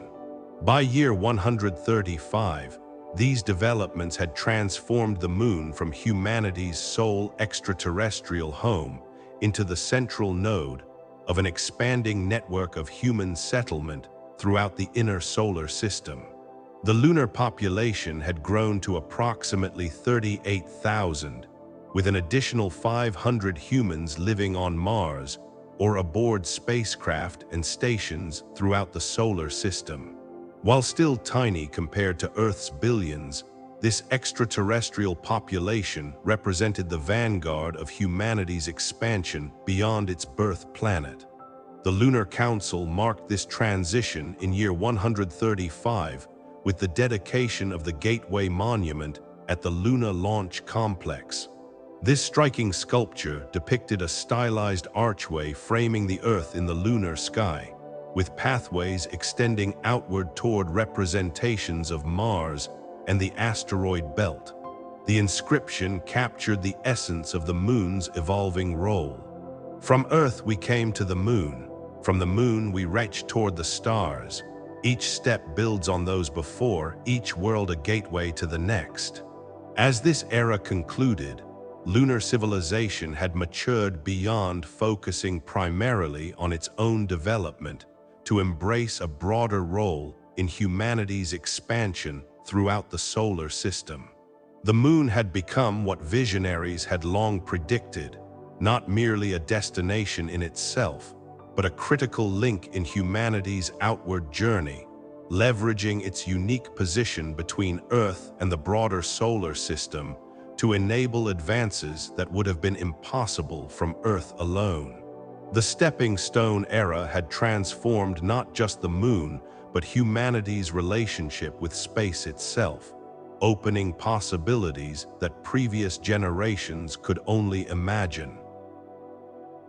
Part 12, a mature lunar civilization of a home among the stars. The final chapter of humanity's first 150 years on the Moon represented the culmination of everything that came before. The pioneering struggles, hard-won triumphs, devastating setbacks, and remarkable innovations that transformed a hostile alien landscape into a thriving human civilization. During these years, lunar society reached full maturity, characterized by demographic stability, comprehensive infrastructure, equal partnership with Earth, and distinctive contributions to human civilization as a whole. This period marked the transition from a civilization still defining itself to one secure in its identity, capabilities, and place within the broader human experience. The most visible manifestation of this maturity came in the form of significant population milestones. In year 138, the lunar census recorded 50,000 permanent residents spread across 7 major urban centers and dozens of smaller specialized settlements. This represented a remarkable increase from the handful of pioneers who had established the first precarious foothold on the lunar surface a century and a half earlier. By year 145, the population had grown to approximately 65,000, and by the sesquicentennial year, it approached 75,000, still a tiny fraction of Earth's billions, but a substantial and self-sustaining society. More significant than raw numbers was the demographic stability achieved during this period. The population growth rate settled at approximately 2.5% annually, enough to ensure continuing vitality without straining the Moon's carefully balanced resource systems. This growth came from a nearly equal combination of natural increase within the lunar population and selective immigration from Earth, maintaining genetic diversity while preserving the cultural continuity of lunar society. Birth rates stabilized at levels that reflected both the resource constraints of lunar living and the extended reproductive timeframes available to lunar-born women, whose reduced gravity exposure appeared to delay reproductive aging compared to Earth norms. The average lunar family had 2.3 children, typically spaced over a longer reproductive period than Earth families. Medical advances had extended the healthy reproductive years, allowing lunar inhabitants to establish careers before starting families without facing the biological time pressures common on Earth. Multi-generational lunar families became the norm rather than the exception. By year 140, approximately 60% of lunar residents could trace their family presence on the Moon back at least 3 generations, with some prominent families now including 6th-generation lunar-born members. These extended family networks created deep social continuity, with knowledge, traditions, and perspectives passing through multiple generations of lunar experience. This generational depth transformed lunar identity. Where early generations had often defined themselves in relation to Earth, either through continuing connection or deliberate differentiation, most lunar citizens now viewed their lunar identity as primary and self-sufficient. The Earth remained important as humanity's ancestral home and partner, but no longer served as the reference point against which lunar society measured itself. Young lunar citizens increasingly viewed their identity as simply human, humans adapted to and shaped by the lunar environment, distinct from but connected to their terrestrial cousins. Supporting this stable population was an infrastructure network that had reached technical maturity, characterized by comprehensive integration, resilience, and near-perfect efficiency. The transportation systems that had evolved over decades achieved full integration in year 142 with the completion of the Unified Transit Network. This system seamlessly connected all lunar settlements through a combination of high-speed maglev tunnels, surface transport routes, and automated traffic management systems that optimized movement of people and goods across the entire lunar surface. The network centered on 7 major hubs corresponding to the largest lunar cities, with spoke connections to smaller settlements and specialized facilities. The automated routing system could identify optimal pathways based on urgency, energy efficiency, or passenger preference, maintaining near-continuous movement between any 2 points on the lunar surface. For the first time, a lunar inhabitant could travel from any settlement to any other without complex planning or specialized vehicles, a level of mobility previously available only within individual urban centers. This physical connectivity complemented the information integration achieved through the lunar-wide quantum communication network completed in year 139. This system provided instantaneous, secure communication throughout lunar settlements, using quantum entanglement to eliminate the slight delays that had characterized earlier communication systems. The network supported not just person-to-person communication, but also the seamless operation of distributed systems, resource management, environmental control, and emergency response protocols operated as cohesive wholes across physically separated locations. Perhaps the most remarkable infrastructure achievement came in the form of 99% closed-loop resource systems implemented throughout lunar settlements by year 144. These systems approached the theoretical maximum efficiency for recycling and reuse of essential materials, water, atmosphere, organic compounds, and manufactured goods. Advanced molecular separation technologies recovered substances that earlier systems had been unable to reclaim, while artificial intelligence optimized resource flows throughout the integrated urban metabolism. Water reclamation achieved particular sophistication, with advanced purification technologies recovering 99.8% of all water that entered the waste stream. Atmospheric management systems maintained optimal composition while minimizing losses during airlock operations or through inevitable small leaks. Even manufactured goods were designed for complete component recovery at end of life, with materials flowing back into production streams rather than accumulating as waste. These closed-loop systems were complemented by sustainable extraction of lunar resources and controlled importation of materials unavailable in the lunar environment. Resource mapping had identified sufficient water ice at the lunar poles to support the projected population for several centuries, with extraction rates carefully calibrated to remain well below natural replenishment from occasional comet impacts.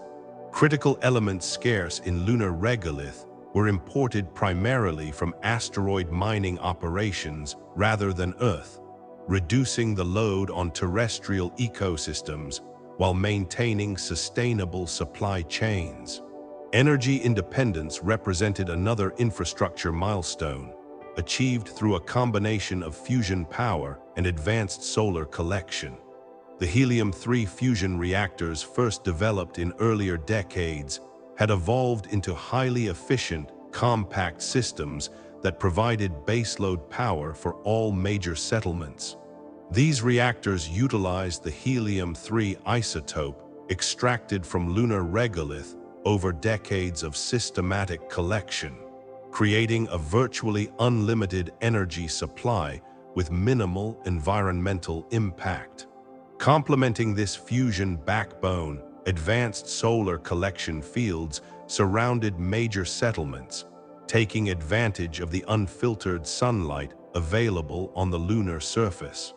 Third-generation photovoltaic systems achieved conversion efficiencies approaching 60%, significantly higher than Earth-based equivalents limited by atmospheric filtering.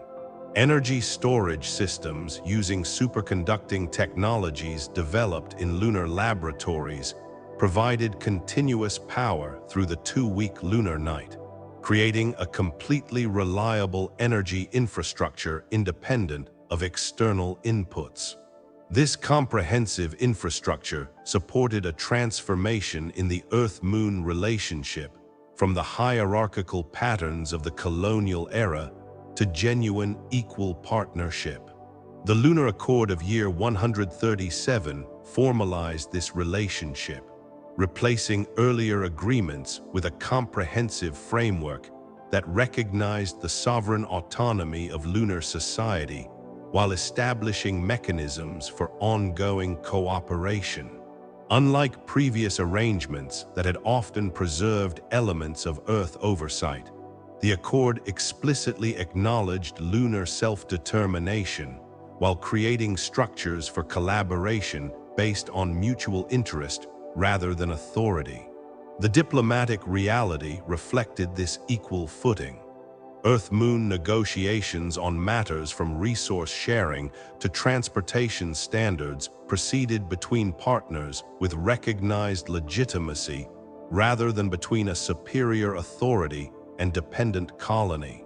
Lunar representatives participated in Earth-based international forums addressing solar system governance, environmental management, and long-term human development. The lunar perspective, shaped by generations of experience living beyond Earth, increasingly influenced human thinking about sustainability, closed-loop systems, and long-term planning. This equal partnership status evolved alongside continuing mutual dependency in certain key areas. Earth remained the primary source of genetic diversity, agricultural germplasm, and complex biological systems difficult to replicate in lunar conditions. The Moon provided Earth with rare resources, specialized manufacturing capabilities, and the launching point for further space development. This interdependence created a relationship of complementary strengths rather than dominance and subordination, with each world offering the other valuable capabilities unavailable locally. Cultural exchange flourished in this context of mutual respect. The Terrestrial Lunar Cultural Exchange Program, expanded significantly in year 140, facilitated movement of artists, scholars, and performers between worlds. Earth artists spent extended periods in lunar cities, creating works influenced by low gravity, enclosed habitats, and the stark lunar landscape. Lunar cultural creators brought their unique aesthetic sensibilities to Earth audiences, offering perspectives shaped by generations of off-world living. Tourism between worlds reached unprecedented levels, with approximately 5,000 Earth visitors traveling to the Moon annually by year 145. These visits went far beyond the limited exposure of earlier tourism to include extended stays, cultural immersion programs, and specialized experiences from lunar mountaineering to participation in vacuum arts performances. Conversely, a steady stream of lunar citizens visited Earth, primarily for educational experiences impossible to replicate through virtual means, immersion in natural ecosystems, exposure to Earth's tremendous biodiversity, and connection with humanity's ancestral environment. This mature relationship provided the context for lunar society's substantial contributions to humanity as a whole. Scientific discoveries made possible by the unique lunar environment transformed human understanding across multiple disciplines.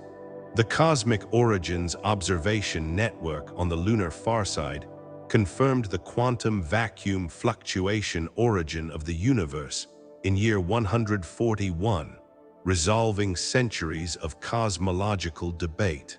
The Deep Lunar Physics Laboratory demonstrated the first stable room temperature superconductor in year 143, a breakthrough that had eluded Earth-based researchers due to gravitational effects on molecular alignment.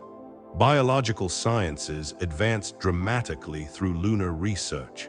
The Lunar Adaptation Study, a multi-generational research program examining human physiological changes in lunar conditions, provided unprecedented insights into human biological plasticity. This research identified unexpected adaptations, from cardiovascular system reconfigurations to subtle shifts in sensory processing, that enhanced understanding of human development beyond the conditions that shaped our evolutionary history. These discoveries informed medical treatments not just for lunar inhabitants, but for Earth populations as well, particularly for conditions involving bone density, circulation, or adaptation to changing environments. Technologies developed for lunar conditions transformed life on Earth in ways early settlers could scarcely have imagined. The closed-loop resource management systems pioneered for lunar habitats were adapted for Earth applications, enabling unprecedented efficiency in water usage, waste processing, and material recovery. These technologies proved particularly valuable for regions experiencing water scarcity or environmental degradation, allowing communities to maintain high living standards with dramatically reduced resource consumption. Energy technologies transferred from lunar to terrestrial applications as well. While full-scale helium-3 fusion remained primarily lunar-based due to the isotope's scarcity on Earth, the plasma containment and energy extraction systems developed for lunar reactors were successfully adapted for alternative fusion approaches more suitable for Earth conditions. The lunar-developed superconducting energy storage systems, scaled up for terrestrial implementation, revolutionized renewable energy utilization by solving the intermittency challenges that had limited earlier solar and wind power systems. Perhaps the most profound lunar contributions came in the realm of culture and philosophy. The lunar perspective, shaped by generations living in an environment that required conscious maintenance of life support systems, fostered distinctive approaches to sustainability, community responsibility, and long-term thinking. The closed system ethics, developed by lunar philosopher Roger Muybridge in year 139, articulated principles for human activity that acknowledged the finite nature of all resource systems and the collective responsibility for their maintenance. This ethical framework influenced Earth approaches to environmental management, resource allocation, and intergenerational responsibility. Lunar artistic expressions achieved recognition for their unique characteristics and insights. The vacuum sculpture movement, pioneered by Kate Marley, gained international acclaim for works that explored the relationship between form, light, and void in ways impossible in Earth's atmosphere. The lunar architectural tradition, with its emphasis on creating psychologically nurturing environments within necessary physical constraints, influenced Earth designs for dense urban environments. The distinctive musical forms developed for lunar acoustics, emphasizing resonance patterns that interacted differently with human hearing in lunar atmospheric conditions, created entirely new sonic experiences for Earth audiences.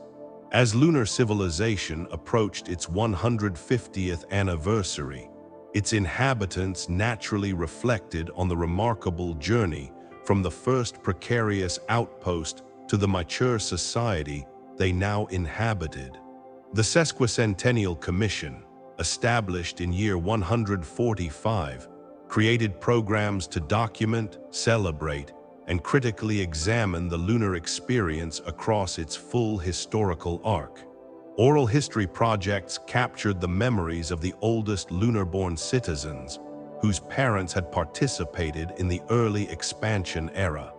Historical recreations allowed younger generations to experience simulations of conditions faced by the original settlers. Scholarly analyses examined the successes, failures, and unexpected developments that had shaped lunar civilization. The lessons learned through this comprehensive reflection were distilled into principles that might guide the next 150 years of lunar development.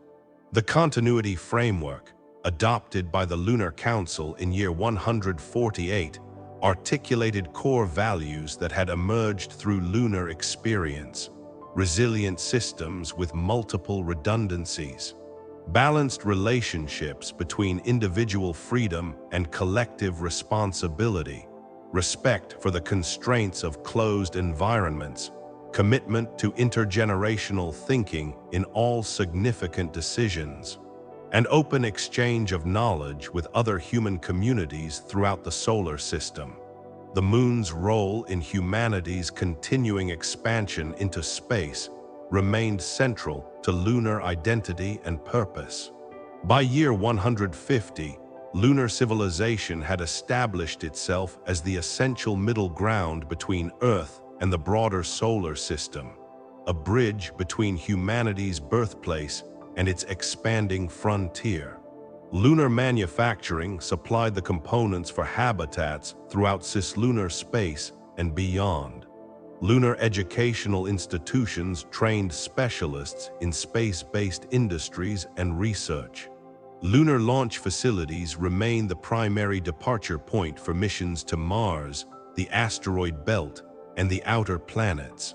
This role had evolved from the stepping stone conception of earlier eras to something more complex and bidirectional.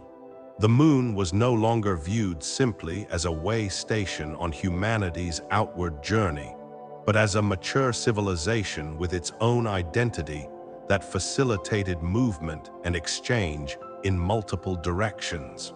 Lunar society received influences, resources, and people from both Earth and the emerging settlements elsewhere in the solar system, integrating them into its distinctive culture while sharing its own insights and capabilities outward.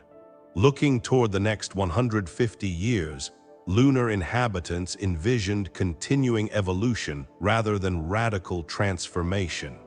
The foundations had been established for sustainable habitation, with infrastructure, governance systems, and cultural patterns adapted to lunar conditions.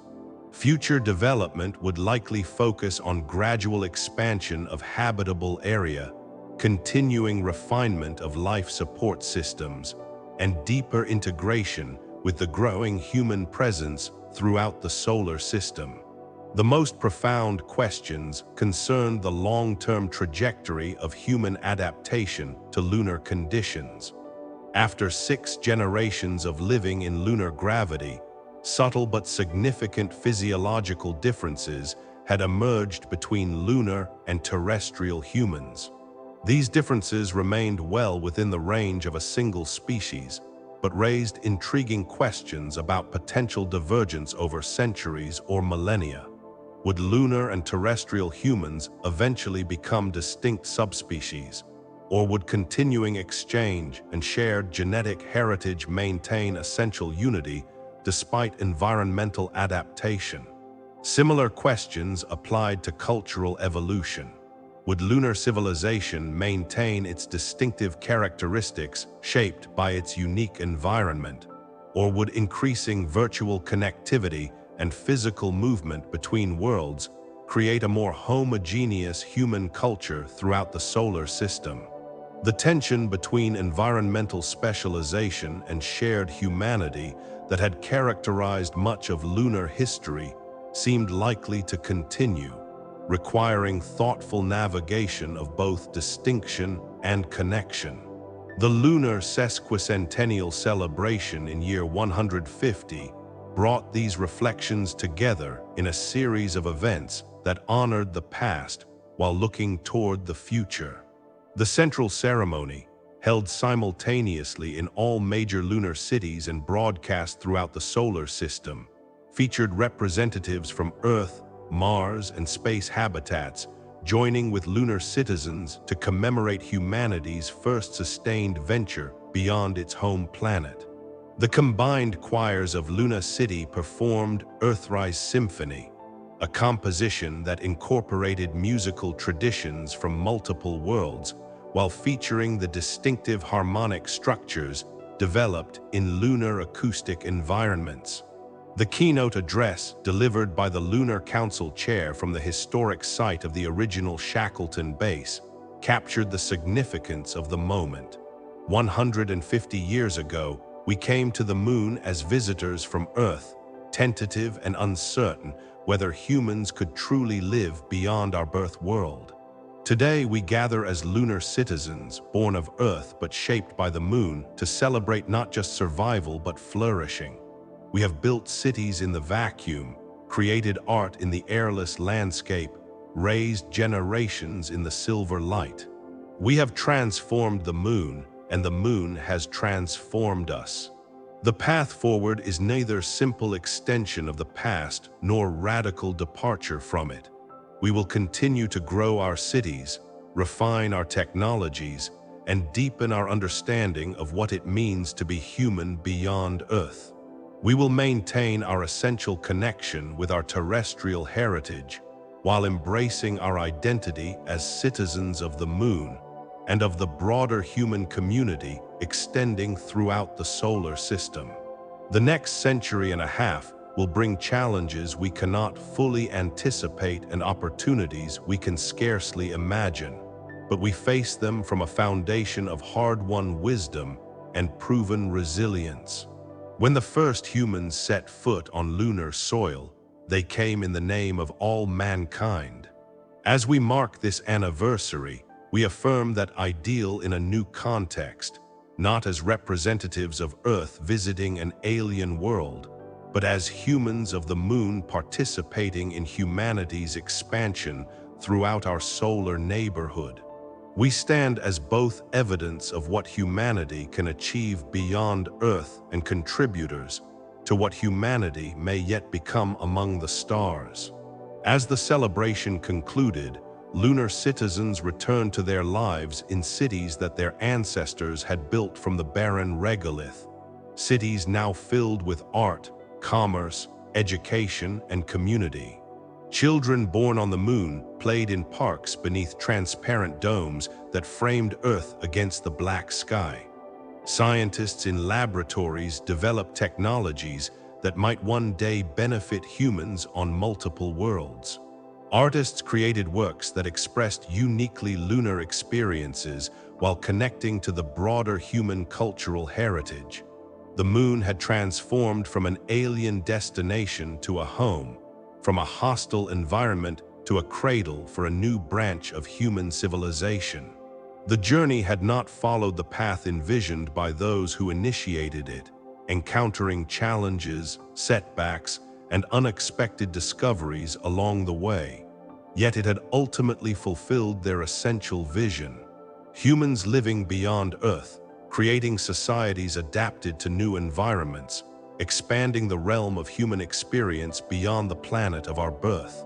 The lunar experience had demonstrated not just human technological capability, but human adaptability, our capacity to create meaning, community, and belonging even in the most challenging environments. As Earth rose once again over the lunar horizon, casting its blue light across the domes and spires of lunar cities, it illuminated not just what humanity had accomplished, but what might yet be possible as our species continued its journey into the cosmos.